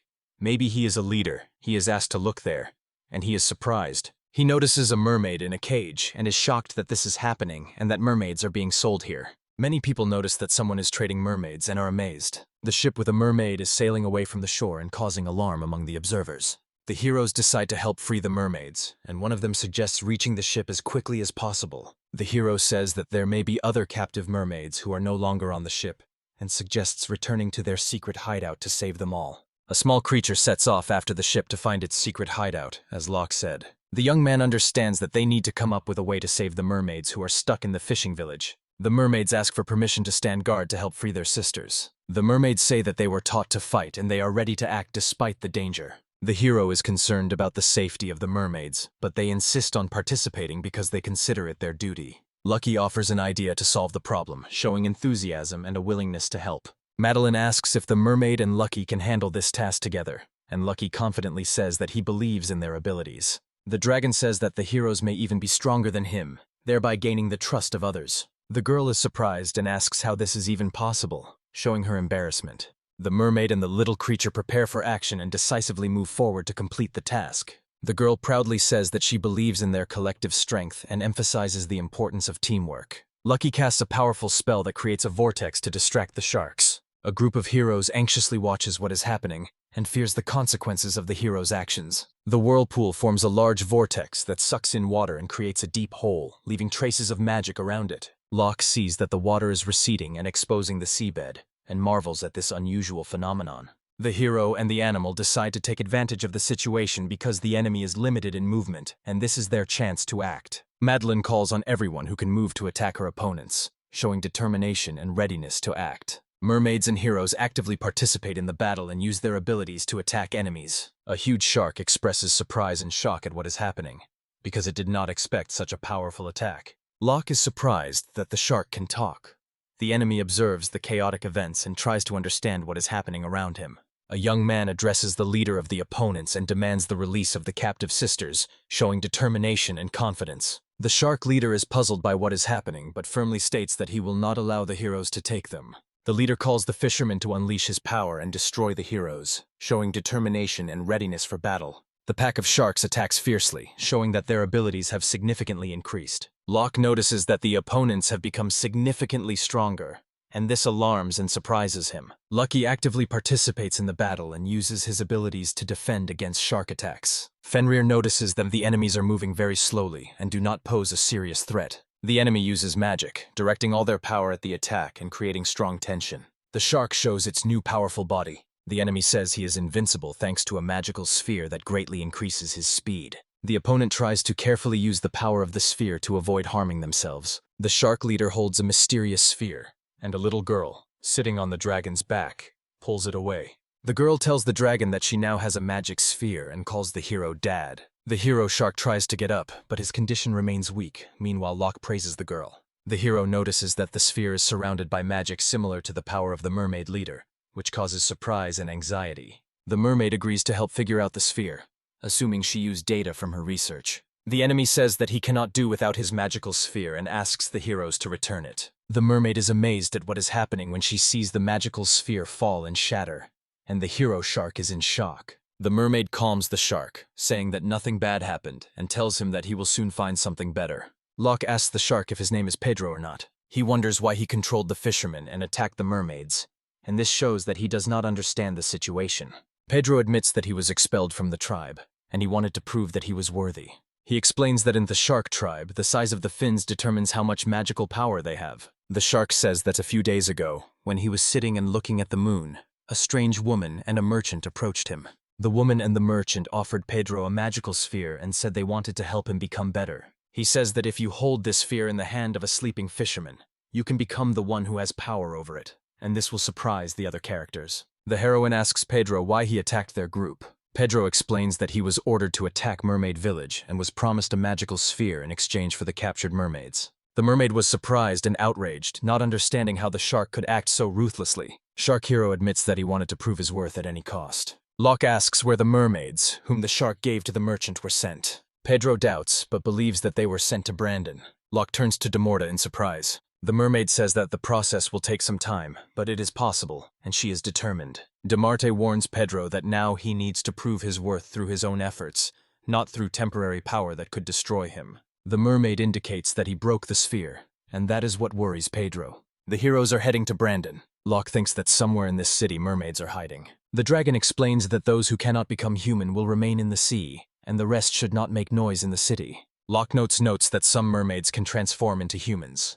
highlighting their unique abilities. Mermaids say that they sometimes transform into humans to safely walk in the city and have special clothes that dry quickly. The mermaid says that sunken ships at the bottom of the sea hide valuable treasures that can be used. Locke happily announces that they have found the secret level of the mermaid merchant and encourages others to move forward. The group noticed that there were no guards near the building, which surprised them and made them wonder where exactly their target was located. The hero firmly says that the others must stay in place until he himself solves all the problems. Locke sees the open door and is dissatisfied with the carelessness of the security. The hero carefully examines the dark room filled with boxes and chains, senses danger, and prepares for possible opponents. Locke notices several cages with monsters that make sounds and look aggressive. The young man notices that the monster's appearance is unnatural, and this worries and amazes him. Locke finds a complex magical circle on the floor, indicating the place of experiments or research. The hero realizes that he has ended up in a place where disgusting experiments were conducted on monsters, and notices that this is a magical circle for synthesis. Mermaids and other creatures swim in a closed water cage, and the hero watching is shocked by what is happening. The young man sees that the glass is too thick and the mermaids do not hear him, so he decisively says that he has come to help them. Locke looks around the room with the magic circle and realizes that he cannot open the door. The hero learns that the door is locked with a magically enhanced lock and is almost impossible to open. The hero speaks with the creature in the cage, which offers to say where the key is. The creature in the cage calls itself Dracul, a representative of the god race Ericon, grandson of the chief Arad, and asks who the hero is. Dracula offers to release him, and he promises to reveal the key, adding that after the attack he was locked up here. Locke agrees to help but first wants to free the mermaids, saying that now is not the time for talks. The mermaids thank the hero for the help, and he asks if they are all right. The hero asks if all of the mermaids here are kidnapped. One of the mermaids says that the queen was taken to the auction, and this shocks the hero. Locke announced that those who can transform into humans must immediately flee from here because he fears strict hall security. Mermaids say that none of those present can become human and sincerely regret this. Locke asks Shannon and Gargoyle to help him. Dracula turns to Locke and thanks him for the help, saying that he will definitely repay him. The creatures in the cage ask the hero for help because they are also in a difficult situation. Shark explains that Pedro's magic could not control them because they also have strong magic. Shark asks Locke for help, and Locke admits that they were handed over to the traders after they lost control of the situation. The hero successfully freed the remaining prisoners and established contact with them, expressing relief and gratitude. Locke notices that the only mermaid left is the queen, so the rescue operation must continue. The young man suggests using Lucky to find the queen by scent and gets his consent. The queen expresses the desire to help the mother. Other characters are also ready to join. The main heroine says that May, who seems like an ordinary girl, is actually a princess, not a mother, and this surprises the other characters. Locke agrees to the queen's help but warns her that for the successful completion of the mission she must follow his orders. The group discusses the plan of action and says that in the worst case, they will have to spend gold to save the queen. Locke asks Madeline to prepare more treasures. Lucky confirms that the queen's scent leads right here. Locke firmly says he will look around while the others stay outside, and notes that the queen has not yet entered the auction hall. The queen apologizes for the interruption and insists that she will go with them, showing determination and willingness to help. The hero confidently promises to bring back the heroine's mother, and she agrees to rely on him, showing trust and hope. The queen asks Locke to take care of her mother and receives consent, emphasizing responsibility and care. Locke enters the shop where a man looks at him with a tired gaze. The seller notices that Locke is well informed about his affairs and asks where he knows such details from. The hero shows money, indicating that he is ready to pay for information and services. The interlocutor laughs at the heroes, showing that they really know what they are talking about, and calls them to follow him. The interlocutor says that he has a wide selection of special monsters, from humanoid to fused creatures. The man says that they recently brought an extremely rare creature, and this greatly interested the hero. The hero notices the strange behavior of the man in the hood. The man feels tension and orders him to stop. The person in the hood smells a foul odor and asks what the cause is. The man replies that the smell is not from him, but the man in the hood continues to insist that the smell is very strong and disgusting. The man in the hood is staring intently at the hero, his eyes glowing, showing that tension and suspicion are rising. The stranger admits that the smell is indeed strange and comes from the main character, and he begins to worry that because of this their mission might fail. The woman asks if Locke knows is another girl named Lydia, and he is surprised because he does not know her. The hero looks carefully at the woman, and she wonders if it is really so. The man in the hood apologizes if he accidentally scared the heroes and says that his magic is similar to Lydia's magic. Locke and the man discuss who this person is, noting their mystery and unknown nature. One of the characters says that this man is actually the witch Ryza, who makes magical tools, but even the one who says this does not know all the intricacies of her work. Locke understands that he must be careful around the woman who is acquainted with Lydia, and expresses concern. The man asks Loki if he is glad that they have finally reached the auction. For the first time in auction history, the Mermaid Queen is presented as a special lot. Locke recognizes the Mermaid Queen as May's mother. One of the characters says that all mermaids are considered beautiful, but this queen stands out with an impressive figure and inspires admiration. The hero learns that the Mermaid Queen is valued at approximately 300 million, and this surprises him greatly. The man emphasizes that queens are individuals capable of fighting, so their value is always high and not subject to negotiation. He says that Griz has long been interested in this mermaid, but warns the hero that even 300 million may not be enough to buy her. A dangerous merchant, the son of a wealthy trader, ready to spend huge amounts of money on things or people he desires. Locke realizes the seriousness of the situation and decides to postpone the attempt to capture the mermaid because it is too risky. The hero learns that the price for the Mermaid Queen will be lowered so much that she can be bought cheaper at the auction. Locke agrees to the offer and asks to explain how they can get into the auction, as it is usually a closed event for buying creatures. The man thanks Locke for the help and hints at the auction time, which will take place in 6 days at 6 p.m.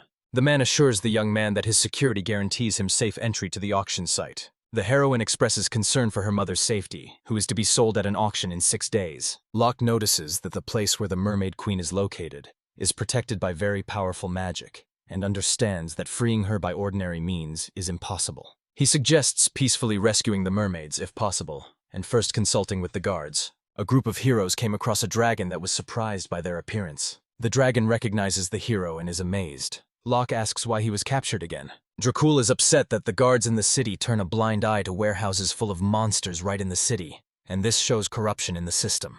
The guard angrily orders him to be silent, and Draco says that the accusations of lying are based only on the fact that he is a half-blood, and reminds the guard that he has already spoken about monsters created by fusion. The guard does not believe the dragon's words, says that no one will believe such heresy, and insists that the warehouse belongs to Chad, repeating this to emphasize the importance of the fact. The guard says that Ched considered him the distribution and rehabilitation center, which did a lot for the city, although Ched himself was involved in creature trafficking.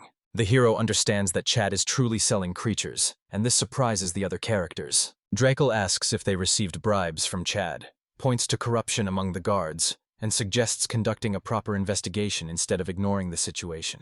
The heroine, standing next to Lucky, sternly warns the guard that he cannot insult anyone. The guard says he will punish the dragon with all punishments and orders to take him away. showing determination. Locke notices that the local guards conspired with Ched, and this shows corruption in the system. The hero thanks the dragon for the help and promises to free him soon, saying that he will definitely keep his promise. The young man suggests discussing the situation with all the other participants while they prepare for the next actions. The hero says that without convincing evidence, it is impossible to accuse the merchant who is closely connected to the city and controls it. Locke warns that winning the Mermaid Queen at the auction will be difficult, especially if important characters like Chad and Griz are involved. The heroes agree that they need to learn more about Chad and Griz, because there is another way to solve the problem besides bargaining. A group of heroes is talking with local residents to learn more about the situation. The hero concludes that he is confident the man seen on the ship is Chad. Locke notices that everyone in the city talks about Chad as a kind and wonderful person, no matter who you ask. But when the heroes ask about Griz, opinions change. Some call him a stupid son or the worst, showing a negative attitude towards him. Others accuse Griz of gathering an army of fierce monsters and wanting to take over the entire city, which causes concern among the heroes. Locke understands that if the rumors are true, he will have to face not only Chad but also Griz, so he decides to act. Lucky says he is hungry and emphasizes the need for a quick resolution of the current situation. Shannon laughs and says she is not hungry, although that could explain her behavior. Laka apologizes for not having eaten yet and says he is ready to help. The hero sees a rare gray wolf in front of him, and this surprises the other characters. A group of people was discussing the possibility of selling the wolf, saying that he looks interesting and might be valuable. Locke firmly says that he will never sell Lucky because he loves this animal. The man offers money as a way to solve a problem or make a purchase. He joyfully announces that he is buying gray wool at 30 times the market price, and this surprises the hero. The young man firmly refuses to sell Lucky, saying he would not do it for any amount of money. The man calls himself Griz, the only son of a wealthy merchant from the city of Fandel, thus showing his high status and confidence. Locke insists that he will never put Lucky up for sale, saying that it has special meaning. Grace assures the hero that there is nothing in the city he cannot buy, thereby demonstrating her wealth and influence. The elderly man proudly says that everything in the city belongs to Mr. Griz, and the people nearby admire this. The butler eagerly points to his popularity and authority. People around continue joyfully shouting Griz's name, showing support and recognition of his strength. The hero firmly refuses to sell Lucky despite Griz's persuasion and pressure. Lucky angrily asks Chris to be quiet. Does it mean he doesn't understand the situation, or is he just stubborn? Lucky strictly tells the man, emphasizes the importance of what was said, and says that he will not repeat it. The wolf categorically says that even after 1,000 years, no one, neither an insect nor anyone else, has the right to command him, and he is loyal to only one master, Luke. The people of Riss despaired and were powerless because of Lucky's strength of spirit. Locke notices that Griz's people are under strong pressure, and overhears Lucky saying that the weak have fallen. Griz admires Lucky and says that his loyalty is worthy of respect. The merchant offers to feed Lucky with anything, and invites the hero to join him. The hero is amazed that the merchant withstood Lucky's pressure, and Griz advises an ordinary person to calculate the sum by multiplying the number by 100. Locke agrees to the offer, but looking at the merchant expresses dissatisfaction or doubt. The hero suggests telling where he found Lucky and asks how he feels about this proposal, and he demands the Mermaid Queen in exchange for money. Grizzly categorically refuses to give up the queen, saying that mermaids are much more valuable and he cannot do that. Moreover, the queen is part of Griz's plan, calls him poor and points out that the conversation does not match his level. Grizzly notes that Locke is interesting and praises him for his courage, emphasizing that few can stand against him. The merchant invites the group to join him. A group of heroes passes through a luxurious room where statues and decorations create an impressive atmosphere. The heroes continue moving through the corridor, surrounded by luxury and the grandeur of the space. The hero says that even such a large estate cannot accommodate everyone, thereby emphasizing its scale. Locke says that the estate is very large, and Griz notes that he will not be able to earn enough money for such an estate. Griz shows rare figurines, and the heroes notice the white wolves. Locke thinks that Grizzly collects wolves for their fur, and says that they resemble mini Lakis, and are considered rare monsters. The hero does not believe, but the older man assures that everything is ready to continue the conversation. The boy cautiously agrees, noting a possible trap, and Grenz assures him that it is lunchtime now. Locke cautiously agrees but continues to insist on the danger, while the merchant smiles and says that food is the best thanks. The hero watches as the animal eats with appetite and admires it.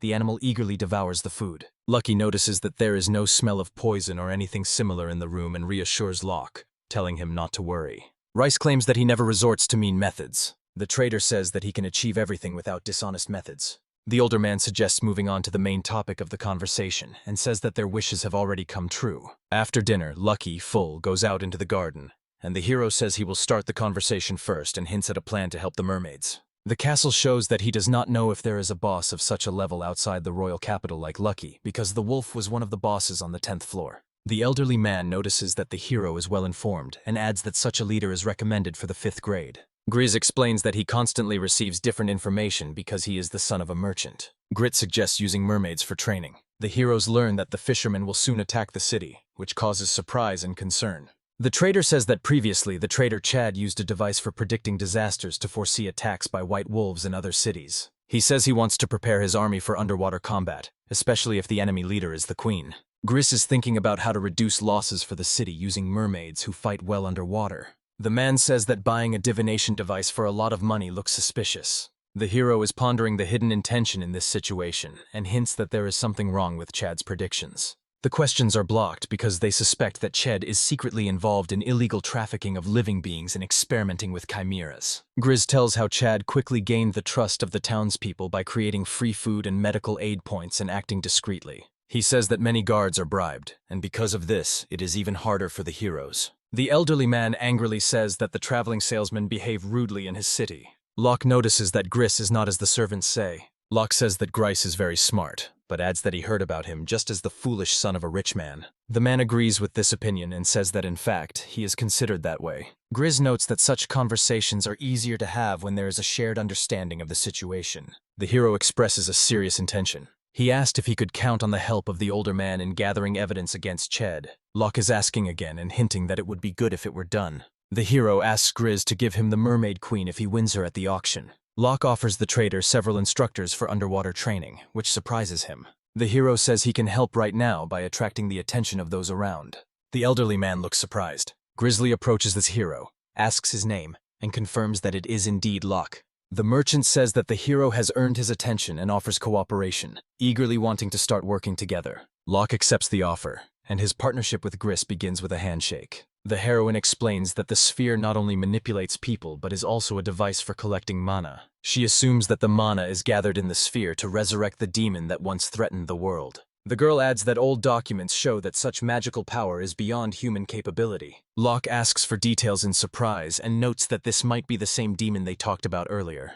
The heroine notes that, according to the available information, there is a high probability that these spheres are connected to this demon. De Morte expresses doubt and says that her words are only assumptions. She wonders who could have come up with such a plan and recalls the resurrection of the demon, which could lead to great problems in the world. The hero decisively says that it is urgent to find the creator of the sphere to prevent the demons from resurrecting. Locke names Risa, the seller of magical instruments in Chad's shop, as the main suspect. The young man understands the importance of the situation and asks for permission to continue studying the demon in order to better prepare for future events. Locke says that he carefully gathered information about Ched and his connection with the demon, emphasizing the importance of the upcoming auction. The characters are standing in line in front of Mr. Nada's canteen, where food is being distributed the day before the auction. People line up to get their portion of food, so it is noisy and lively around. Residents thank Mr. Chad for the free lunches, noting his kindness and care. The hero notices a free medical station where people are standing in line and are impressed by the scale of Chad's activities.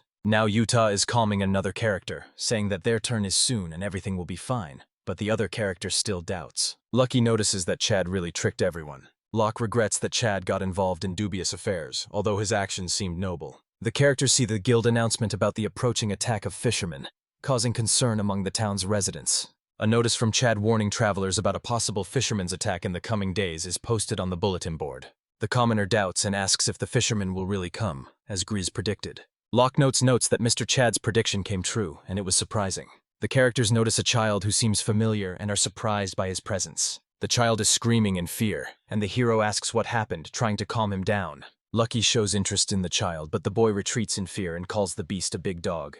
The child is asking for help, and Lucky says that he is not a dog. The hero notices that everything gets even worse when the child continues to scream in fear, and others try to calm her down, but unsuccessfully. The baby finally stops crying, and the heroes notice with surprise that it has become braver, so they ask what happened.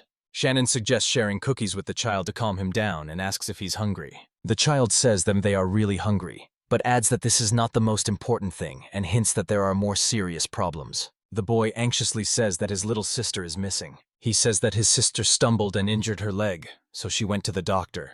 The boy went to get food himself, but when he returned, she was no longer in the tent. The heroine offers to help and says that Lucky, thanks to his excellent sense of smell, can find his sister. The boy gladly agrees and wants to start searching for his missing sister together with the heroes. Lucky agrees that he can still be called a dog for now, and says he is even grateful for this nickname.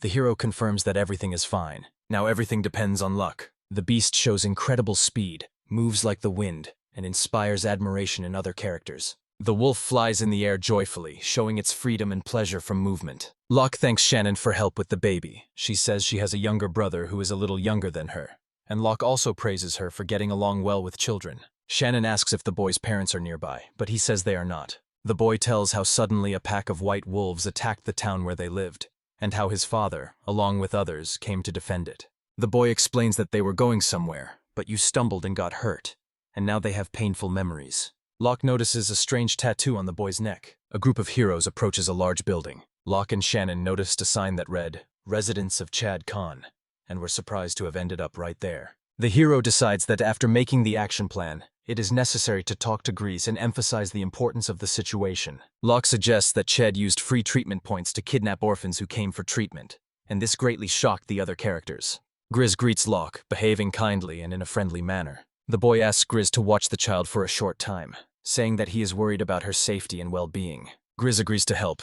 Locke says he has questions he wants to ask. Shannon apologizes to the boy, says they failed to bring back his sister, but promises to continue the search. The heroine assures the boy that they will not give up and will definitely return Nayuta, emphasizing her determination. Now you just say that she always says that, and start laughing, showing that it pleases or embarrasses him. The character in the dark hood says that Dob is not here right now, expressing doubt or disappointment. Locke asks if the woman has mentioned Lydia before, and explains why this is important for their current situation. The young man says that while walking around the city he heard rumors about Lydia and believes they can help understand what is happening. The woman in the hood concludes that Lydia is hiding somewhere on the west coast and provides specific information about the possible location. The hero adds that Lydia was seriously injured or in danger, and mentions the flood that occurred after the horde left the capital, linking these events. Locke says that he decided to talk about his attempts to find someone, but the truthfulness of his words is in doubt. A masked figure smiles, says they are wounded, and adds that they will say hello to Doba. Locke reports that they will now exchange information with Pedro and the Sirens, marking the end of the current stage of investigation or search. Locke asks if this is Mr. Ched's house, showing surprise and caution. The guard reacts sharply to the hero's appearance, asks who it is, and shows distrust or irritation. The guards at the gates recognize the hero as a fan of Mr. Ched and offer him help, showing that they are ready to support him. The man agrees to let Shannon in for a short time but hesitates a little. The heroine apologizes for what happened and reassures the guard who is checking if she is okay. The heroes cautiously enter the building, knowing that there may be traps inside. They see a huge yard in front of the building and are amazed by its size. Suddenly, a pack of red coyotes appears and attacks the heroes. The hero suggests taking on the fight with Class B monsters himself, saying that there are many of them, but they are not too dangerous. Locke turns to Patra, who is having fun. Petra apologizes to the animals and explains that they need to pass through this place. Animals react with hostility and aggression, ready to defend their territory or obstruct the hero's movement. The view of Patri from behind, resembling a large ant, becomes especially aggressive. She bares her teeth and prepares to attack, creating a tense situation. A group of animals surrounds the girl and retreats from her words. The heroine happily addresses the animals and says that everything was resolved peacefully, possibly thanks to her efforts. Locke believes that the girl is pointing to the children in the building ahead, and she herself calls the hero Dad, showing trust and respect. A group of heroes climbs the stairs and finds the entrance to the basement. One of the characters says that this is the basement, hinting that they are approaching a place where prisoners might be. Chad Shannon Admire says that he is very smart, possibly referring to some strategy or actions. Inside, the group discusses how to earn more by selling ordinary people instead of treating them, and notes that synthesized magical beasts are also expensive, highlighting the commercial aspect of the situation. The employee wants to join the next raid, is ready to help, and prove that they are capable of it. The hero notices that the sleeping flower is working, and thanks CL for the help. Locke calms the children, says they do not need to worry, and asks how they are feeling. The girl recognizes Raylan and happily says his name, confirming that he really came to help. The heroine says that a way out will definitely be found if you do not give up, and adds that she anticipated the arrival of help. The girl admits that she was always taught that women should be strong, and notes that everything happens as Rylan said. The heroine refuses the offer and grabs the keys, showing the urgency of the situation. The girl says that choosing walks is a matter for ladies. The hero is surprised by this and asks if she is serious. The heroine says that she had long been looking for an opportunity to escape and was worried about how to get so many people out of captivity. The girl suggests releasing the remaining prisoners, rejoicing that the heroes arrived in time to help. A little girl asks to show what needs to be done to help free others. The heroes rejoice in success, especially Patri, who is praised for her actions. They say she is one step closer to becoming a lady. The group is satisfied that everyone was released and is preparing to fight the red coyotes, who still pose a threat. Patrick says that he scares others, shows confidence in his abilities, although other characters look a bit skeptical. Patra encourages the girl, saying that she will be able to do it if she is fierce enough. The girl looks confident. The heroes decide to find a divination device to learn more about the future, then return to Griz, agreeing to this proposal and emphasizing the importance of the mission. Locke asks Grizik to look after the children and says that Raylan's younger sister is also with them. The hero smiles and agrees to help. Grizzly is ready to help, but hesitates a little and looks embarrassed or uncertain. The merchant explains that he contacted relatives in the royal capital and sent one of them there. The girl also says that she misses her older brother. The man asks something, and the heroine confidently says that everything is fine. She thanks him for the help and emphasizes how important it is to work together. Griz, with a serious expression, says that tomorrow will be fun, hinting at upcoming events. Locke looks around the building and notices that now they only have to prepare for the next day at 6 in the evening, and he is satisfied because he understands that this gives them an advantage. View of the Great Hall with several tables where people are talking and drinking, creating an atmosphere of celebration or an important event. 2 people are talking. One is making a toast, the other is listening attentively, indicating a formal or solemn setting. The heroes discuss the venue for the creature's auction, saying that there will be many participants, which emphasizes the importance of the event. Griz assures the hero that for deals over 100 million, he always shows up and says there is no need to worry. The auctioneer announces the start of the sale of creatures and welcomes everyone present. The first slot is a man from the race of dragon gods. The starting bet is 100 units. Auction participants are actively raising their bids. Veras agrees to help Locke win the auction. The hero notices that Griz placed a bet of 500 units, and this surprised the other auction participants. The auctioneer announces the winner with the highest bid of 500 units and asks if there are any other participants. Locke agrees that the price of 500 units is reasonable compared to the market value of the creatures. Griz confirms that 500 units is a good price, especially for the race of the dragon god, which is not very popular because they are difficult to control. The man jokes that everyone expects such behavior from him because they consider him a rich and spoiled boy. The auctioneer announced that the next lot is one of the brightest pearls of Class C, which is hard to catch because it is of the combat type. The mermaid queen appears on stage, and the audience is amazed and delighted. Griz places a bet of 100 million, indicating seriousness of intentions and willingness to spend significant funds. Other auction participants noticed Griza, one of the influential players, and it surprised and tensed them. Bids continue to rise. One participant bids 130 million, and another bids 120 million, showing fierce competition for the lot. Griz suddenly raises the bid to 300 million, shocking the other participants and showing his determination to win the auction. The auctioneer asks if there are any more bidders willing to raise the bid, but everyone is silent, so the man is sold at the last bid. The trader announces a winning bid of 300 million and states that the auction is over and the trading is closed. Griz claims that he is the son of a wealthy man, emphasizing his superiority over the other auction participants, and Locke thanks him for the help. Other participants agree that it is time to settle the scores, showing readiness for the next step. Chad mentions Mr. Grizzly, hinting at his important role or involvement in the current events. Chad thanks you for making the auction successful. Griz is busy, writing something, possibly a document or contract, and Chad is asking for the contract. The man in the long coat agrees to rephrase the question if he can find out something else that indicates a desire to obtain more information. Griz asks about fishermen attacking the city, hinting at recent events or rumors that may be important for the current situation. Griz is surprised to learn that most of the creatures being sold are illegal, highlighting the seriousness of the problem.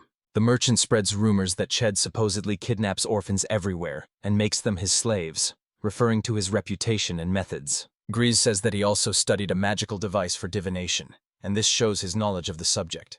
A character with a serious facial expression points out that everyone present is trying to look innocent and is acting suspiciously. Chad reproaches Mr. Griz for rudeness and says that testing the magical device does not inspire trust, emphasizing that he does not trust his actions. The girl looks worried or angry, possibly thinking about the situation or preparing for the next step. Griz says that after the kidnapping, the girl was kept in the basement along with other orphans, indicating serious abuse by Chad. Chad is pleased that Griz confirmed his words, although he was already expecting it, and says that only the locals trust him, emphasizing his popularity and authority in the city. Griz says that something slipped past Chad's attention. Chad learns that the girl's name is Nada Louise. She is from a ducal family, and this surprises others. The girl says that she was kidnapped and held in a basement, making serious accusations against Chad. Naida also claims that Chata provoked the White Wolves' attack on the city, adding serious accusations to the previous ones. Chad learns with surprise that it is about the Lewis family, and does not understand how any of them could have survived. The girl shows proof of her origin, a tattoo on her neck indicating that she is the daughter of Duke Ludovic. The girl's body shows a tattoo of a coat of arms, confirming her belonging to the Louis family. They see the coat of arms on the announcements and ask what this symbol is. The girl explains that this coat of arms confirms her origin from the Ludovic family. Griz explains that each aristocratic family has its own secret cube for creating these tattoos, but adds that not all family members know about it because it can be dangerous. Griz says that it will soon become known who they really are, hinting that their status and origin will also be revealed. The merchant discusses whom among them can be trusted, the Duke's daughter or an ordinary slave trader. A group of people in a tense situation. Griz orders Chad to surrender, emphasizing the seriousness of what is happening. Chad is confused by recent events or actions of other characters, and has a surprised facial expression. A group of armed men surrounds the main characters, creating a sense of danger and pressure and indicating a possible clash or conflict. Chad says with surprise and dissatisfaction that in this city all the guards serve him. He smiles arrogantly and says that Griz is a foolish rich man, showing his contempt and self-righteousness. Ched asks others to be careful and warns about possible consequences if the negotiations fail. Locke suggests Shannon stay in place and observe the situation, implying that he knows where Chad is heading, likely for further action. Griz is against leaving Shannon alone, considers it the wrong decision, and emphasizes the need for teamwork and everyone's safety. Shannon fiercely attacks the enemy using a weapon, indicating a tense and dangerous confrontation. The girl actively fights off the attack, demonstrating combat skills and determination to resist the threat. The characters are surprised and worried because of Shannon's powers. The heroine says that she trains with Fenrir and emphasizes her experience in martial arts. When Shannon finds out that Locke called her cute, she says in surprise. The character greets the heroes with a smile. The heroes discuss the story about slaves, and one of them says that it is long, which shows the complexity of the situation. The man shows prepared mermaids in special containers, implying that he is ready to sell or use them. Thanks Loki for his help, implying that he feels indebted to him once again. When the hero learns that he wants to thank the dragon for the help, he feels surprise and gratitude. Dracula asks in surprise why the mermaid costs 300 million, and Locke says that it is true. The dragon expresses dissatisfaction and outrage, saying that it cannot accept the idea that his race, the dragon gods, is worth such money. Locke asks the dragon to take the mermaid back to the sea, showing that the matter is urgent. The dragon agrees but says that the hero leaves him rather harshly, and this emphasizes the emotional tension. The hero found himself in a difficult situation because he was catching the queen of the mermaids. Griz tells Ched that running away is pointless. The traders urge to surrender and say they have a witness who can confirm their accusations. Chad noted that he is interested in listening to others, and that he showed curiosity or enjoyment in what was happening. The man with the mustache says that the witness's testimony will indeed be unpleasant, but only if she remains alive, hinting at a threat to her life. The merman swims into the water, creating a chaotic and tense atmosphere. Chad and Locke look at each other, one smiling, the other serious or worried. The character in the hat and long coat loudly says that it is time to take revenge for all the humiliations, indicating a conflict. A group of fishermen surrounded Chad, creating a tense atmosphere and possibly preparing to attack, which Chad himself did not expect, as he was the one who sent the fishermen to fight against the main heroes. Ched points at Pedro, calls him an enemy, and understands what is happening. The heroine says that if he had followed Pedro, he would have been put in prison and emphasizes the serious consequences of his actions. Chad asks in surprise why the mermaids are cooperating with the fishermen. The girl confidently says that everything is fine, and they know what the enemy is planning, emphasizing that her group understands what is happening, and this could be the key to their strategy. Shannon angrily says that Chad used fishing against the mermaids. It is a betrayal, and he will pay for it. Chad is determined not to let everything go according to plan, and is ready to intervene to change the course of events. The man looks scared, probably because of the sudden appearance of a snake. Heroes on the ship, where the situation is tense. Chad asks for help, feeling fear and anxiety. Locke convinces the mermaid queen that she should quickly return to her people. He behaves confidently and decisively, despite what is happening around. The queen declares that she will follow Locke, showing loyalty and readiness to help. The mermaid wants to pass her throne to her daughter so that she can follow the main hero on his journey. The queen of sea creatures asks the hero if he will become the girl's friend. She smiles, offers her friendship, and emphasizes the desire to cooperate. Locke agrees that the slave contract is no longer valid and suggests discussing it with the other group members, showing concern for a collective decision, while the girl nearby looks surprised but trusting.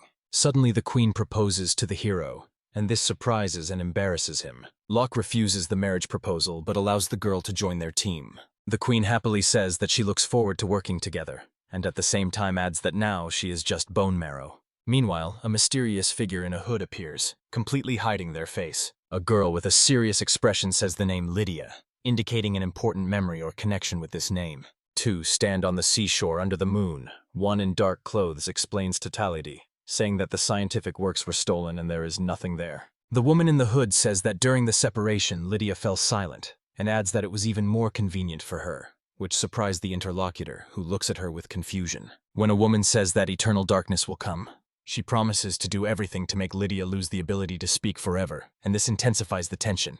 The fight between two girls starts suddenly. Lydia hits the other girl hard, loud sounds and explosions are heard. The woman retreats but remains standing. The woman is worried and says that Lydia must be seriously injured despite her strength. The woman feels intense pain as mighty flames called the endless fires of hell pour onto him. Suddenly, a strange figure appears in the form of a skull surrounded by magical symbols. Skal appears as Demort. She is Lydia's mistress. The situation remains tense, but Demort looks calm and confident, and this worries the woman. The woman is amazed to learn the name Demort. She cannot believe that such a powerful being is before her. Demort explains that the scientific articles were deliberately stolen to force the heroes to return them, and offers another fight if they do not meet her demands. The woman sees the mysterious figure in the shape of a skull with surprise, calls him the Great Sage, asks why he is here, and looks concerned about his appearance. Reese says it is ironic because Lydia's student is also involved in stealing scientific articles, and adds that she is grateful for it, although it seems like a strange coincidence. The girl again addresses the figure in the hood and asks for permission to ask one more question. Lydia asks why a woman would need to resurrect a demon. The figure in the hood denies creating the demonic sphere, says it existed before, and this surprises the interlocutor who is trying to understand what is happening. Lydia believes that the woman is not lying to her, although she had doubts. The heroine asks Riz for a favor. Lydia notices the heroine's magical abilities and says that she has potential, but warns that the act she committed may lead to severe punishment. She advises the heroine to use her time in captivity for self-development and research for the benefit of people. She emphasizes the importance of reflecting on one's own actions. Riz looks surprised and worried, but trusts the words of the mysterious character. Lydia says that the great sage who gives such wise advice can be trusted. Chad ended up in prison for violating slavery laws, for rebellion, and other crimes. He is sitting in a cell, looking worried and thoughtful. In a few days, an investigation against Riz begins.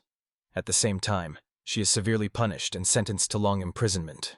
Despite this, she looks strangely happy. Ryland and his sister contact relatives to arrange further steps and decide to live together, creating a new family. The fisherman, who was previously manipulated, gradually restored relationships with the mermaids. The heroes notice that after all the events the city is calm again, and Griz agrees, saying that the situation has stabilized. Griz thanks Locke, says that all the success is thanks to him, and adds that now the townspeople know who Chad really is. A group of people and creatures successfully completed an important task, and this was only possible thanks to their joint effort, as they carried loads and performed various tasks together. The hero thanks the merchant for the support and expresses respect and gratitude for his help in a difficult situation. A dark, mysterious place where something happens exactly when the heroes talk about their exploits and successes. The mysterious man is worried and says that the situation is becoming too serious even for him.